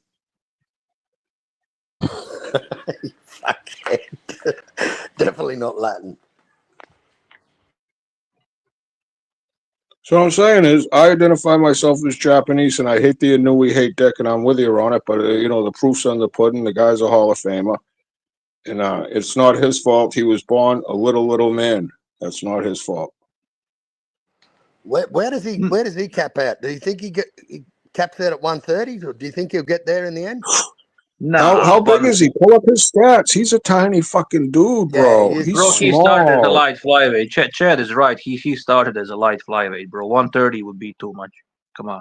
I think 130 is too much to ask. Maybe a cash out fight at the end, but honestly, 126, Chad. I don't know his dimensions and everything, but he ain't bigger than the fighters he's fighting. 126 is the furthest he can get. Do you think he could beat Espinoza? That's a tough one, bro. I think Espinoza is a bad matchup for him. Not because he's a better boxer, it's because of the size. And Espinoza is a good inside fighter. He also. Yeah, he is. Yeah, he is. I think Espinoza is the baddest man at 126. I think he beats all except him, bro. To be honest. Yeah, definitely. Nick Ball. I mean, Sam Goodman was doing good. See, what size is Nick Ball? What's he capping out at? Nick Ball ain't moving up much fucking more. He's a fucking little fucking dude. I think he's shorter than Inoue, probably. Yeah, he's a He's little dude. But shorter than small. Inoue. He's a He's small short. human being. Like I'm saying, that's a Yeah. small human. And they Nick Ball can't is go to so entertaining. 147. Like Fuck Inouye's no. never going to 147. Bam's never going to 147. Like these guys can't unless Bam just gets big and fat and just decides to ropey dope and be a big fat Nah. dude. Because That's why they're weight just too classes exist. small. Yeah. They're too Exactly. small. Like Manny started at what weight class, but how old was he? You follow Flyweight. me? Like he was, Yeah. and how old was he? He was fucking Very, very, very young. He was very young when he started his career. I think he was like 15, 16 years old when he was a flyweight. and he grow and grow and grow. He grow right Yeah. up, grow, and then with the help of some But of that Russian juice. Chad, the only reason he was a flyweight is because I think he was actually like a homeless man or some shit. From what I read, he was like starving on the streets of Philippines. He was not naturally. Yeah, he was not naturally small. He was just fucking poor. He was poor as fuck. Well, I can imagine his first fight. They probably gave him a couple meals and shit. I can only imagine they probably just didn't let him go starving. Like, gave him some chicken broth or whatever. If you read his story, he was homeless man. I know his story, but I was saying, your first fight, you're not going in like you're fucking starving. Because if you're just cutting weight, maybe. But yeah, yes, he was homeless and poor, which a lot of fucking fighters that shit happens. Yeah, but what I'm trying to say is that's why he was so fucking smallish. It's not because he was naturally that small. I think it was because I think he was. Like I think his frame is just small. Like a lot of those kids are just small frame. Like they're thin. I think he was malnourished. Malnourished. I think so too. I think that had something to do with it too. I think that helped. Definitely. I think that helped, but he was growing. He was young, and he couldn't make that weight. He had to change weight classes because he had to. He couldn't make those weights no more. I still think he's bigger than Inoue. Like Inouye's done growing. How old's Inoue? Yeah, Pacquiao is naturally bigger than Inoue for sure. Yeah. For sure. Hey, look how much bigger Floyd is than fucking Inoue. I wonder what Inoue is. I'm curious now, just how big of a man he is. I just know he ain't that tall. He's fucking tiny. I don't know exact dimensions, but yeah, I will actually. I'll Google it as you are saying. I'll tell you what, man. I'll tell you what I love is the Nakatani Inoue fight, bro. That's a fucking great fight. Fuck, it's a domestic battle. Oh man, that is going to be a huge fight, massive fight. And there you go, the two little guys making headlines. Like, how big of a fight will it be in the United States? Carl, honestly, probably not that big. It'll be paid attention to, but not that big. Chad, he's 5'5". 5'5" is his height. Who is? Inouye's height. Yeah, 5'5". Holy jeez. Yeah, right. Yeah, well, he's not far from tapped out. Maybe 126. But he did say he was staying at 122 for a while, when he went undisputed. He said he was staying there, and it's good that Nakatani's caught up to him, because I think Nakatani and outside of Nakatani and Espinosa, I don't think there's anyone that comes near those guys. Near in a way. I love that matchup, man, because I tell you one thing I love about Nakatani is that motherfucker can put people to sleep, bro. He has got some. Yeah, Carl, absolutely. He's got dynamite. And Dick Justice was mentioning too, Carl, like how if Fulton beats Foster, maybe Inoue can go to 130. Maybe that's where he can go, because he fucking made easy work of Fulton. Well, that victory will age well, I will tell you that, Chad. Well, age well, and maybe put a cap on to where he can go at, and put a cap on to where he can go, Dick. I think a lot of people are going to shut up if Fulton wins against Foster, which I hope he doesn't. I like Foster. I'm actually a Foster fan. But if Fulton actually beats Foster, a lot of people that were shitting on Inoue are going to fucking shut up forever, like literally. Facts, Dick. That's something I'm going to fucking bring, yeah. DJ, who you got with Inoue and Nakatani? I got Inoue, to be honest. I think Inoue is overall a better boxer, but Nakatani has a puncher's chance for sure. Yeah, right. But listen to this, Carl. Even like this is what's gonna happen when Inoue beats Nakatani. these people are gonna say, "Oh, Nakatani was never that good to begin with," which is a complete nonsense. Nakatani is a pound for pound fighter, but I'm just telling you what these idiots will. Because they don't follow him, bro. They don't follow him. You know, some of the logic I hear out of fucking some American fans is, well, he's got to fight Tank. He's got to fight Tank, and I'm like, they're fucking leagues and leagues apart in weight divisions. But in a way, has to fight Tank to prove himself. Like, that's his proven ground, is to beat Tank Davis. But that doesn't really prove anything. Like, let's say Tank knocks him out, which I think would happen if they fought. I think Tank would knock him out. But let's say Tank does that shit. Tank knocks out Inoue. Does that really prove anything? He knocked out the fucking light flyweight. Wow, such a fucking accomplishment. You get what I'm saying? Like, these people are clearly mentally fucking deficient. That's the logic, but that's the logic. You know, that's the reasoning behind it. But yeah, man, I think Nakatani's got a bit more than a puncher's chance. I think it's going to be a firefight, but it's definitely not. I don't think it goes the distance. I don't think it'll go the distance. I meant about puncher's chance, like a huge puncher's chance. Like, that's what I meant. Yeah, right. He can knock out Inoue. I think it's the type of fight where, you know, as a betting man, you could bet on maybe Inoue getting knocked down and winning the fight. You follow me? Inoue's has been, you know, because Nakatani really cracks, and I think Nakatani's going to at least hit him because Inoue's in there in the pocket to fight. You know, just throw when he throws, throw with the guy, and you know, I think that would be a good way. I could see that fight happening like that. Yeah, Inoue getting dropped and, you know, stopping him. I wouldn't see that fight going the distance. No way. Or someone leaving dead. Someone's leaving on a stretcher in that fight. Facts. I agree with you, Chad. Holy! That's a stretcher fight. That's a stretcher fight. Nakatani is a $3.75 underdog. Wow, that's crazy odds. That's crazy odds. Yeah. Because Inoue's getting to be known worldwide. Inoue's like becoming a worldwide star. You know, like people know him. I just don't see that. I'm going to have some money on Nakatani for the knockout because I just think Nakatani's got a hell of a lot more than a puncher's chance, man. I think he is dangerous.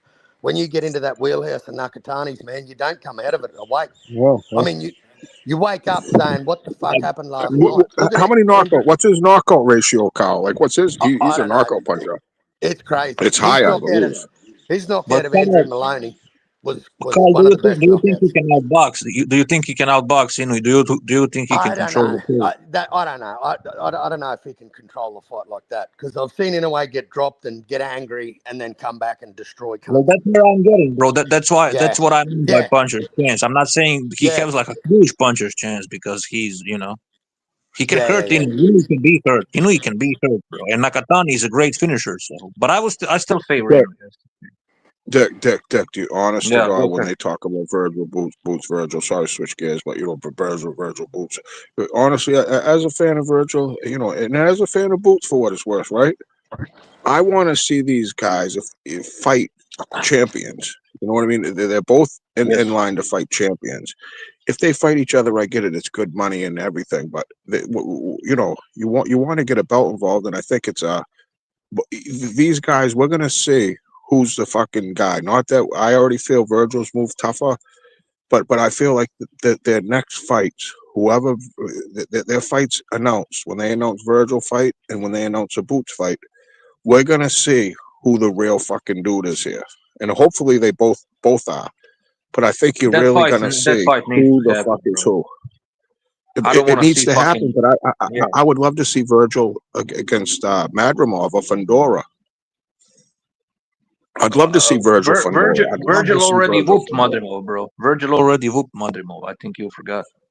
No, I'm talking Fundora or Bakram. Oh, Fundora Bakram. Yeah, I would like to see that fight. Fuck yeah.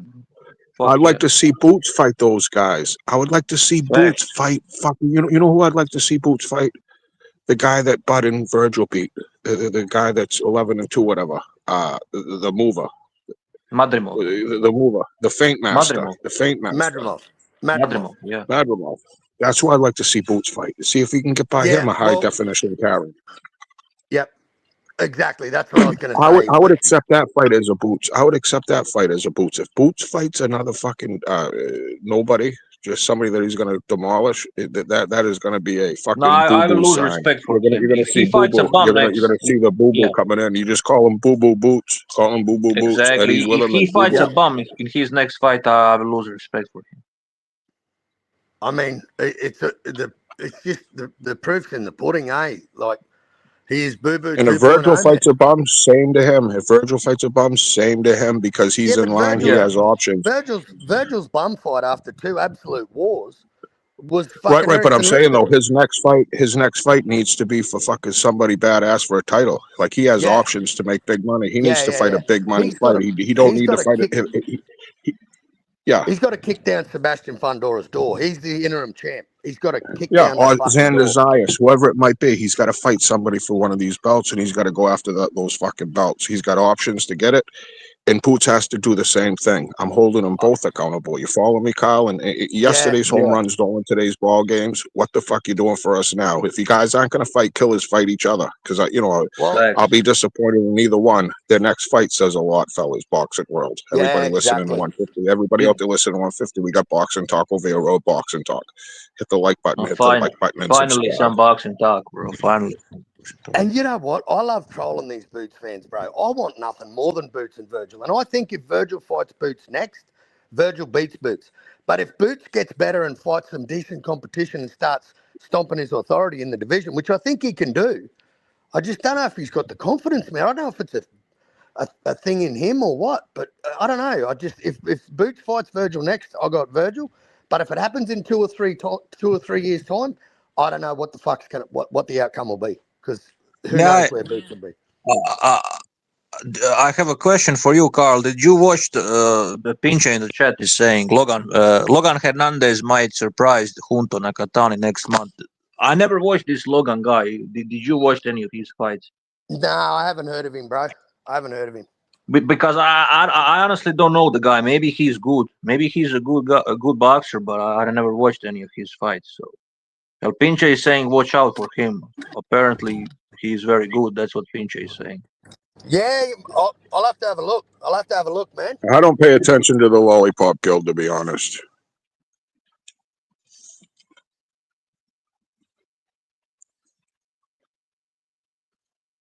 Ralph Unreal, Pinche, your boy Ortiz ducking Ennis. Come on, bro. No. If I want to watch little people, I'll watch midgets wrestle. You know what I mean? If I want to see anybody, little people like that. Those little people, they shouldn't be fighting, honestly. They're too little. Come on, Chad. Come on. Come on. 115-pound grown fucking adult. Come on, bro. That is a tiny fucking midget, a lot of nations are small in this world. A lot of fucking nations. And they're tough. But they're definitely at a size disadvantage. They do, but come on, bro. Those like in a tug of war. Like if you had a tug of war competition, you took 150. You took all the 115-pound top fighters, and you took all the middleweight top fighters, and you had a tug of war. Like they had to hold the rope and pull each side. The middleweights win every time. I know you. I understand what you're saying, but small people also deserve a chance. Tyson Fury tug of war. Tyson Fury tug of war could beat 10 strawweights. Of course, come on. I mean, what are we talking about? But small people also deserve. That's what I'm saying. That's why no one yeah. gives a shit about these little guys. I'm sorry, 150. He loves little army soldiers and little people. I love little people too. Shout out to little violent people. Come on, Chad. They give us the fights we want. I'm discriminating people. Remember that song, "Shot People Got No Reason." No, you're entitled to your own opinion, but I'm just saying they give us the fights we want, unlike these welterweight, middleweight. Right, they do, because no one cares. They have to fight the best because no one pays attention. Okay, bro. Okay, whatever. Just the purist. No, yeah, that's true, but still, I mean, we are purists here, right? It's not like we are some character. Well, like I discriminate against small fighters. I do. Oh, come on! If some of those small guys were waving American flag, you would like those divisions. Let's be honest. No, I wouldn't. No, honestly, I don't. Ah, you're lying. You're lying. Come on. Carvajal was the last one I paid attention to. And he was American, so you're kind of proving my point. There hasn't been no other ones though. And there has like That's why you don't watch it. like I'm That's why saying, you don't watch Junto it, because it's Nakatani. dominated. No one knows about Because Junto it's Nakatani. They dominated. think he plays for It's the Los dominated Angeles Dodgers. by They think Japanese Junto and Mexicans. Nakatani is That's the why you don't DH for watch the it. Dodgers. No, but I'm saying no one knows Nakatani. You don't watch it because it's dominated by Mexicans and Asians. Those divisions. Stop being like that, Dick Justice. I don't I'm watch trolling. it because I'm little trolling people now. You can shouldn't sense fight. in my I voice know, that I'm trolling. and I'm trolling I'm too. trolling. That little people shouldn't fight unless they're armed with a gun. Because believe me, those little people on those Japanese islands were bad motherfuckers. Bro, imagine if Inoue was a bigger guy. If he was, let's say, a middleweight, he would be even scarier. If he was like a naturally bigger guy. At heavyweight. Yeah. Imagine if Otani decided to fight. Otani's the same size as Usyk. He runs That's crazy. a 4.44. Otani is a big guy then, bro. I never thought he was that big. Fucking good. Yeah, he's the greatest baseball player that ever lived, and they say he throws hands too. Jeez, I'm crow. Imagine That's if a he scary. decides to get That's a scary thing to think. Scary thing to think about.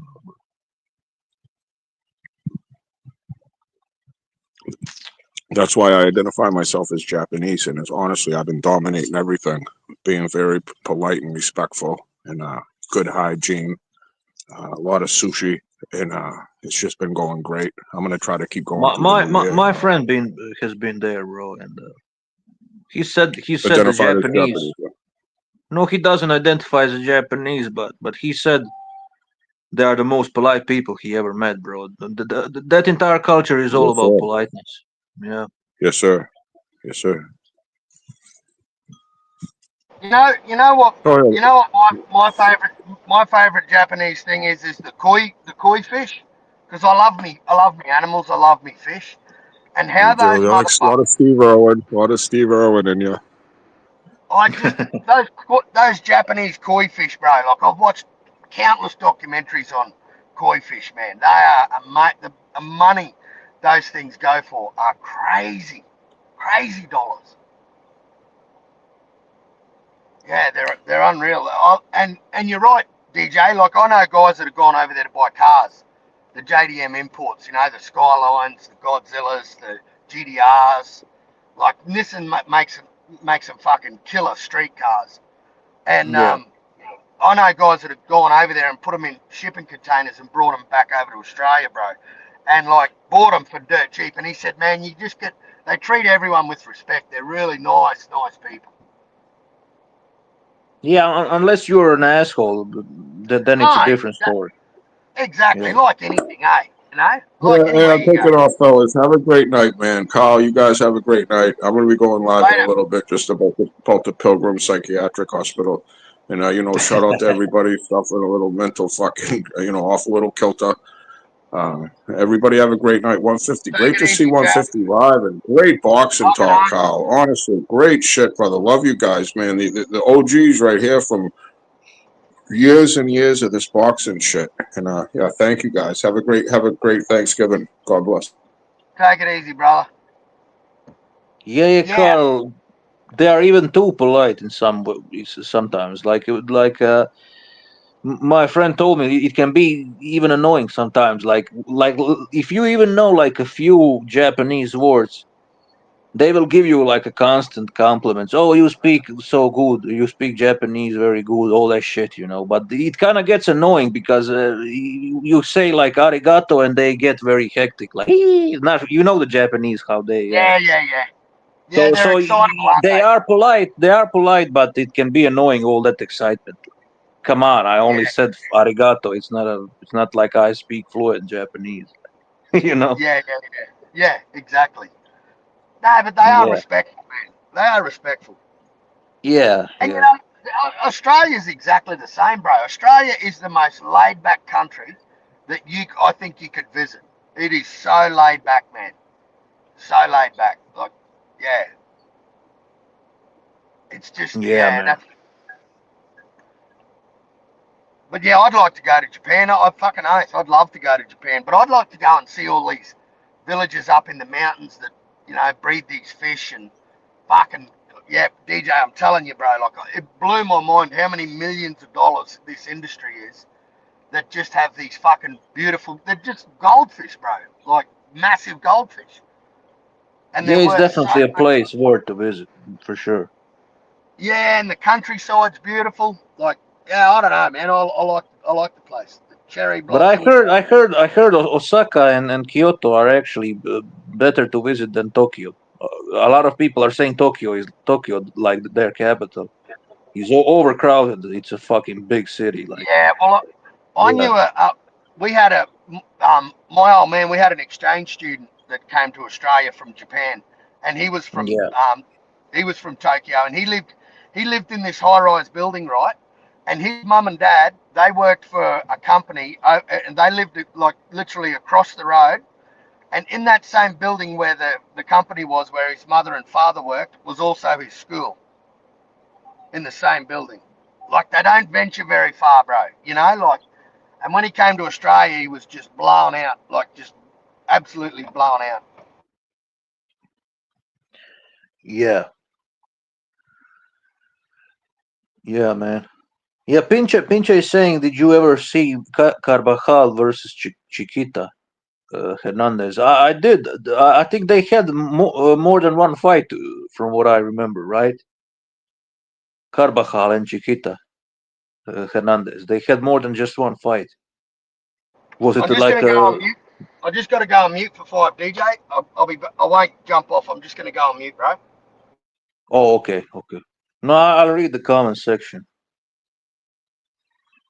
Uh, your boy Luis Valenzuela is decent, low key. I heard he got robbed versus Lindolfo. Pinche, your boy Ortiz ducking Ennis. Nah, I don't think so. I don't think Ortiz is ducking Ennis, to be honest. I don't. I think Ortiz is actually willing to fight everybody. It just. I think it's more about these promoters, fucking, or organizations. They are holding down a lot of these fights.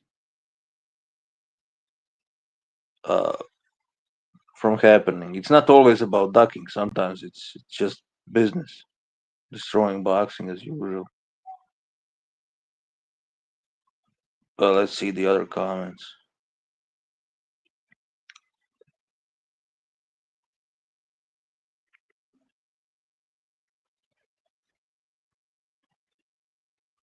I love to visit Australia, but they won't let me in. Plus, Australia is a dangerous country. Too many scary things that swim or crawl. Why wouldn't they let you in, Tony Busby? Why wouldn't they let you in? I mean, Australia. I think I'm not sure if Australia is that dangerous. I hope Carl is listening. They have dangerous animals, snakes and crocodiles, but I'll quickly jump in here. Oi, DJ, you know what it is, bro? It's yeah, everyone thinks it's so scary, so we just run with it. It's not that fucking scary. Like Outlaw has never seen a kangaroo, a wild kangaroo. He was born and raised in this country, and he has never seen a kangaroo, bro. there you go. So It's it's only not that. countryside, Carl, right? It's only countryside that can be dangerous. I don't think cities are that dangerous. Yeah, bro. Yeah, like if you don't read signs and you don't listen to fucking locals, you'll probably die. Yeah, Out in the remote regions. If you do stupid shit, like if you swim in croc infested waters, there's a reason why no one is swimming at that beach. And you go there and think, look at this beautiful beach. And then a tourist comes along, jumps in the water and fucking dies. All of a sudden, oh, don't go to Australia. yeah, but that's his fault because No, he didn't learn read how the to read signs. signs, you stupid Yeah, cunts. exactly. Yeah, and they're everywhere. That's why we all have Yeah, but swimming pools they're here, bro. like you Not said, they're swimming in just the ocean. stupid. They're just stupid. Like you said, they're just dummies. I know from experience a lot of these tourists, even that come to my country, like they're just fucking dummies, and Yeah, they don't listen any advices. They don't read the signs, and when something happens, they want to yeah, blame it on locals. yeah, But it's usually their fault, like in the yeah. 90% of the cases. Yeah, You know exactly. I mean, Australia's no fucking danger to fucking Croatia, bro. We got some exactly. nasty fucking animals, but they're not all jumping out of on every fucking street corner. No, Australia is okay. it's Australia is much safer than most European countries. yeah, it is, mate. Australia's fucking very safe, very safe. You know. Yeah, the animals don't hardly fuck anyone up road, but you know, of course, when it does, it makes headlines because you know it sells the story. So then the world is showing the story of, oh look, crocodile attacks tourist. Like Yeah. there was a someone got killed by a shark here yesterday, and there was actually a Swedish fucking tourist that saved the second person from being attacked. And you know, of course, that makes fucking world news. But yeah, it's just whatever sells for the media, you know. And Australia's got that the tag of being a scary country. So, oh wow, a shark kills someone in Australia. But I'm sure there's been a lot of shark deaths in America, fucking in South Africa. You know, South Africa's a fucking place you don't want to go swimming in either. A lot of shark attacks in South Africa. Yeah. So, you know, I think we just get labelled with that fucking tag. No, Australia is not even top 20 or top 30 in terms of danger. Nah, I don't think so either, man. But you know what? People say, oh, this is scary, that's scary. So fuck it, I just run with it. I'm like, yeah. I tell people I rode a fucking kangaroo. I had a saddle for my kangaroo to go to school, bro. I didn't have a BMX. We had pet kangaroos. Fuck it. Well, you mentioned South Africa. I mean, talking about messed up countries, there is very few countries that are more messed up than South Africa. Yeah, you don't want to go. That's not a good holiday destination. In my book, no. You know, like if you want to go to Africa, I would rather go to Kenya or fucking Namibia or what's the name of other country? Tanzania. Those countries are way safer than fucking South Africa, bro. South Africa is a disaster. And Australia is nowhere near in that league. Australia is probably one of the safest countries from what I saw. Unless you want to be a fucking moron and go to the countryside, you know, without listening to anybody. But that's your own fault then. If you got bit by a snake, it's your fucking fault because you didn't listen advices. DJ, I put a post on my page the photo is taken through the sign of a tourist swimming in the ocean, where it says, "Warning: saltwater crocodiles inhabit this area." Like clear as day, like this fucking sign, and you literally it's got two posts on it, and like through the sign you can see the tourists swimming in the water, and I'm like, this is how people die.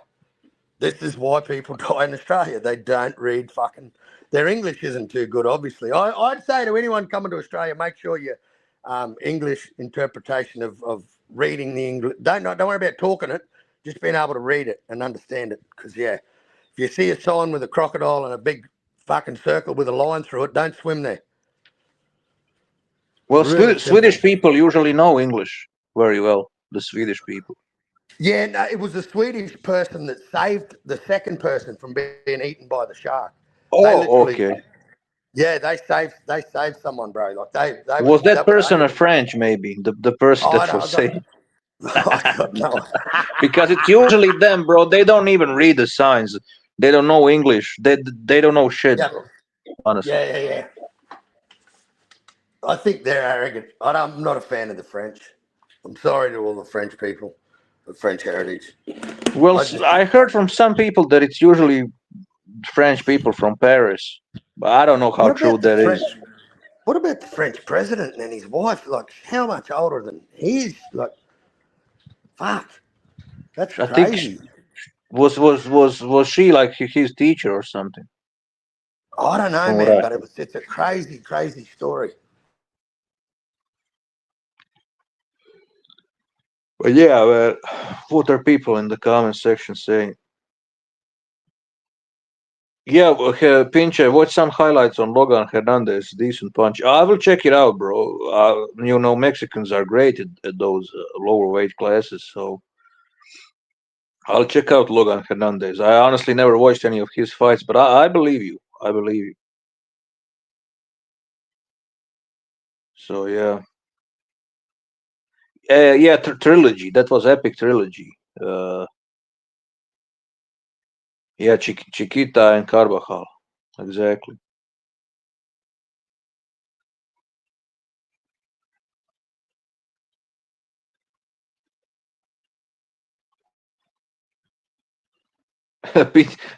Carl, listen, Pinche. Listen, Pinche's comment. You there, Carl? Yeah. Yeah, listen this, Carl. You're gonna laugh. This is excellent comment. I only know Australia from that Simpson episode. That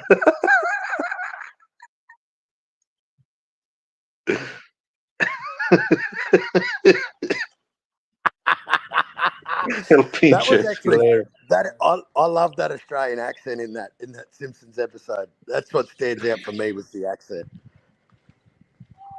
Yeah.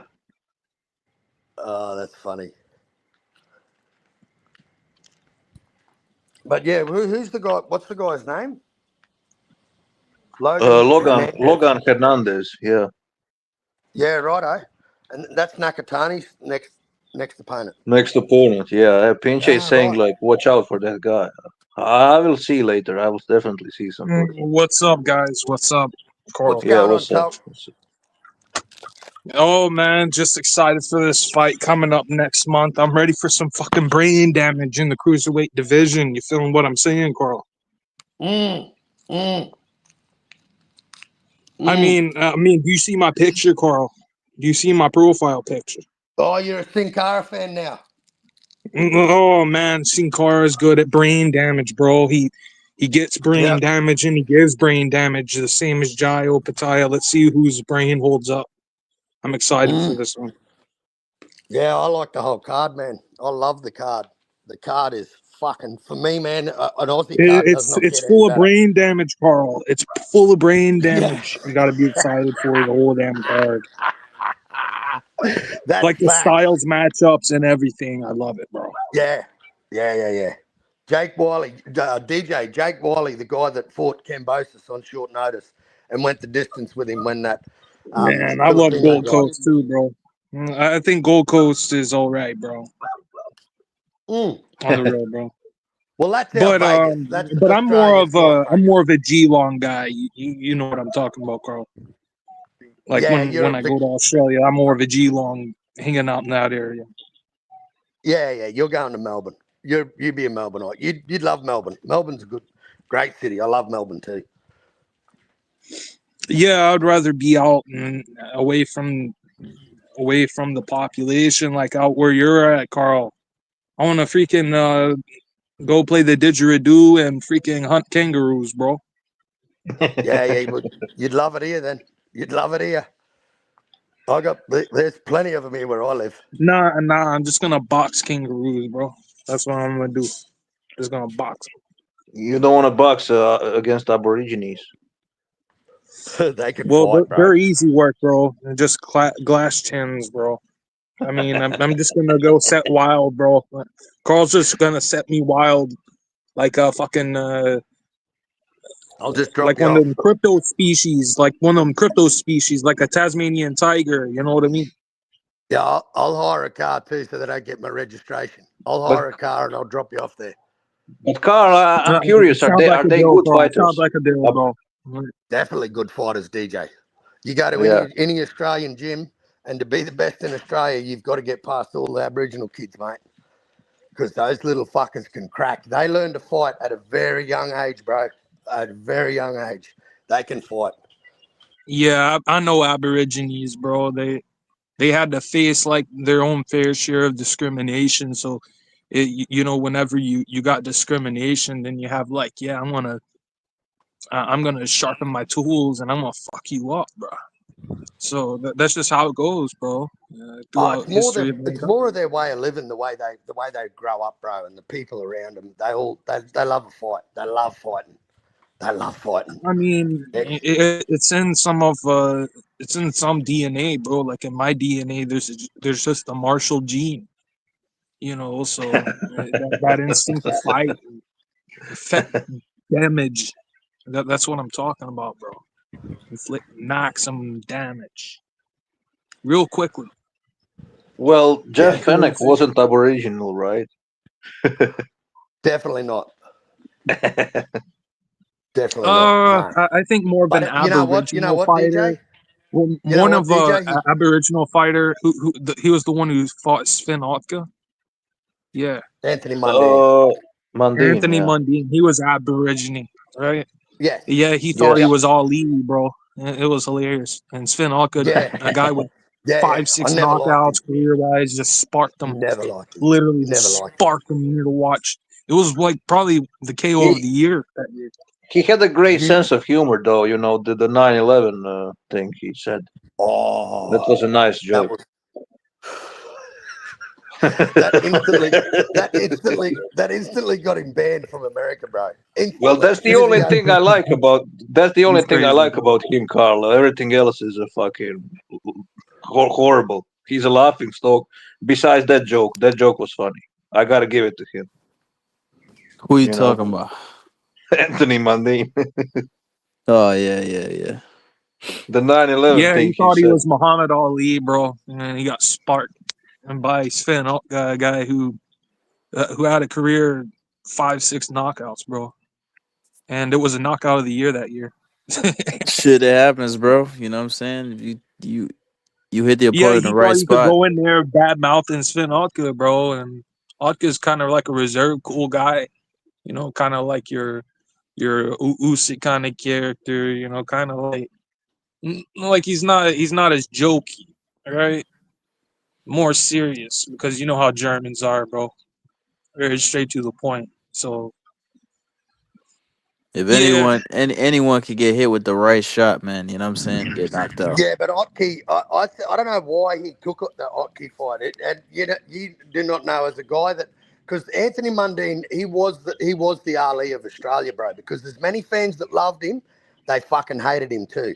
Many Australians. What about you, Carl? Did you love him or hate him back around? Couldn't stand the guy. Couldn't stand him. Couldn't stand him playing rugby league. Couldn't stand him boxing, bro. Don't like the guy. I thought he was an absolute fucking dead shit. One thing I never got to do, Carl, is apologize about the Justice Hooney situation, bro. I mean, he gave a hell of a fight, and respect the Wardley. I'm a Wardley fan. No, but listen, you can call me crazy, but I think Hooney is actually a good fighter, bro. He was outboxing.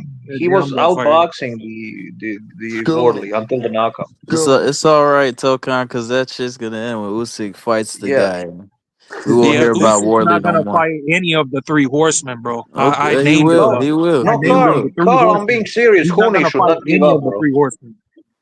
Usyk's gonna fight Wardley. He's gonna fight Caballero. I mean, Moses, I don't know about that. I mean, Moses. You know who the? You really think Frank Warren wants to put him in there? Two of them, bro, in order to be relevant. Otherwise, he's not an all-time great. Do you? I mean, he may be okay for this era. Stop it. He's already a all-time great. He's already an all-time great, though. Alexander Usyk is one of the best fighters in his generation, man. Stop that bullshit, Tokan. What the hell, man? Of course. Just because he doesn't fight Wardley, he's not an all-time great. I'm talking about all time. I'm talking about all time. If you're not fighting the guys who were right there for you to fight, bro, you're just faking back injuries and. But Wardley doesn't even deserve title shot, bro. And then all of a sudden it's just wear and tear. No, but listen, bro. That's just a second, bro. Just a second. Wardley doesn't even deserve a title shot. It's the Caballero that actually deserves the fight. I know Caballero. All them guys. So what I'm saying is Usyk should fight Caballero, not Wardley. Wardley didn't deserve shit. Yeah, Wardley can't jump the line over fucking Caballero just because he beat Joseph Parker. Come on, man. Caballero deserves the title shot more. Let's be Wardley's honest. right there for him, bro. Wardley's right there for him. And once Atama knocks out Franklin and then knocks out Pulev, then he will be in position in the WBA. So you got to realize how the sanctioned body rotation goes. Who are you talking about? Atama? Yeah, I'm talking about fighters in general, like fighters that he should fight who are next in line. Yeah, to but Yeah, you but essentially, said didn't both? knockout. You said knockout Pulev and Franklin. Thomas fighting yeah, Franklin, and yeah, Pulev's I fighting know, Gassiev.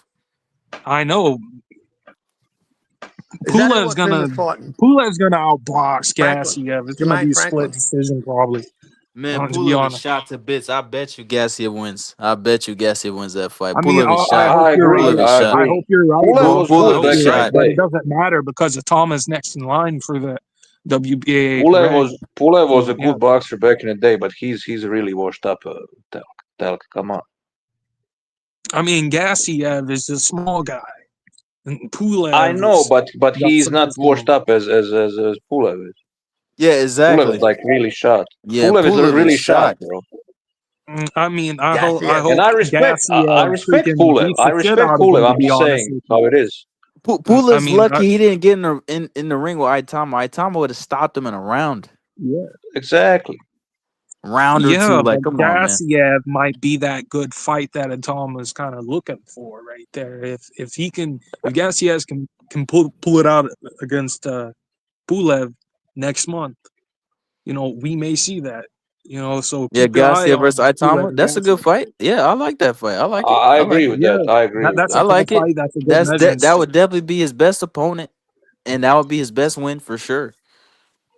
That's a Exactly. good So point. seeing that Who the would fuck is? put him in the Who's threshold Cavell to fighting? fight Face Usyk. Kabiel's fighting a Some guy bum. that I know really well. His name is the Polish Hussar.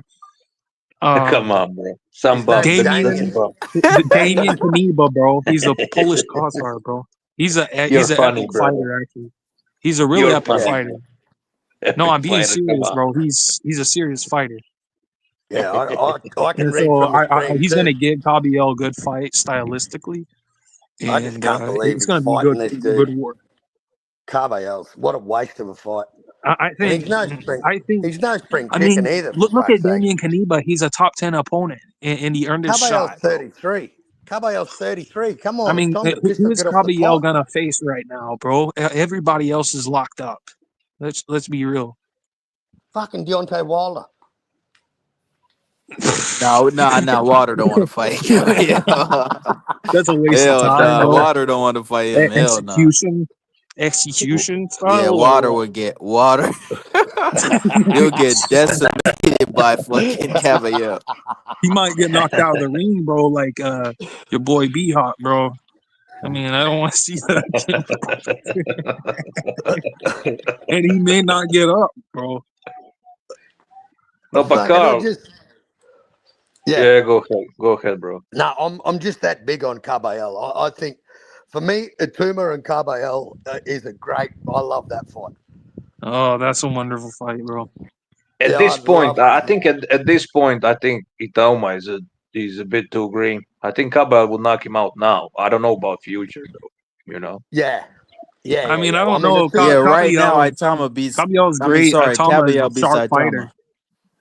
Itama's a sharp fighter, but he can only fight who you put in front of him. So if everybody else is locked up, but tell, don't you think he's a bit too green for somebody like Caballel? Caballel is a very seasoned, experienced fighter. I mean, that would be a solid measuring stick. I'd respect that fight, but we need to see what happens against Damien Kaniba first for G Caballel. I mean, he's got to fight in front of him. That's gonna be a war. He's gonna beat that dude. He's gonna stop him, bro. I mean, he should beat that dude. He should beat that dude. He's gonna stop him in a couple rounds, though. Come on, man. Be serious right now. I mean, Kaniba's gonna be dangerous for probably a good 4 or 5 rounds. The first 4 or 5 rounds are gonna be the most dangerous. Hang on, I gotta look at it. I gotta look at Kaniba's record. Fuck this. Yeah, you need to watch him fight. Watch him fight. I'm begging you guys. The guy is a freaking... Is there any footage on?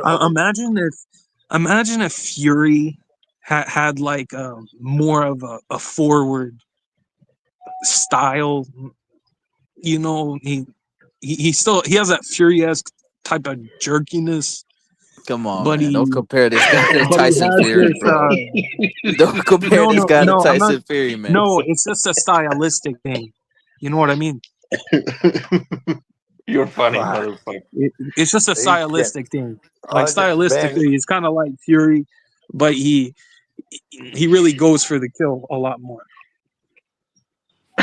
No, that's So that's a good fight. basically, he's a killer version of Fury, is what you're saying. Ralph And Unreal, yeah, Jermaine Franklin is a he's very good bald by opponent. Fury. I mean, Oi, Big he kind of has a Safo, look to him, bro. who do you think the best heavyweight, American heavyweight is at the moment? I think it might be Franklin. Damn, that's actually fucking hard, bro. Shit. I would say Joshua Edwards right now, bro. He's the guy. It'll probably have He's to the be guy, Franklin, bro. It'll probably have to be Franklin. Because Jerry Anderson's not good. Richard Torres Yeah. isn't good. Wilder's past it. He's been beat up What do a you think couple about times. Joshua Edwards, 150? I'm not familiar with that heavyweight, to be honest with you. He's from America. He's an Olympian, and he's just a good fighter. Did he win a medal? Bro, Jarrell Miller is probably the best American heavyweight. Yeah, he signed. Miller. He signed with. Yeah, it's probably Miller. To be Oscar honest, De La yeah, you're Hoya. right. He beat Miller Andy or Ruiz. Franklin? He beat No, Andy I would Ruiz. like to see this fight 150. Two big babies, Jarrell Miller and Big Baby Anderson. Yeah, but I think Miller would whoop him, bro. I don't think Jerry Anderson wants to fight him, to be honest. That's also true, but I would like to see it though. Nah, Jerry Anderson is about to fight. Versus. He's about to fight Frank Sanchez. That's who he's fighting. Oh, I think Frank Sanchez is going to beat him. Bro. I mean, two guys who got stopped not too long ago. Okay, and only fought bums ever since. But that fight is gonna be terrible, bro. I ain't gonna lie. Stylistically, that fight's gonna be very boring. Oh yeah, that's like Frank Sanchez versus Anderson. Sanchez will whoop him. That's a stink out He's more joint complete. style fight, bro. I can't even believe they would put that in a final eliminator, bro. Yeah, it's crazy that Jerry Anderson's even in that position, man. To be honest, like, what has he done? He hasn't done shit. We also forgot about Andy Ruiz, bro. After getting stopped. Good, big deal, right? We forgot about Andy Ruiz, but Andy Ruiz, I'm not sure if he even cares about the sport anymore. Andy Ruiz should go ahead and just dive into a Jake Paul fight, bro. I think he tried to. I think he's tried. He tried to, man. Jake Paul didn't even fucking answer him. I think he tried to make that happen. Yeah, I don't know. I'm fucking disappointed in Andy Ruiz, and I like the guy, man. I thought it was fucking brilliant. He had fast hands. He had some fast hands, bro. Man. And just those big man titties. Like, it was good seeing someone with man boobs actually beat the ever-living dog shit. Hey, let me tell you, Carl. Let me tell you something big, bro. Back in 2019, it was a beautiful day in late May, and I heard that like more and more coming out on the odds between Andy Ruiz and Anthony Joshua for the first fight.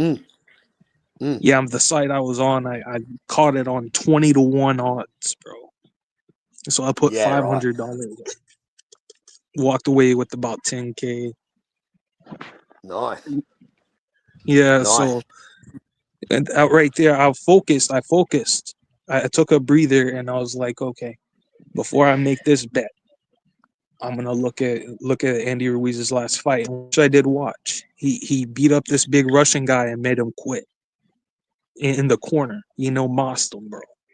So this guy was bigger than Anthony Joshua.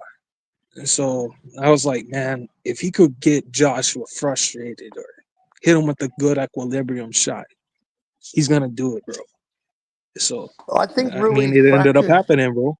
I think Ruiz fractured AJ, but I think Usyk absolutely dismantled him and destroyed him mentally forever. Yeah, facts. I think Usyk, and it all played out in front of us, man. When he threw the belts out of the ring like a spoiled little brat, and then said, "This guy, look at me, look at him." Like, you just got fucking schooled twice, not once but twice, cunt. Carl, what's your opinion about Justice Cooney, guy? I mean, he lost against Worley, but he was outboxing Worley easily until that knockout happened. I mean, Worley's a devastating puncher, isn't he? I'm not taking away anything from Wardley. I'm just saying. Go ahead, Carl. Hooney, man, I've followed Hooney for a long time, man. And Hooney was the first dude to ever knock out Paul Gallen. And I loved him for that because I can't stand rugby league players that take up boxing and think you can play boxing. And I knew Justice Hooney had a hell of a fucking amateur pedigree, better than what fucking Paul Gallen, a rugby league player, did. And Hooney was the first dude to knock that cunt out, and I went, nice. But then as I started watching him as a pro, bro, if I'm honest, I think he lacks the two fundamental skills that you need to have to be a heavyweight. He lacks power, and he doesn't have a chin, bro. He does not have a chin. He can I think you're on point. You're on point. He can box and move, but those two attributes that you have to have at heavyweight men that I think are crucial is you've got to have respectable power, and you've got to be able to take shots, man. And poor Hooney just can't do it, bro. But I love I do like him. Like he's rematching Latelli on the Opatire undercard. He's the co-main. Hell of a boxer, man. He just the poor bastard. He was making Wardley look ridiculous in some rounds. Schooled him. I think he schooled him until he got fucking dropped and they waved him off. I didn't even think he was that hurt, to be honest. I thought he could have fought on. If he only had a better chin, bro, Hooney would be. Yeah. Yep. Yeah. That's a controversial thing, bro. It's a controversial thing. For him, bro. So. This Terra Moana that's he's one of the prelim fighters. Man, I'm pretty high on this guy because I saw him fight Jalalov in the Olympics. Yeah, Terra Moana is a great fighter, bro. I don't care what anybody says. I've been on him since before he turned pro. Yeah, I like him, man. I like him. I think he gave Jalalov arguably his toughest fight in the Olympics, man. I think he was the only competition for Jalalov in that whole Olympics, bro. And he went. Fuck Jalalov. He's moving so slowly, man. I can't. Yeah, like a fucking turtle. Anymore. Like a turtle, bro. Well, since the Olympics, man, Terra Moana's got an 8-0 record with 8 knockouts. And, I mean, he's fighting Cairns, bro, but this fight that he's having next weekend, this will be his fourth fight. It's his fourth fight, DJ, in 12 months. He's busy, unlike this idiot from Uzbekistan or wherever he comes from. He just wants to be. I think his style will gel well. If he can take a shot, bro, that's the big thing. He needs to get some rounds because he's knocking dudes out in the first round. He's doing Belanga and fucking boots type knockouts, but against who? Like just not getting any experience. I see what you're saying. I want to see him tested. Then we will know how good he is. I want to see him with but so far, that would be tough test. Yeah. Yeah, because I know what Hrgovic brings, and I know that guy's pretty durable. And I mean, this Terra Moana's a big dude, man. He's 6'5". He's a fucking giant. And when he started, DJ, he was a fat kid. Like he was like David Benavidez. He was a fat heavyweight. And since the end of last year and right through this year, he's just been in the gym, man. He does not get out of camp. Like he's literally staying fit to keep fighting because he's stopping dudes in the first round. He knows that you got to keep busy. And that's what he said. And that's what I like about him, man. He's for me, he's ticking boxes off, bro. The next box I want to see him tick off is I want to see him go against someone with a bit of durability. Yeah. Terra Moana is somebody we should follow. We need to watch for that guy. Yeah, man. I'll tell you another fighter we should watch for at 100. Yeah. His name is Nishant Dev, bro. That guy's got skill, bro. Which division, bro? He's one of the slickest fighters of all time. No, I'm just trolling on that. I'll tell you, DJ. Can I tell you another Aussie that I like is, he's a middleweight. He's fighting in the final of the WBC Grand Prix. Dylan Biggs, man. This Dylan 50 cal Biggs. Since he fought Nikita Tszyu and got stopped by, I think he gave Nikita Tszyu his toughest fight he's ever had so far. But he got knocked out by Nikita Tszyu. But since then, man, he's just gone on and he's gone through this WBC tournament, bro, just ticking boxes off. And he just beat the Frenchman who was the favourite to win the tournament. He beat him in the fight to get him to the Grand Prix. So I'd love to see him win it, man, because he's all about it, Dylan Biggs. And Yeah, he's definitely one to watch in the future, man. I think he's gone like that loss didn't dictate his career. And look where he's put himself, man, because if the winner of this tournament gets ranked by the WBC, so I think it's a smart move, man. I think it's a really smart move for him, for Dylan Biggs. You know, he was the Australian middleweight champion, and then Nikita Tszyu took his title. Okay. But Yeah. since then, he's just, you know, he's gone back to the drawing board and he just boxes and moves really well, mate. He's durable, man, like really durable. Oh, okay. So he's a middleweight now, right? Middleweight. Middleweight, yeah. Oh, I'll check him out too. Well, the Grand Prix, the final, the WBC Grand Prix is coming up. You know, it's got all those divisions. They got the finals coming up soon, so next month. I will check that guy out. I will check that out. I will check him out. I will check this Logan Hernandez that Pincha mentioned in the chat.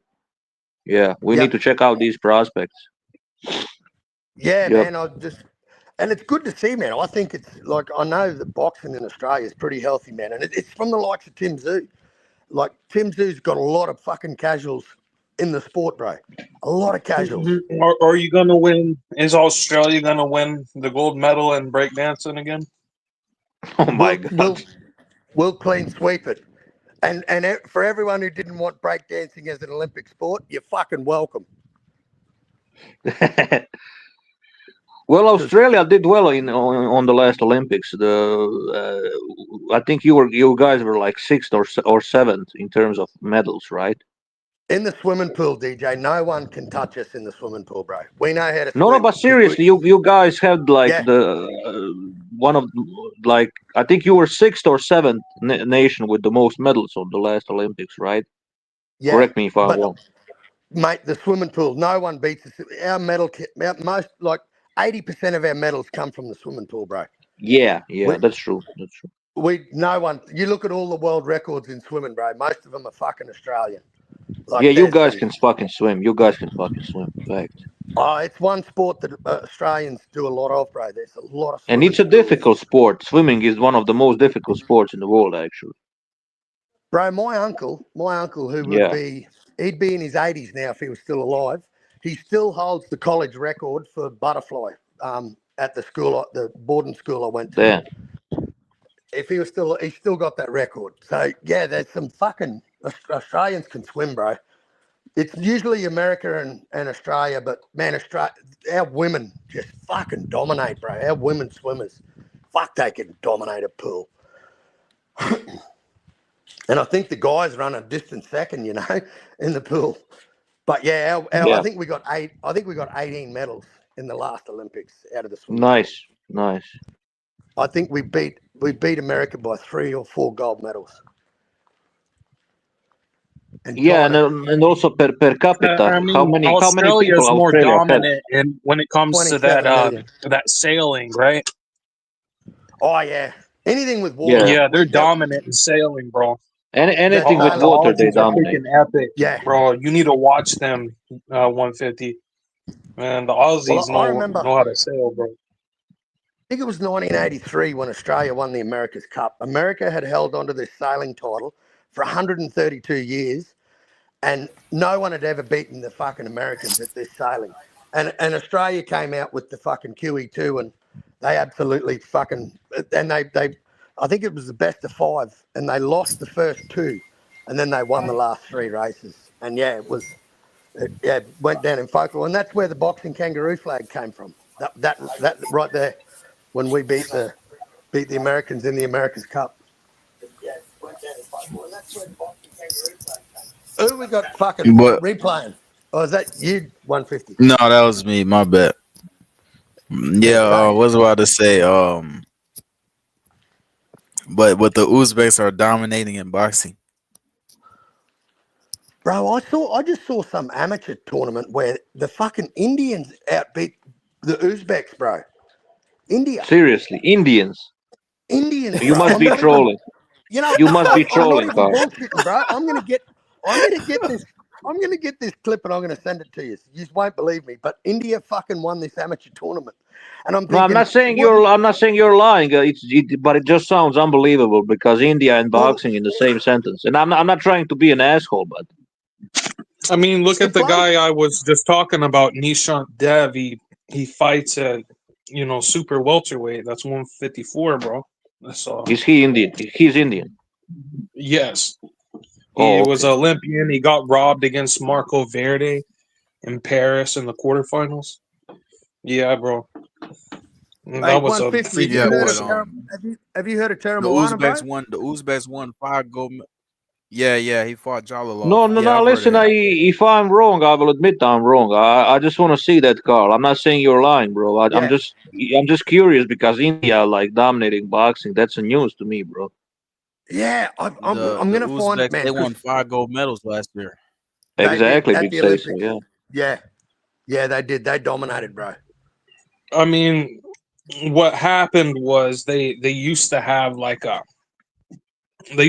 good foundation when the Brits and British had more influence there, but as time passed by, they stopped giving a shit about things like that. I mean, the only thing they really care about is really cricket, yeah, and the hockey on the grass. Yeah, hockey on the grass, bro. I mean them and Pakistan seem to be going back and forth on that. Yeah, they've always been good at hockey, always at Olympic level. And cricket. India dominated cricket for a long time when Sachin Tendulkar. No, India had some great athletes, but never great boxers. Yeah. Sachin Tendulkar, man, the little general as he was known, he was absolute master to watch with a cricket bat in his hand. His form, bro. His form is just so powerful, bro. And his favourite cricketer he ever looked up to was the Australian Don Bradman, the best Test cricketer of all time, Don Bradman. And that's who Tendulkar looked up to, was an Australian. So pretty good that he got that respect, And they met each other. Exactly, bro. Yeah. One thing I've got in common with the Indians is we always have a good talk about the cricket, No, I like Indian people, bro. They are funny. They're funny as fuck. Yeah. Sorry, 150. What were you going to say, bro? Nah. I was going to say, damn, fuck, man. Now I forgot, honestly. Shit. Was it about India and boxing? Yeah, okay. Yeah. I can't remember the last time an Indian, like a very good Indian in professional boxing. I don't know. I can't think of one right now. I mean, I can only think of 2 off the top of my head, respectfully. It's Nishant Dev and it's Niraj Goyat. All right. He recently fought on I think that Jake Paul and Mike Tyson card. You know what I love? That Telk actually knows. But he's in Bollywood.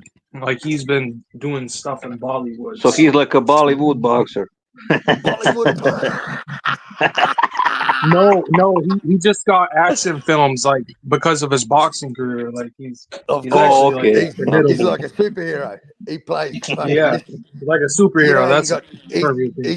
He's Captain India. Yeah, Captain India. You could say. No, I'm not talking about that. I'm talking about a world champion or something of substance, man. Not that bullshit.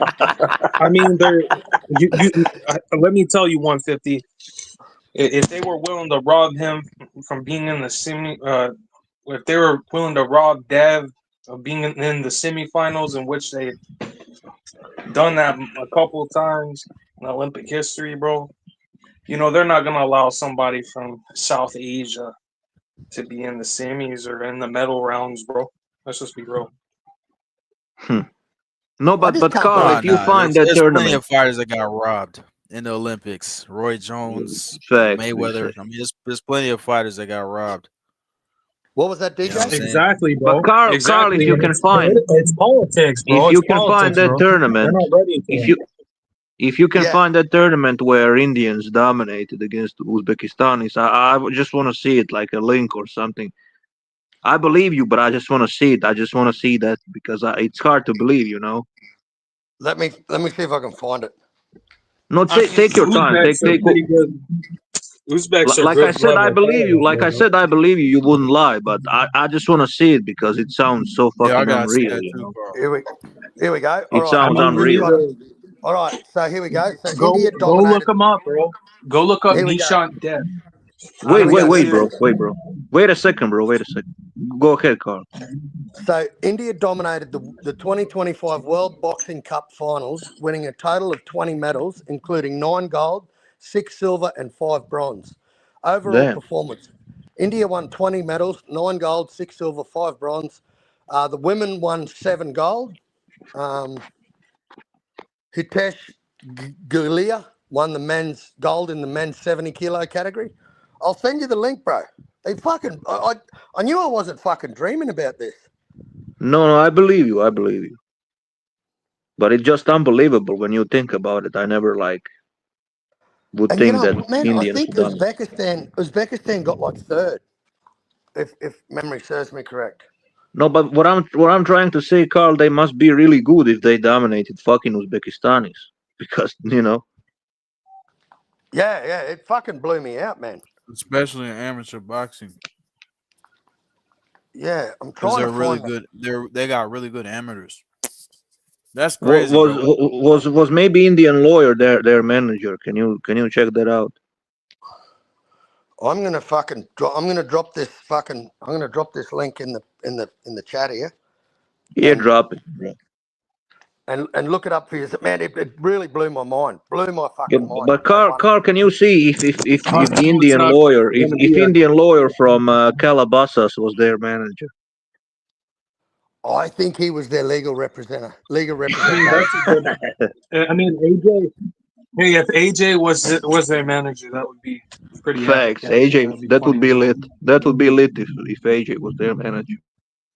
That blew my mind, man. I fucking have a look at that link I just dropped. I'll drop it in the public chat too, just so they can believe me as well. I Because mean, man, they should make me their manager, bro. You know, they'd actually win some Olympic gold medals in boxing, bro. well, yeah, it's only putting them on the right path, bro. They got to start winning these amateur World Cups and tournaments, and fucking that's where it starts, mate. Grassroots. That's how it starts. You don't just walk into this fucking thing, mate. You Exactly, got to. bro.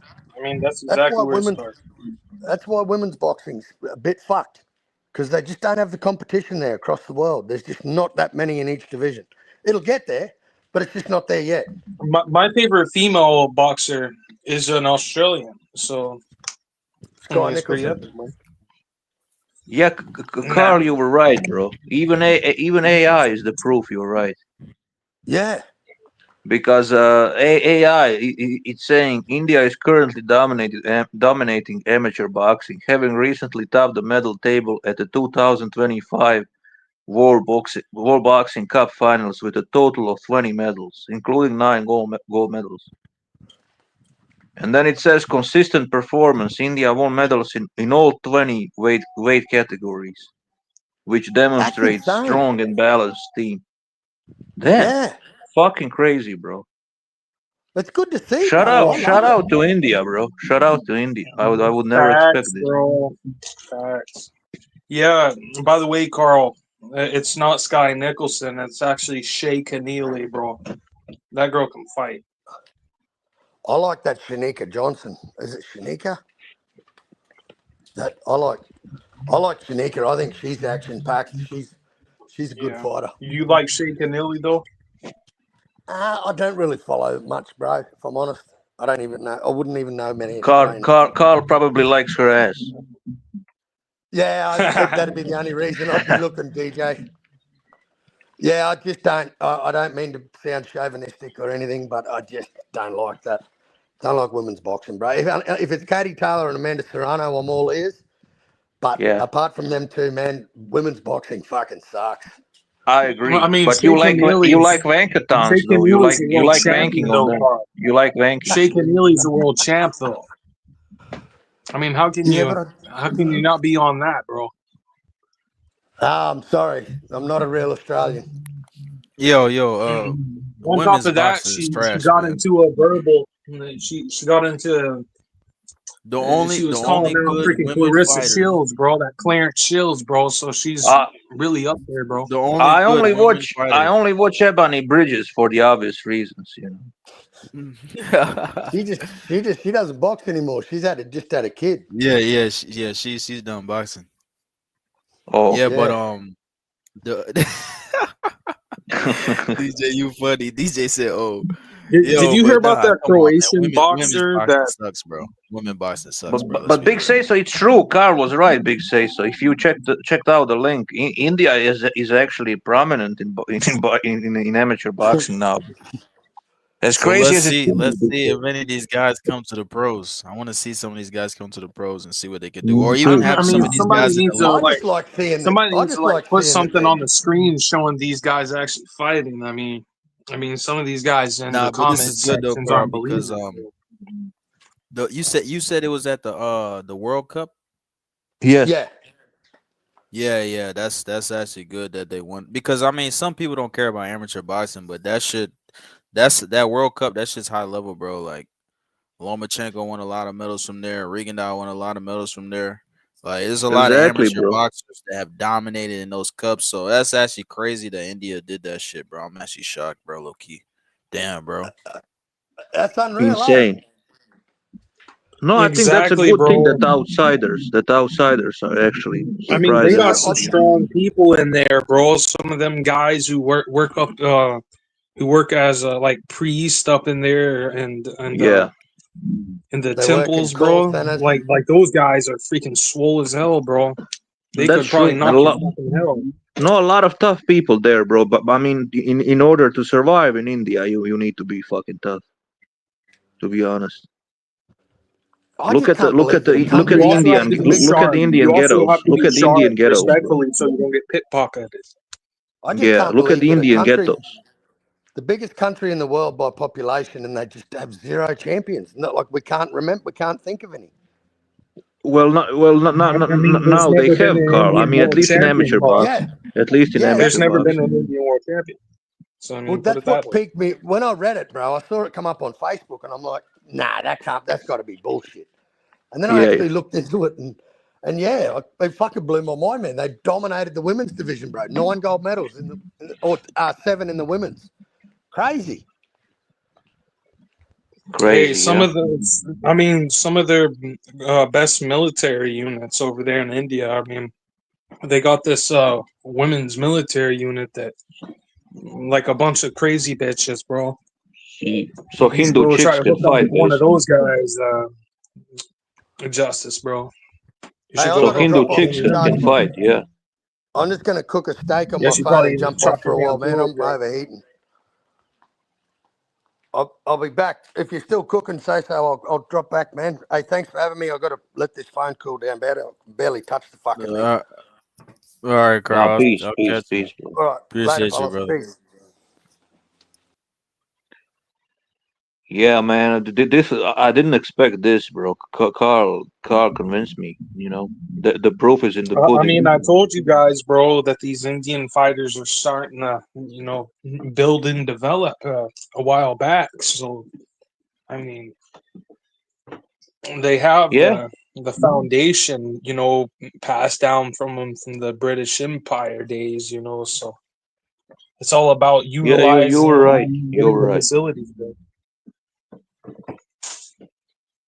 It's all about getting the public to give a fuck and for the Yeah, but Olympic still, bro, and to actually put money into it. being ahead of Uzbekistan, that's a crazy accomplishment. Exactly, bro. Exactly. So they are basically like number one at this point. Crazy thing to I mean, that's just crazy thing to female. think, bro. Crazy thing to Yeah, think those about. females are freaking crazy down there. You never know, bro. I mean, Clarissa Shields might get knocked out by some crazy Indian woman from Punjab or something.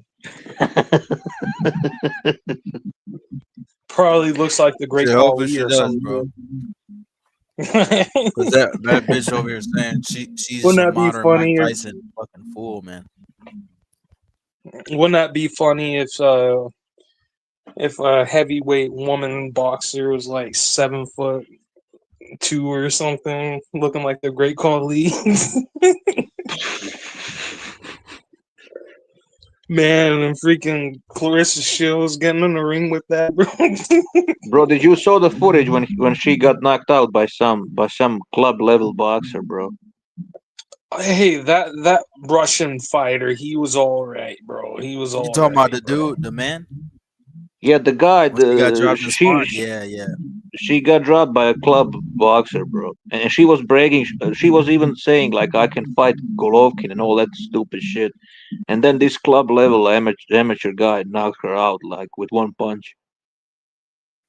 Yeah, that bitch. Yeah, and that then was she got the nerve hilarious. to say, she got the nerve to say that he was cheating. He had something in his gloves. And She's an idiot, bro. She's a she also complete said idiot. that she would beat Keith Thurman in a fight too. What a fucking idiot. Yeah, right. This feminism shit went too far, bro. She couldn't beat Dick Justice granddad, bro. Facts. And then my granddad is half disabled. Exactly, bro. So there you go. And I think he would still beat the shit out of her.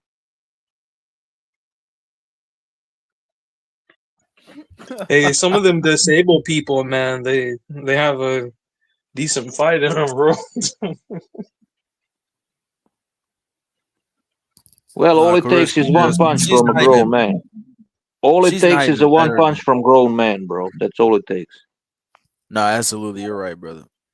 She's not even better than Serrano or Katie Taylor, though. Clarissa Shields. She's not better than those girls. Those girls are more. Yeah, they're more skilled. They're more skilled. Oh, okay. Hell yeah. I don't even follow the women boxing, so. No, I don't either. But I think those are the only women that even worth mentioning, like Serrano and Katie I know. To be honest, yeah. I'm not. I don't care for Baumgartner. I don't care for Clarissa Shields, Michaela Mayer. I don't care for them. Nah, fuck no. I'm not gonna waste my time watching that. And most of them are not even sexually appealing. To be honest, most of them are ugly. So I don't really have any reason to watch them. That one also too. That one fighter, she was a smaller fighter, Sinise Estrada. She wasn't bad. She looked she good was too, okay. though. The few of them are okay, but usually they are ugly. You know, like 90% of them. Yeah. She was okay. She was okay. She wasn't bad. She wasn't bad. Yeah, Ebony Bridges was okay. Just a little bit. Yeah, Ebony Bridges was okay. Baumgartner was good also, but she's too muscular now. She got too. Yeah, she's too muscular for my taste. Yeah. But back in the day, she was kind of cute too. I would say Layla Ali is the hottest boxer ever. I would bang Layla Ali, bro. She got too much, bro. She's too much she's too muscular. Yeah, you're right. She's too masculine, bro. Fuck, man. Alicia Baumgartner, yeah, she's too masculine now. Yeah, bro. But Layla Ali, I would bang Layla Ali, bro. Yeah, Layla Ali is not bad actually. She got a cute face. I'd bang her. Damn, what was I about to say? Baumgartner, I think. The UFC women look better than UFC boxers. Like the UFC women look better than the actual boxers, bro. They always do, bro. Yeah, bro. Hey, that British boxer, that British female boxer, I think, what is it, like welterweight? Who you talking bro.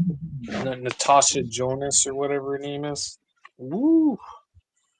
Natasha. And she looks all right, bro. I think I remember her, but I don't remember her all the way. Yeah, she's a good fighter. She looks good, bro. She's on the older side, but you know, it is what it is. So DJ, in your opinion, who's the best looking women boxer then? In boxing, if you had to pick, yeah.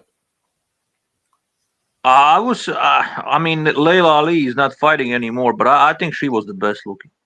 Okay, that's fair. Yeah. I ain't gonna lie, I can't even answer that question, bro. But I think she's the best looking, and then second best looking, I would say Ebony Bridges, and that's about it. What's your opinion, bro? Big say so. Yeah, it'll probably have to be Layla Ali. I don't really like Ebony Bridges like that. I'm not gonna lie. I mean, she got some big tits, but they're not real. But it's like, I don't know. I'm not a big fan of her. I don't know what it is. So you wouldn't titty fuck her? Nah, I wouldn't titty fuck her. I'd titty fuck some other bitch. Nah, not her. I'm not a big fan of her. I ain't gonna lie. What's the name too? Outlaw fucking hates her, bro. Outlaw hates that bitch, bro. He'll tell you right now. Outlaw fucking hates her, bro.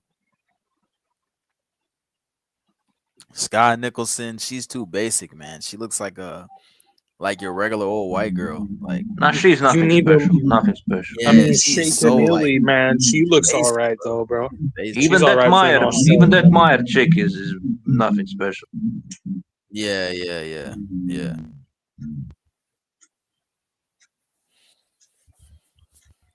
Hey, what fights y'all really want to see though? Like at the top of your head, like any fight, super fight, any fight, DJ. What do you want to see really? Sure. Boots Ortiz, Inui, Nakatani. That's the fights I want. I want to see Usyk Kabayel. That's like top 3 fights I want to see.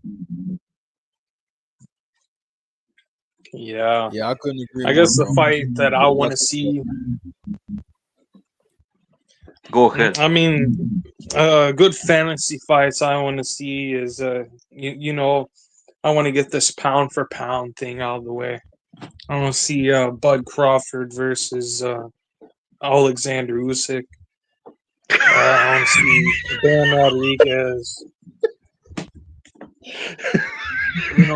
take on somebody else at pound for pound, like let's see some open weight chaos, and I want to see some freaking brain damage like Pride. Bro, are you drunk, bro? No, I'm just coming up with the concept to put this pound for pound bullshit to rest, bro. I'm tired of hearing about it. You're funny, bro.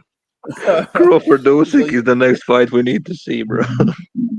So hey, at least we'll find out who's pound for pound number 1, right?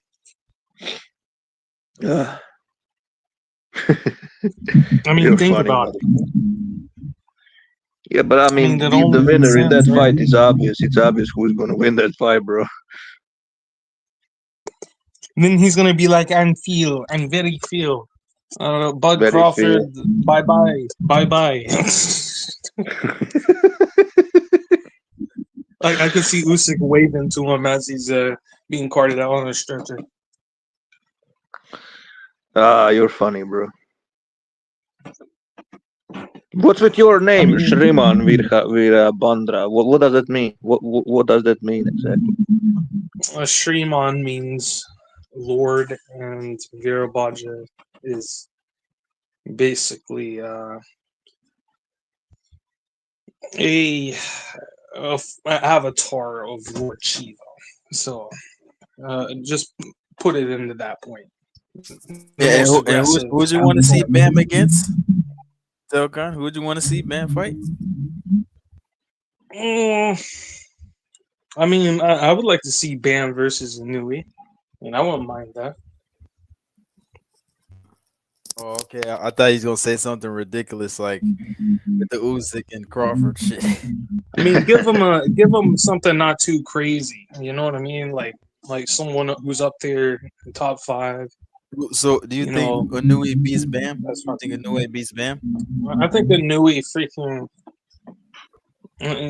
You remember what Wilder did to that Lahajevic guy when he had a seizure and he was out of boxing for 6 months?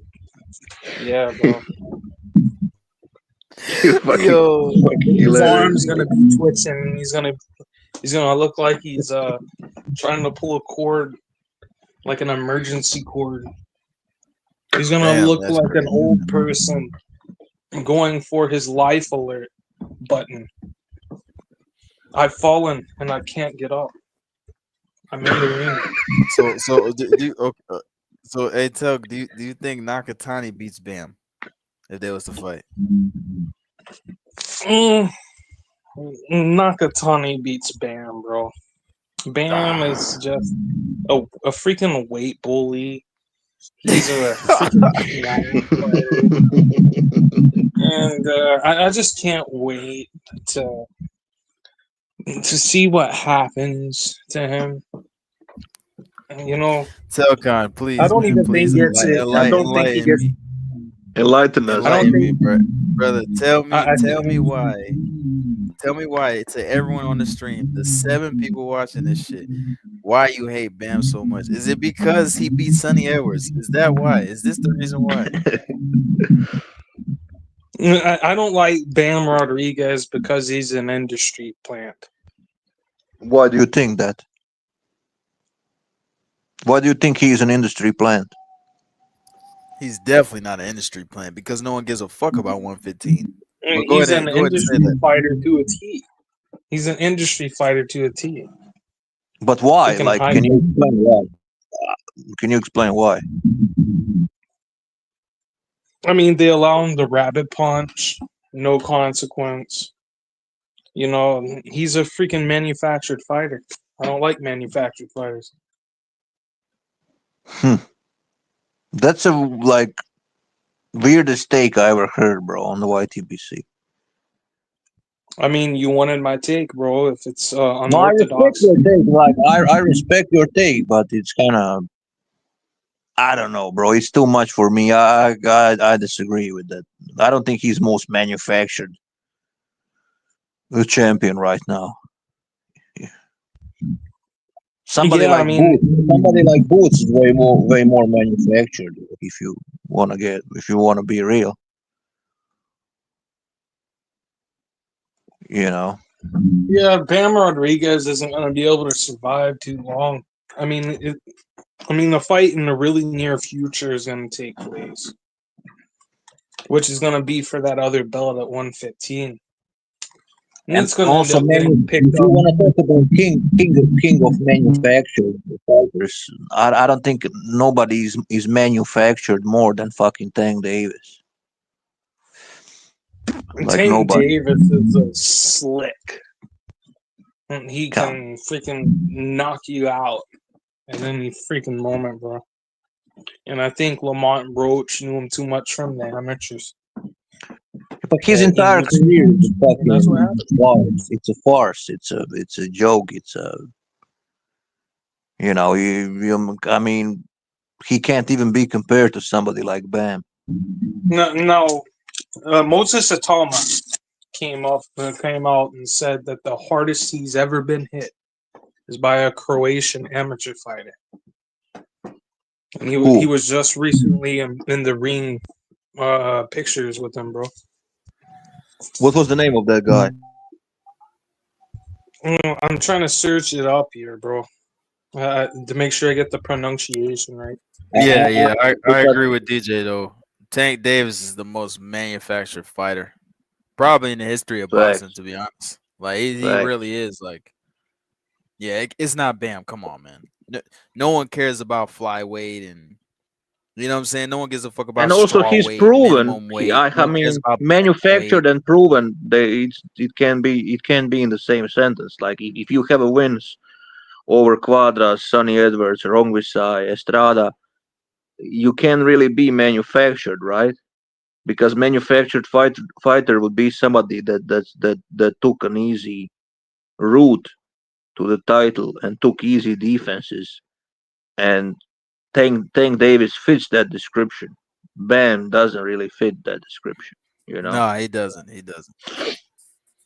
No, Telcon, he's just upset Sonny Edwards got the brains beat out of him.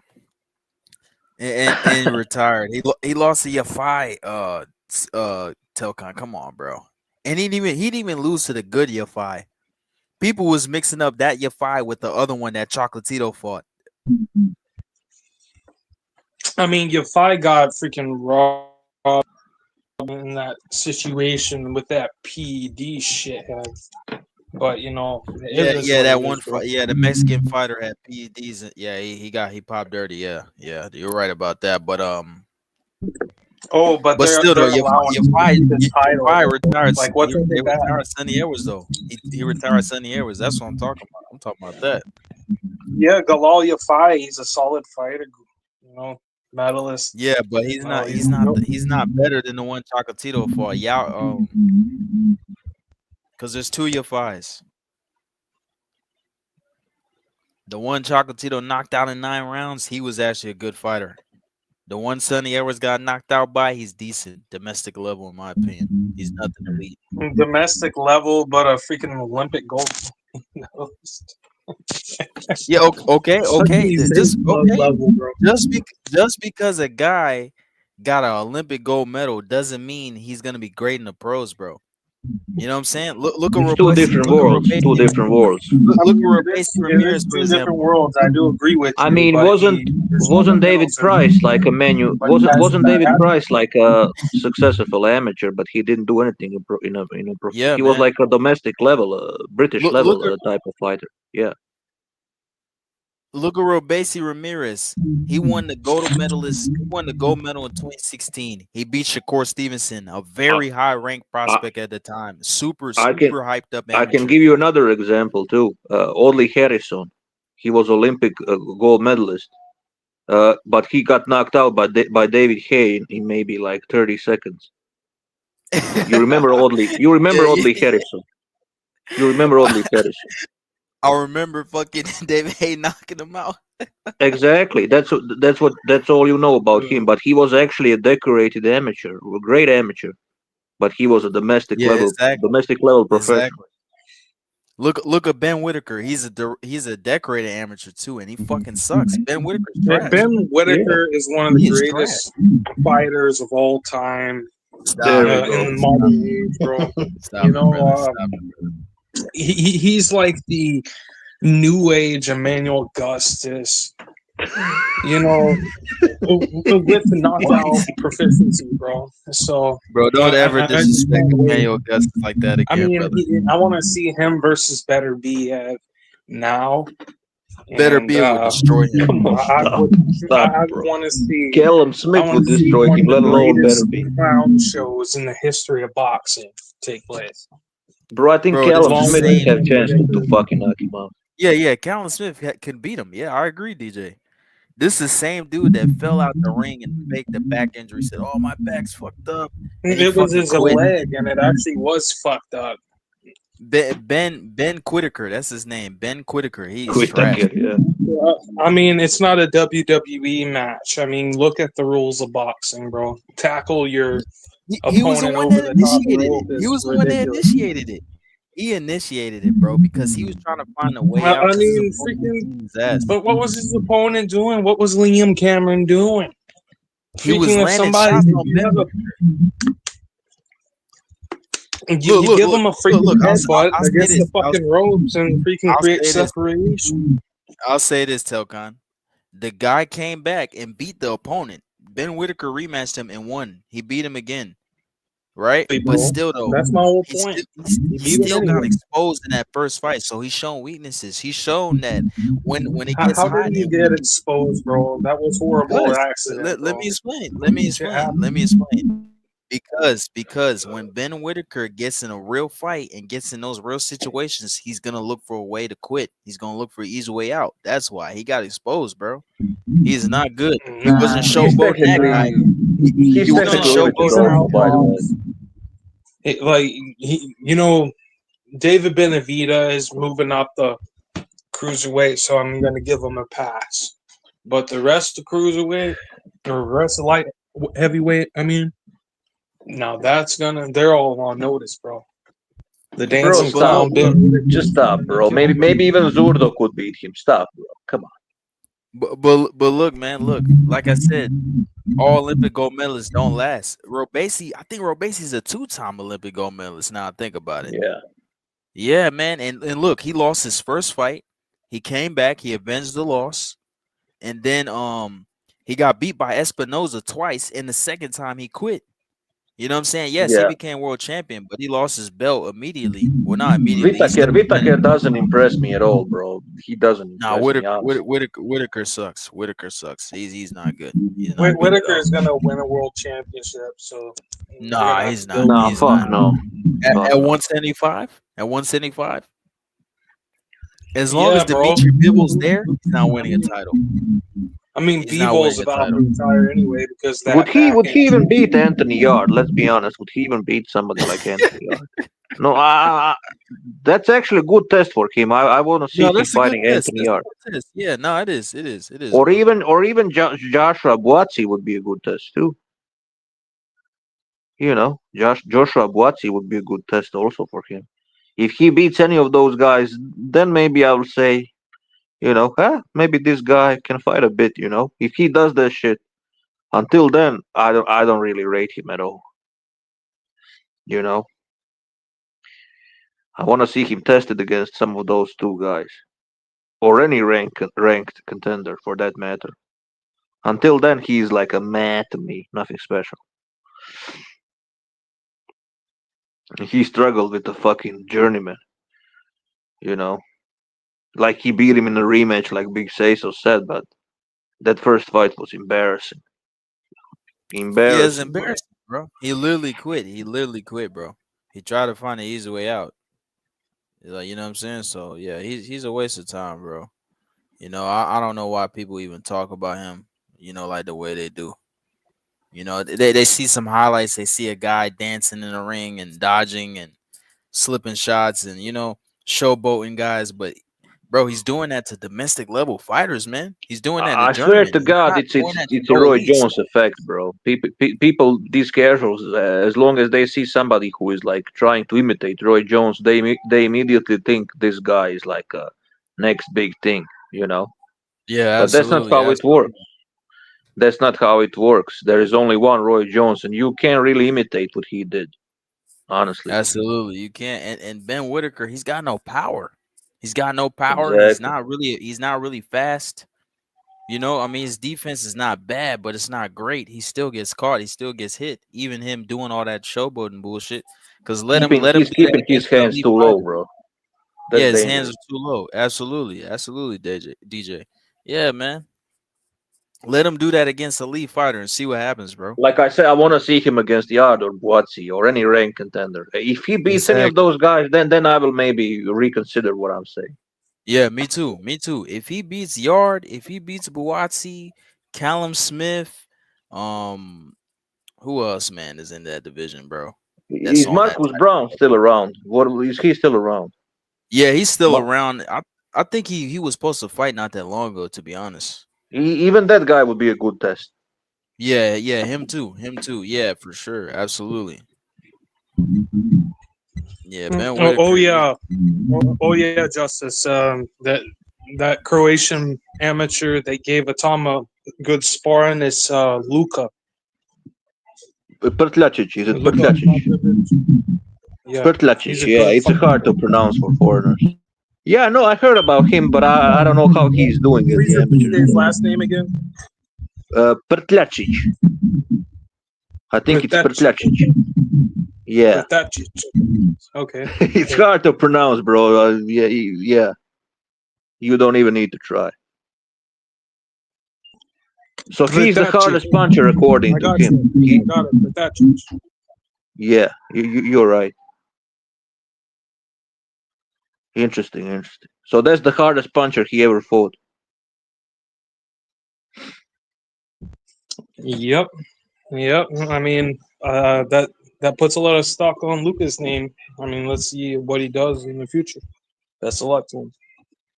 Well, some people here are talking about him. I never really watched any of his fights. I saw a couple of highlights. I don't really know what to think about Luka. I mean, he's a good amateur. I mean, the amateurs that I do watch, I mean, I watch it from grassroots up really to see who's coming up and who may kind of slip through the cracks, you know. Hopefully he turns professional soon, so then we will see. Telka, you know, is a good amateur you need to watch. Awesome boy Damatov. Oh, that's the Uzbek guy. Yeah, that's the Uzbek. He won a gold medal last year. That guy's a substantial amateur, bro. What's his weight? Like that dude. Oh, he's very small, man. He fights at 108, man. He's super small. But yeah, bro, he's kind of like Lomachenko mixed with Uzbek style. Like he throws a lot of overhands and You know what I'm saying? But he has the angles, you know. He always looks for the outside advantage. One of my favorite fighters is down at He's got 108 power right in now. both hands. Yeah, he actually had a professional. He's actually professional. He has professional fights. He's got like I think he's got like my 6 favorite fights. my favorite fighter is at 108 right now, bro. So Who? Oscar Which one? Collazo. Oh, Oscar Collazo. Yeah, that dude. Collazo is a that dude's beast. very good. Yeah, that dude's very good. Yeah. He beat up that Thai guy, the one Yeah, that was CP like one of the Freshmart. longest champions.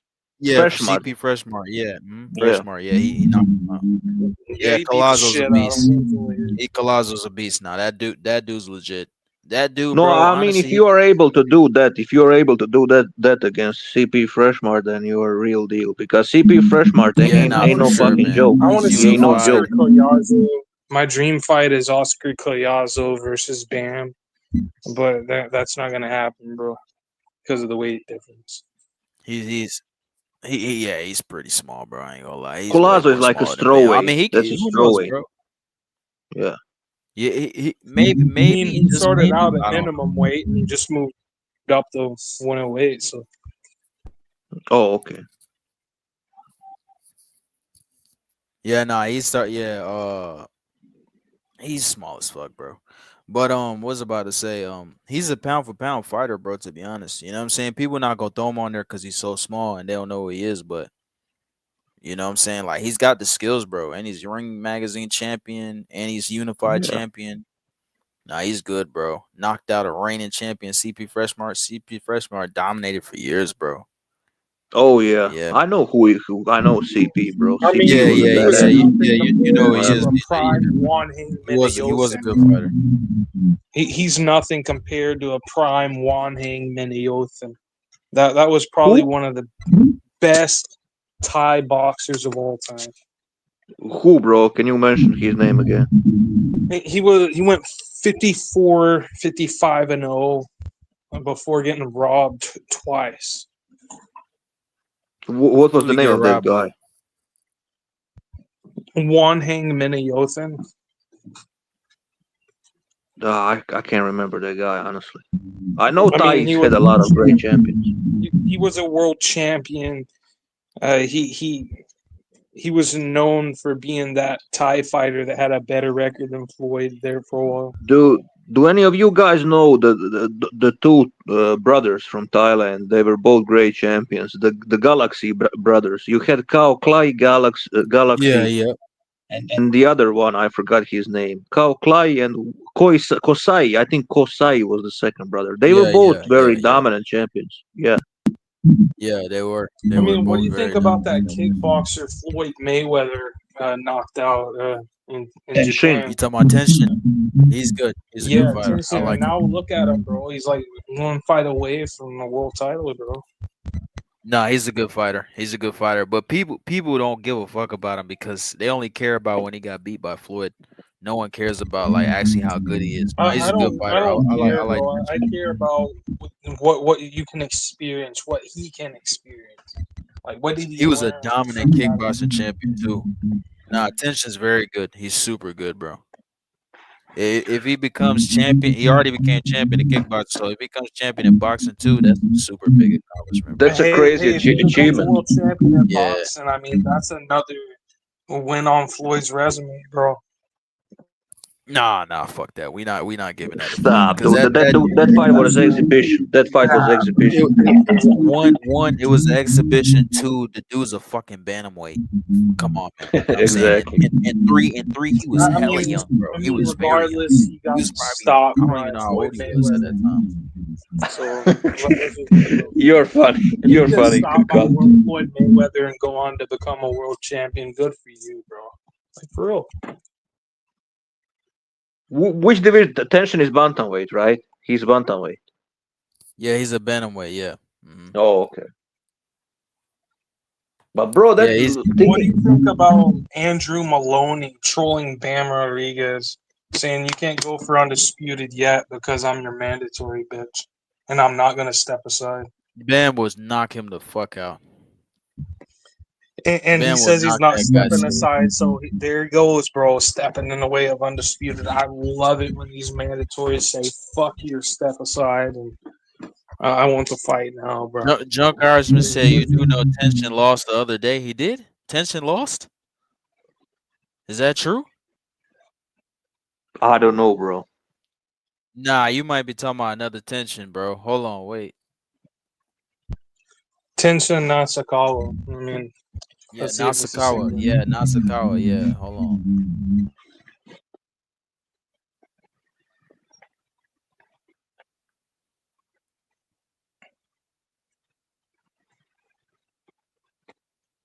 He did lose. He did lose. What? Who did he lose to? Who did he lose to? He lost to Inoue's brother. Oh, yeah. Yeah. He lost against Takuma. Takuma beat him, right? Yeah. That's crazy, bro. I didn't even know that fight happened. Fuck. Why did I miss that fight? Why did I miss that fight? Rest in peace. What's that fight? Rest in peace. Yeah, I gotta watch that fight. Nah, Me too, Don't bro. say rest in peace his career. Don't say that, bro. It's his career is over, over, bro. Yeah. Nah, he can still become champion again, bro. Now I remember, bro. No, Takuma Inoue is not a joke either. He beat that Filipino guy also, Jervin and Cajas. You remember that guy? Yeah, You remember him, bitch. Yeah, Takuma is also a good fighter. Yeah. No, Takuma's good. Not like Naoya, but still kind of good. Yeah, he's good. He's good.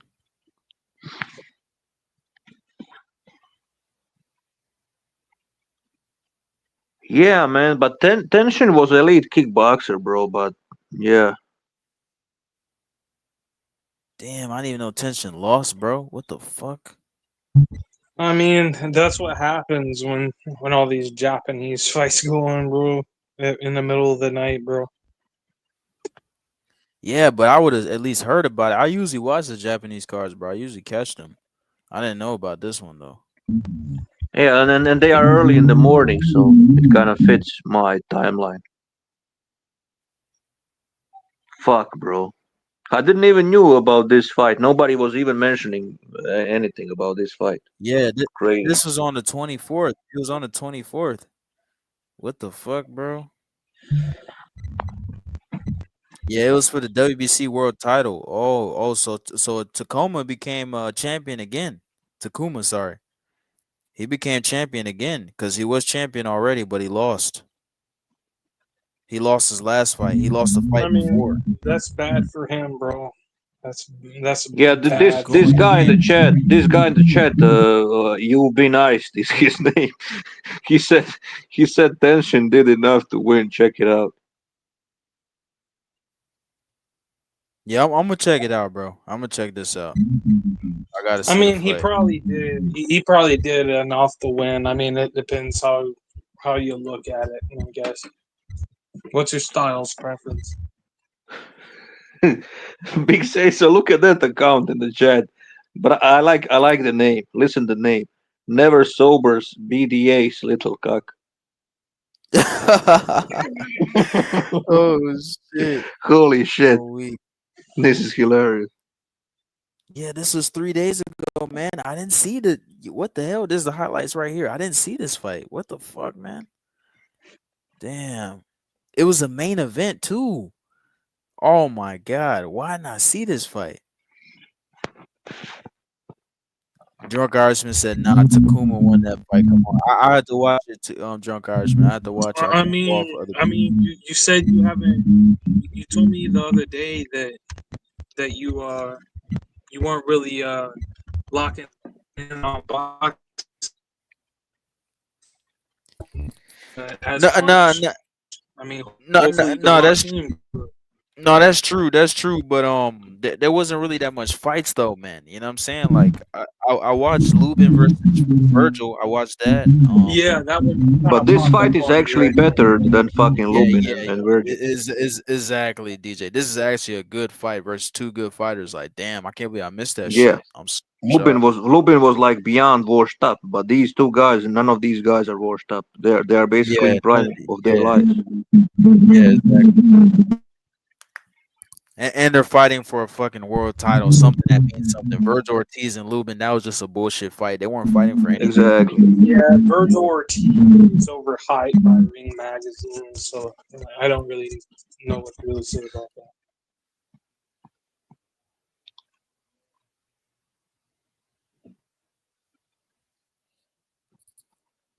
Virgil Ortiz, you said he's overhyped. I disagree with that. I don't think he's overhyped. I disagree. I don't know about that, bro. He's overhyped. Why I mean, he hasn't why won you say he's a overhyped? belt at all in his career, yet he's ranked. Yet the Ring Magazine ranks him the top of 154. He has some decent name on his resume. He has Bohachuk, Madrimov, Lubin. He has some decent wins. And Maurice Hooker, I think, in the welterweight. He has wins over fighting champions, or not even winning a vacant title on his resume. So how in the hell? Who gives the Ring Magazine the right to make such exaggerated claims? They are absolutely dog shit, and I'm not listening to Ring Magazine anymore. Well, I agree about Ring Magazine being a dog shit. I agree about that, but I don't think Virgil is overhyped. I actually think Virgil is pretty good. I actually think Virgil is pretty good, bro. What has he done other than beating Madrimov, who just lost his belt? I mean, big deal.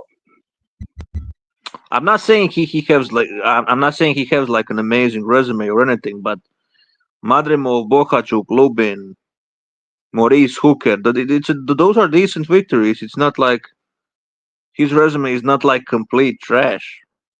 It's better than Boots' resume, for example. You know, I mean, who has a better resume at 154 than him? Besides Charlo, only Charlo has a better resume than Virgil in the 154 division. Does Boots have better resume than Ortiz? Virgil? Fuck no. No. He beat one guy. He beat one guy. Does Bucknam have a better resume? Fuck no. Does Madrimov have a better resume? Fuck no. He's just a 27-year-old prospect. I mean, let's just be honest about it. I mean, Xander Zayas is right, bro. He's just a 27-year-old prospect who Bro, Virgil was fucking decimated that fucking Puerto Rican hype job. Xander Zayas is fucking Puerto Rican hype job. Yeah, Xander Zayas ain't levels above your boy Virgil Ortiz, bro. Stop, bro. Virgil will fucking beat the dog shit out of him. I think even people in the chat, 99% of them agree. Xander's going into a unification fight. He doesn't have time for low tier scum Virgil Ortiz, okay? He's not sticking You're funny fucker, bro. Bro. Yo, wait, Telcon. So does he beat Boots Ennis? Xander Zayas? Xander Zayas freaking out slicks Boots Ennis, bro. You trolling now, bro. Split decision victory for Xander Zayas. Ortiz and Boots both knock out Xander Zayas. Ortiz, bro. I think even Madrimov would fucking beat Zayas. Currently, I mean, Boots actually has a shot against like hyper aggressive fighters like Virgil and Murtazalia. But against fighters that can move like Fundora and my boy Xander, he doesn't have a shit. Zayas is like a Madrimov level, maybe even worse. That's how I feel about Zayas. He didn't impress me at all. Nothing special. No, Zayas is not good. He's got no power. He has no power. Effects. Yeah. He doesn't have crazy speed. He doesn't have crazy power. He's a decent boxer, but that's it. He can't fight in the inside. I mean, you know what I'm saying? You don't have to do too much. I mean, is this boxing or is this freaking dancing with the Rocketeers. I mean, for fuck's sake, but he's not a special fighter though. He's not a special talent. No one looks at Xander Zayas and says, "Oh, he's the next pound for pound fighter." You've been nice. You've been nice. Wrote William Skull 2.0 pick. I mean, tell me, what do you have to do to be a special fighter? Get your cheeks clapped, bro. Come on, bro. Bro, come on, Tucker. What the hell you talk about, man? He's a special fighter, man. He went to the freaking P. Diddy party, bro.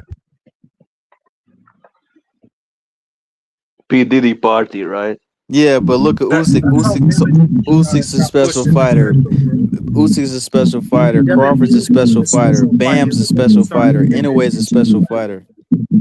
That's facts.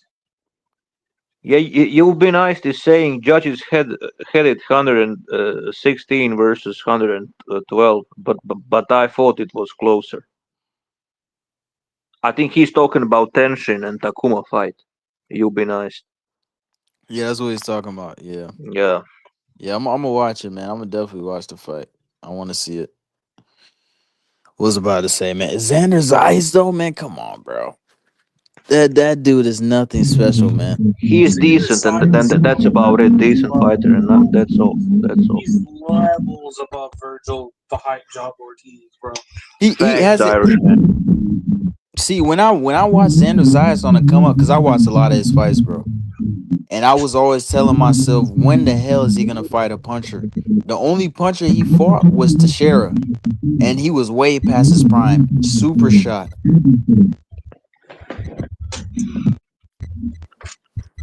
Patrick Teixeira was way past his prime. Yo, brothers, I'm gonna go sleep. Thank you for having me, 150. It was a great panel. Peace to both of you guys. Take care. Appreciate it, DJ. Big justice. Yeah, man. I'm probably gonna shut it down too, Tucker, to be honest, because I'm 5 hours in. All right, bro. There's other channels on though. You guys head over to Mad Chad. Phantom's on as well. Y'all can jump on there, man. Guys, bro, they're gonna get cooked. I'll probably do a stream tomorrow, if not the weekend, because I've been doing. I had a stream yesterday, and I had a stream the day before that, so I've had 3 streams so far. But yeah, man, I appreciate y'all, man. I'm about to get out of here. I just ate some food, Thanksgiving food. I'm good. About to take a shower. I don't know. I might take a nap, bro. I'm tired now. I appreciate everyone coming through though, man. Good little 5 hours today. I won't go and do super long stream because last night we had a 9-hour stream and I fell asleep on that shit. Yeah, y'all head over to Mad Chad though. I'll probably come over there a little later once I settle down and shit like that. But I appreciate everyone, bro. Thank you for coming to the stream, bro. We'll come back again next time. Appreciate y'all, bro.